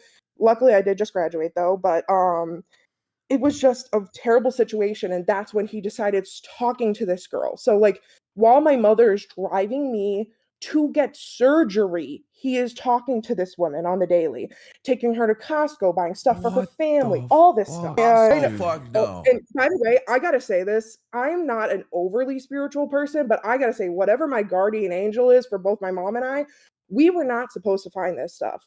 Essentially, my mom, because they've been together 33 years, married 26 years, she never checked or monitored her spending. And then one day she just sees like, I think it was like a credit report or whatever.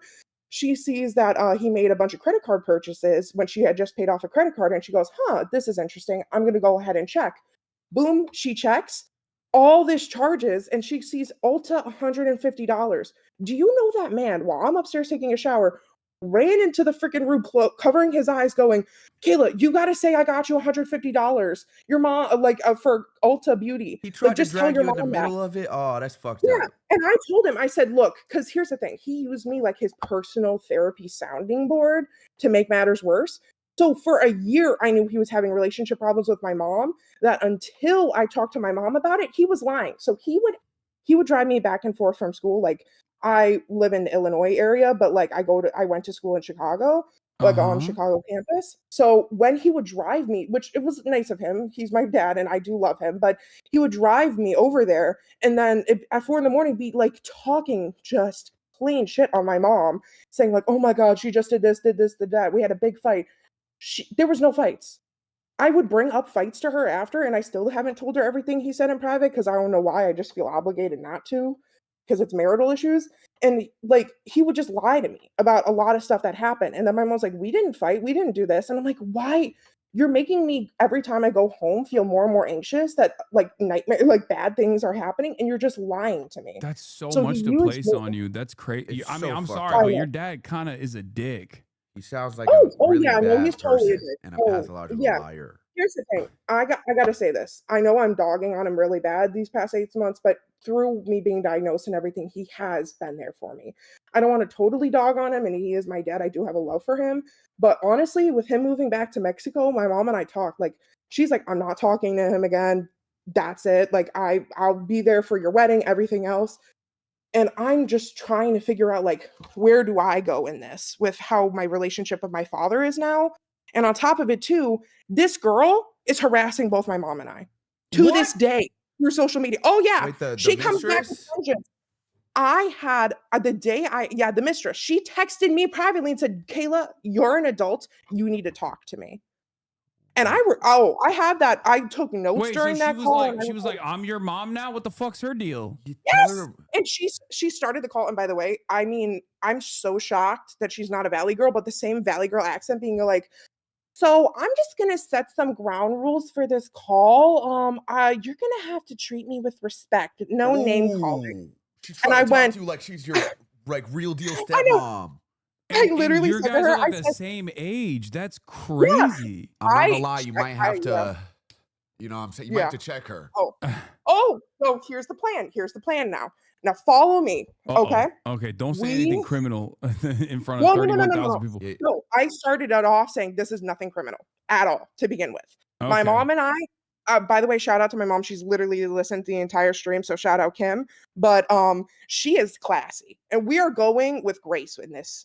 So the second my dad is driving all the way back to Mexico, yeah, he's abandoning me. That too, to begin with, he's abandoning the family, driving back all the way to Mexico. We are sending, because her mom doesn't know this. Actually, my mom went to go talk to her to say, like, hey, I just don't want you to get pregnant. I don't know if you know about me. Like, I'm actually his wife. And they cried and they hugged each other. And like, she was like, thank you for telling me. Thank you for caring enough about me. And then proceeded to went on harassing my mom. Yeah, your dad is not a good person, yeah. and neither is this lady. Like Yeah, they're but so the birds thing of a is when- feather, you know? Oh yeah. But the thing is when my mom confronted her, her father was there. And the father said to my mom, you got to go. My wife's coming back home. My wife's coming back home and she'll kill our daughter. So, Oh, wait. like, Slow down. Can we do that Yeah. at 0.5 speed? I'm lost. Yeah. Sorry. Run that part I'm just trying to. Yeah, I'm trying to like do this as fast as possible. Sorry, I'll slow No, down you're a bit. good. You're good. No, You're just good. take it slow. We're I trying just to got understand. lost for a second. I know. This is like 8 months of torture, by the way. So sorry that it's like No. being It's all done so good. It's all fast. good. So you got. Yeah. So your mom is talking to the person, girl. your dad's Yeah. mistress. Mom's who's- talking to In the mistress. February, yeah. So mid-January when we found out, February, my dad said to my mom, like, I'm not talking to her. Like, we stopped talking, whatever. She, by the way, kudos to my mom, by the way, just in general. She in the snow, in Chicago snow and sleet, dragged herself underneath my dad's truck to put a tracker on his car to confirm that he was still going over to her house where she lives with her parents. Mexican moms So- don't play around. Damn. I know. Hey, and she, you know what? She's not even the Mexican one. She's the white one. She's the Polish mom. Okay, So- God damn. Locked in. Okay, well she's Yeah, flexing respect. him by heart. Yeah. Oh yeah. So she crawled underneath his car, put the tracker on, and then basically got this general area where she lived. So she waited. She knew her work schedule based off of researching. My mom works in anti-money laundering, and she does investigative tracking for a living. So she Oh was my able to God. find this. She was able to use free resources to basically find out a bunch of this stuff. Like Nancy Drew. Then essentially when she went and talked, She's they had tough this like for whole that. I know. I have she's a lot of goated. respect for my mother. I don't know how she did this, but she went to her with such love and respect and was like, I'm praying for you. I know you have to be a good person because you cared about my daughter, and told him like off, blah, blah, blah. And essentially when she was talking, they hugged, like they had the whole kumbaya moment, whatever. And the father was like, you got to go. My wife's coming back home. Like she will get kicked out of the house if you basically don't leave right now. Because then the mom will be questioning like, hey, why are you here? So now, coming in the future, she's harassing us, doing all this bad stuff. And like there's so much things of like she was stalking my mom, then like doing all this stuff. And she's so ridden with guilt. We have not been to her house since that first like February incident. And she'll be texting us being like, you're coming to my house. You're having your friend stalking me. Like, girl, that's your guilt. That's not us. Like, we don't have time for you. We got lives to live. And your dad so doesn't care about this at all, that this is going on. Oh no, yeah, he could care less. He could literally care less that this is happening. So, and he's like, well, we're friends. I don't know why she's doing that. Like, she's a good person. That's the thing he keeps saying. Not a good person. He's 53 He's years not old. a good person. Why Yeah. would a 53-year-old ever be friends with a 25-year-old? Also, Exactly. How's that make also, sense? he's not a good Mathematically. person. None of the parties None of involved this- here, with the yeah. exception of you and your mom, are not good people in general. So I think it's good that like this is a problem that's like basically fixing itself by default, and the only solution here is just like cut him out and just like I do. ice him Unfortunately. out a But little the- bit. He is Yeah, still sorry. your The one father, thing and though, I yeah, get I have to have respect for him. I get you were saying like he's been there for you, but in some instances it's better just to kind of love people Yeah. from a distance. You know, you don't I need to know. be as involved in day to day, like just like Yeah, let I him totally go get it. live his life and make his decisions. Yeah. It's not up to you. Yeah. That amount of pressure he's putting on you is fucked up. Have you communicated that to him, by the way? Like that this is like Oh yeah. I said Oh. like under any certain circumstances, yeah, that's the thing too. Is like I told him like if I catch you talking to her again, I will cut you out of my life, and he still did it. And I'm like, do you want me to fulfill my promise? So my revenge now is like my mom and I are doing this.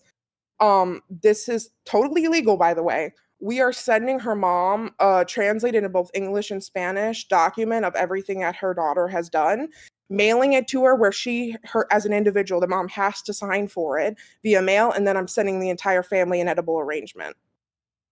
okay. That So- seems good. Okay. Yeah, so it's like the only thing I want to ask though is it too far to be doing this to send it to the mom? I don't feel like it is, because she's literally lived with like no repercussions of everything that she has done. And we have like blocked her on everything. She'll use other socials to try and find us. Like it's just she won't leave us alone. And I feel like you have to go to like at least where I'm at right now. If she wasn't doing that, like if she wasn't like actively Yeah. stalking you guys and like annoying you, harassing you, then it's fine. Who gives a shit, right? provoked Just it. like Yeah. just like leave it alone, you know, define your boundaries with your dad, and if he doesn't abide by those standards that you set that are super healthy, then you cut him out. But if you want to deal with her, then I think this is fine. It seems like it's fine, because like she's made it your problem. Now you are trying to I mean, I don't know. I think like not interacting, blocking, and then if it gets to that point, like getting a restraining order on her would probably be the best possible thing to do. But if that's not the option that you guys want to take, which I would recommend is the better option here, then I don't know, maybe having her family have to deal with her is the second best option. Yeah. But I think the The restraining order is reason- probably the better option. It's a safer It choice. probably is. It probably is the safer choice, but I live in a suburb of Illinois where it's like the cops don't really do anything. So like, and they've like not been great towards our family. So it's like, can't really help. They really won't help us out. Luckily, like we could probably go to like the Chicago precinct because she lives more in the city to like where she is to be like, hey, you know, she's harassing us or whatnot. But honestly, I think where we're at now is just. I mean, a restraining order is not like a protective barrier. Is ironically what a cop told me when I got a fucking sea of death threats in the beginning of my career, and then they told me to get a gun. I'm not suggesting that at all. So what I would say is the restraining order is for paper trail, right? And if she escalates, then you can actually have criminal charges applied. So I think that is the reason why I was saying like the better avenue to pursue here would be that. Yeah. Yeah, And I think your original sorry. question, you were like, is it too far if I do this? I don't think in like most scenarios you would ever be wrong for taking the high road and completely removing yourself from the situation and just letting whatever is supposed to like karma or whatever you want to call it, like Yeah. run its course. You going down though and like going out of your way to be like, nah, like let me hit her back and like Yeah. stoop to that I don't level. Like you Yeah. can do that. You're not wrong for doing that. You know what I'm saying? Mhm. But also Mhm. you're not wrong. You're never wrong in life for taking the high road and just being like, all Yeah. right, like this is too low. This is too toxic. Yeah. I don't want to be I know. involved in this. I want to completely rid myself of this situation. You could do that. That's what I would do. You know what I'm Yeah, saying? y'all are right with that. Because Even after really we did that because we were hoping not to go to the cops because of the cops not being that great, to just have her old school Catholic mother correct the situation herself. Like that was kind of just what we wanted to do, to just, and then right after that do nothing else. Like my mom and I both like Scouts Honor promised each other like we are not doing anything else after this. It's just we wanted to do this because honestly I felt like this is the path where we can still be going the high road. And also my mom said too, she's like, honestly, Kayla, like if you were doing this stuff as a mother, I would want to know to correct you too. She's like, this is like more my mom's like, this is more mother to mother talking to the mom. That's And understandable. not necessarily like, and nothing in the note is going to be very provocative or anything, like no swearing, no bad, like no, like your daughter's this and that. Like we want to take the high road in every way possible. And I think like it's almost symbolic with the fruit to be like, now you get to eat the fruits of your own consequences, if that makes sense. Like I was giving you the path of least resistance for self-preservation. Yeah, Because I like know. if you do this without having any sort of like paper trail of her wrongdoing, then Mhm. if she escalates on her end and goes like crazy, you provoke don't a whole back and forth. Yeah, you don't want to. You don't I have mean, that, this yeah. seems like a fucking psychotic person. Like you don't want to deal with a psychotic person. Yeah. I think that's the reason why I think it's like the best. And you sound the like best route. You sound like a good, like, genuine, kind person. And so Thank stooping you. down and being like, nah, like, fuck this person. Yeah. I gotta let it be It's- known and Yeah. tell her mom that's not your job. It's not your responsibility to try to correct Yeah. the decision she's made and bring it to light Yeah. for her mom. And- Like that has nothing Yeah. to do with you, and you as much as you wouldn't be in the wrong for doing it. I think mentally you should take the high Yeah. road and just like Yeah. remove yourself. And- I love ignoring haters. You know, it's I know. it's And I just- know the best revenge is living your best life. I do exactly. get that. No, that's like not. Yeah, that's not even a meme or a joke. Like that straight up is the truth. So I think it's better in order for your own mental sanity and to avoid like additional back and forth. Like just You won't look back on this a year down the road, 2 years, and be like, damn, I wish I hit her back and like stoop down to that level and Yeah. like went back and forth. Because she really it could just yeah. prolong this whole situation that you are currently in. You said it's been 8 months. It's can been make 8 the months. decision And to she dub it. basically made my entire last semester of college, which not to self-promo myself, but I did just graduate in applied mathematics, biostatistics, and Spanish. So I'm like really Congratulations. proud of myself. But she should be proud really, of I'm yourself. sorry, It's I don't want to amazing. cry, but she really Hell made yeah. it hella back. So I think I already knew the kind of answer to this, but I thought that was a way of somewhat getting karma, but also still taking the high road, if that makes sense. Yeah. No, you're I understand where you're coming from. Yeah. Like I said, I think it's for your own sake, it's better to just like do a clean separation here, do a clean break. Because like revenge is not going to make you feel better, especially when there's like additional repercussions that might come along with it. When you if you wrestle with pigs, you're gonna get mud on you. Like right now, you don't have mud on you. It's good. It's better to just not wrestle with the pigs. Yeah, you're right. You guys are right. You both are right. It's hard. I go like every day being like really angry to then really sad that the situation is, because I've never been a revenge person ever, like ever in my life. Yeah. But this situation I feel like has turned me into somebody I'm not, and that like to really try and take the high road sometimes is getting to be really difficult with the Yeah. scenario continuing. And I know once we cut the ripcord, like October 31st, he is out. He is out and he is in Mexico. flights are booked, bags are packed, Perfect. like whole That's great. scenario. That's it. But You got the best case scenario. Like yeah, because remember, what is the term, like the opposite of love is not hate, it's indifference, and it's the same that goes for like hatred in general. Like it's not good for you to have this kind of anger and resentment in your heart, in your mind, in your consciousness, in have it occupy so much space. And the best possible thing for you to do is just to let it go. Rid yourself of it completely. Yeah, because it's like, first and foremost, it's your dad that has like brought this hell upon you. Yeah.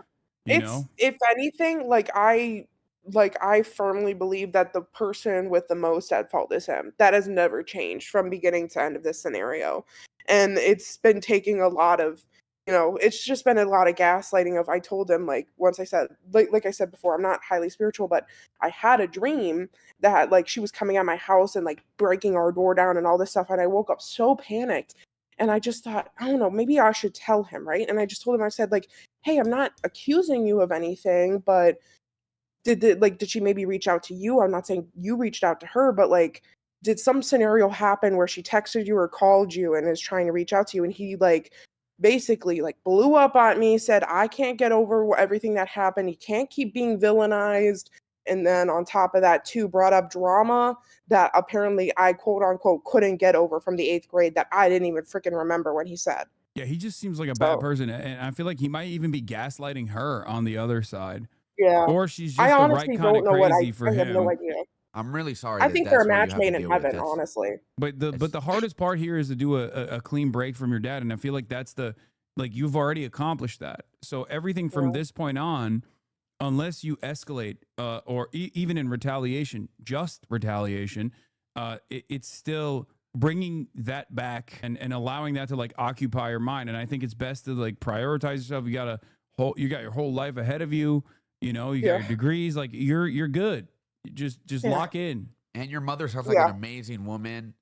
She a really lot of is. people in your Sorry. situation would not have the strength or I guess like mental fortitude to not stoop down to that level, and they would immediately engage in that back and forth. And you're aware enough and strong enough to be able to make the decision and understand, all right, like this might not be what's best for me, and you should give yourself more credit because what you're going through is not okay. It's not cool that your dad has put you in these positions and gaslit you and lied to you and done this to your mom and all this. It's not normal, and I apologize, but you should give yourself more credit for how strong you are.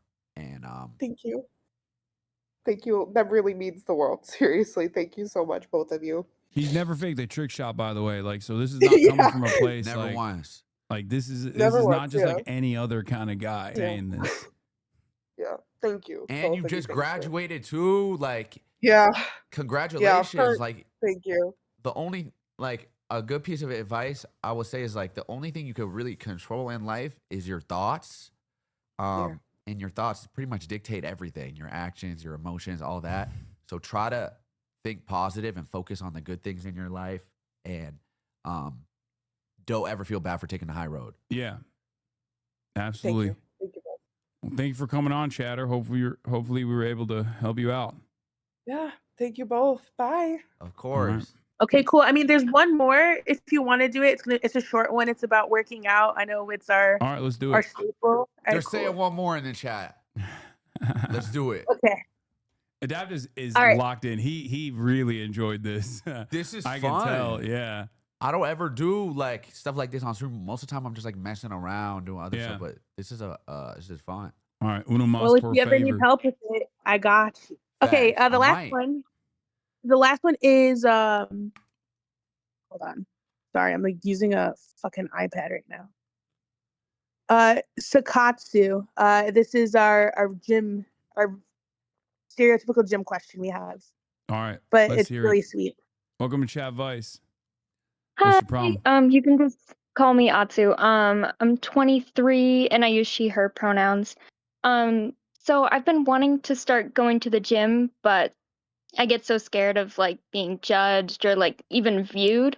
I'm disabled, so I have to use a cane most of the time. And the reason why I want to start going to the gym is because I have to strengthen my arms for when my disability progresses to the point that I need a wheelchair. But then I like go to the gym and everyone seems like they already know how to do everything and use all the machines. And I just feel like I don't know what to do and I feel really lost. So, like, how do I overcome that gym anxiety? Oh, first of all, I don't know if you have friends that you could potentially go to the gym with, but I will say, in the absence of that, gym people are they look very intimidating, but by and large, they're teddy bears because they understand that everyone has a starting point, right? Like they understand because like no one is born looking jacked, right? They worked out and they went through all of that hardship at some point in their lives. So regardless of like whatever political opinions they might have, they ultimately are going to be very nice. Most people will be accommodating to you. So if you ask like a personal trainer at the gym for like a trial session or something like that, if you don't have the finances, like that could be very helpful.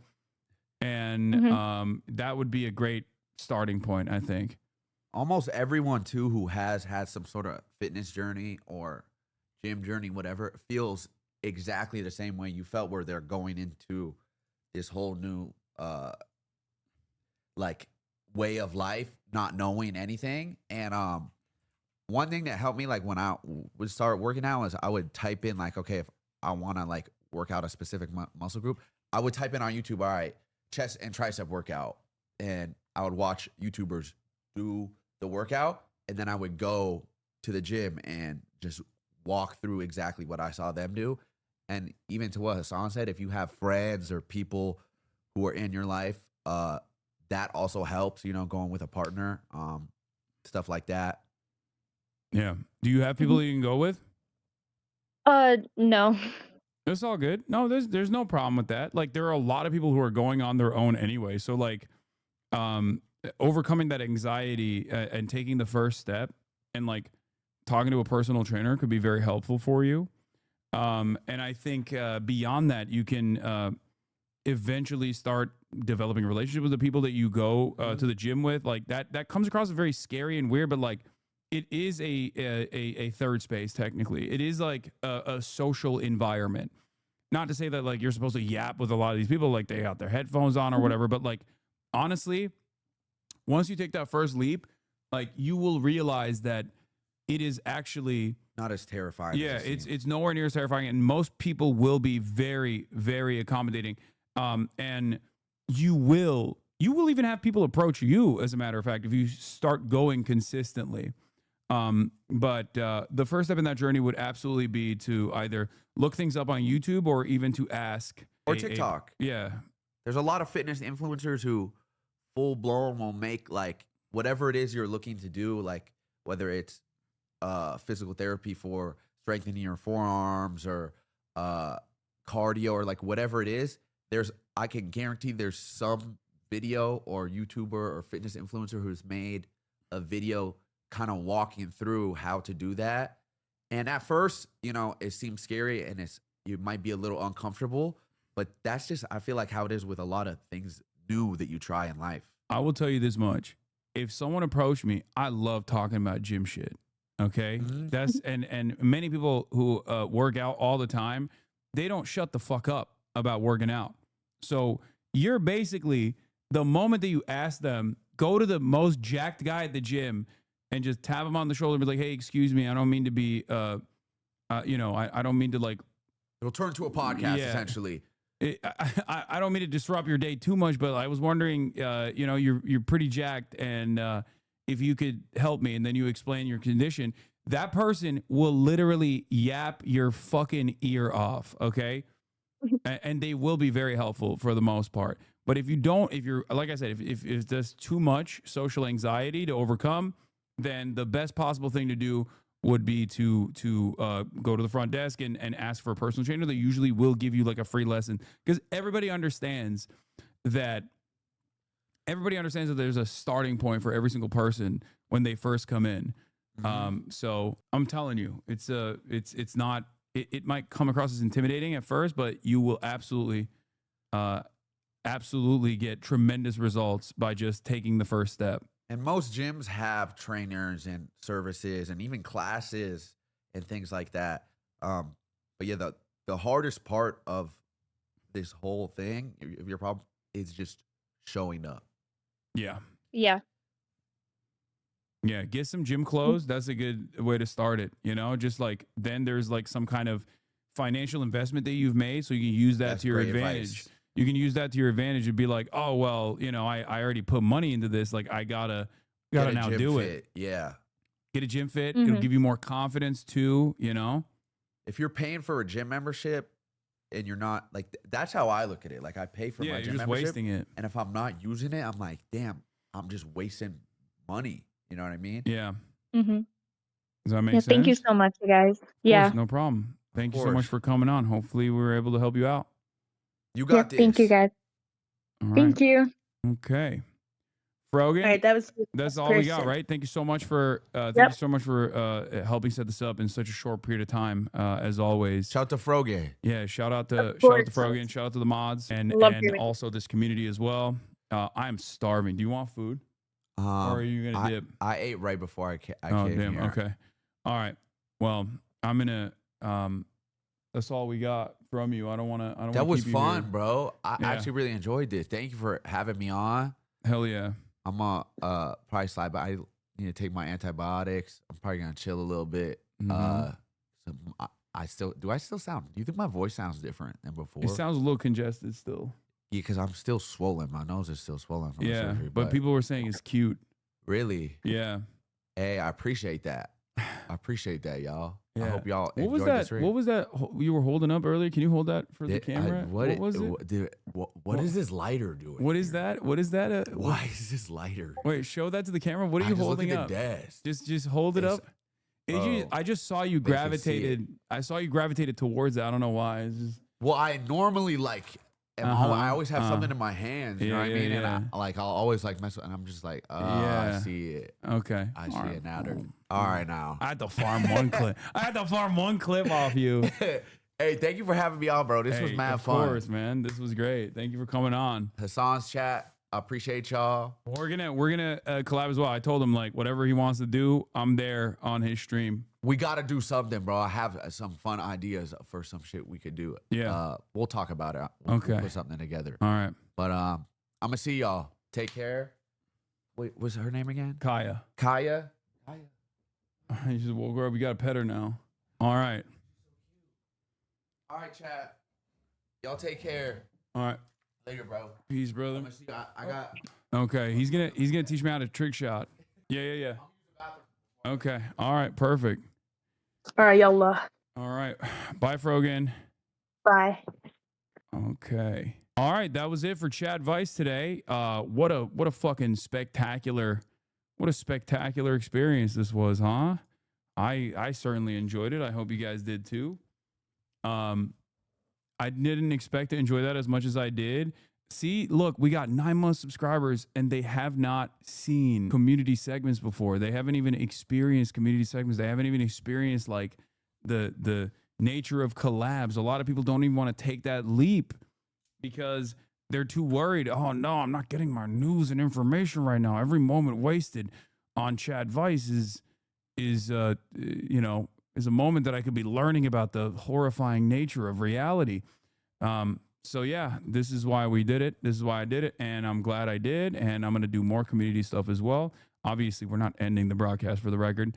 I just wanted to show you what why Are you single? Okay. I do this because there are guys like this out there that are constantly farming impressionable men, malleable men, and have What's it like? predominantly male audiences, especially on the younger side. And they actually create an incredibly bad environment. They're bad male role models for a lot of young men. And I want to be a positive force for young people like this by giving them good advice instead.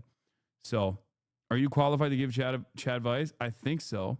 Yeah, got to be a monthly show. I agree. I think I'm fairly well established in my life. Have a bunch of different world experiences that I can bring. All right, peace. And also on top of that, if there are areas of weakness, I can bring other people on as well, which is why we do this. I'm surprised you didn't say every guy could be a 7. We didn't have a lot of like every man can be a 7 moments. So yeah, got no drip though. Okay, sure. But yeah, we should do this like on a monthly basis, I think. Whose idea was adapting vanilla? That was me. That was my idea. I first went to vanilla knowing that she would be fantastic. And then I thought, you know, we need a brilliant mind. We need a brilliant mind here to bring a totally different perspective. You know, the type of person who could never fake a trick shot, just not capable. You know what I mean? Not capable of faking a trick shot at all. That's what we needed to have. Bro, you were literally in GQ. It's the biggest flex for best Chadvicer in the community. Yeah. Yeah, there's a lot of people out there who have to fake trick shots, right? And then there's phase adapt. Yeah, we have bandit people as well. Gets caught. Thank you for the 10 gifted subs, by the way. We need Tariomi on here for Chadvice. Yeah, I was actually going to ask Tara as well, but I thought, you know, 3 people, like 3 guests would be too much. So, you know, Agent, there's some really good suggestions in the chat. And of course, Bandit Peels is another one that we could potentially do as well. So, but here, if you want to understand why Chadvice is a necessity nowadays, it's because of red pillar guys and shit like that. Here, let's take a look. Damn, this guy's good.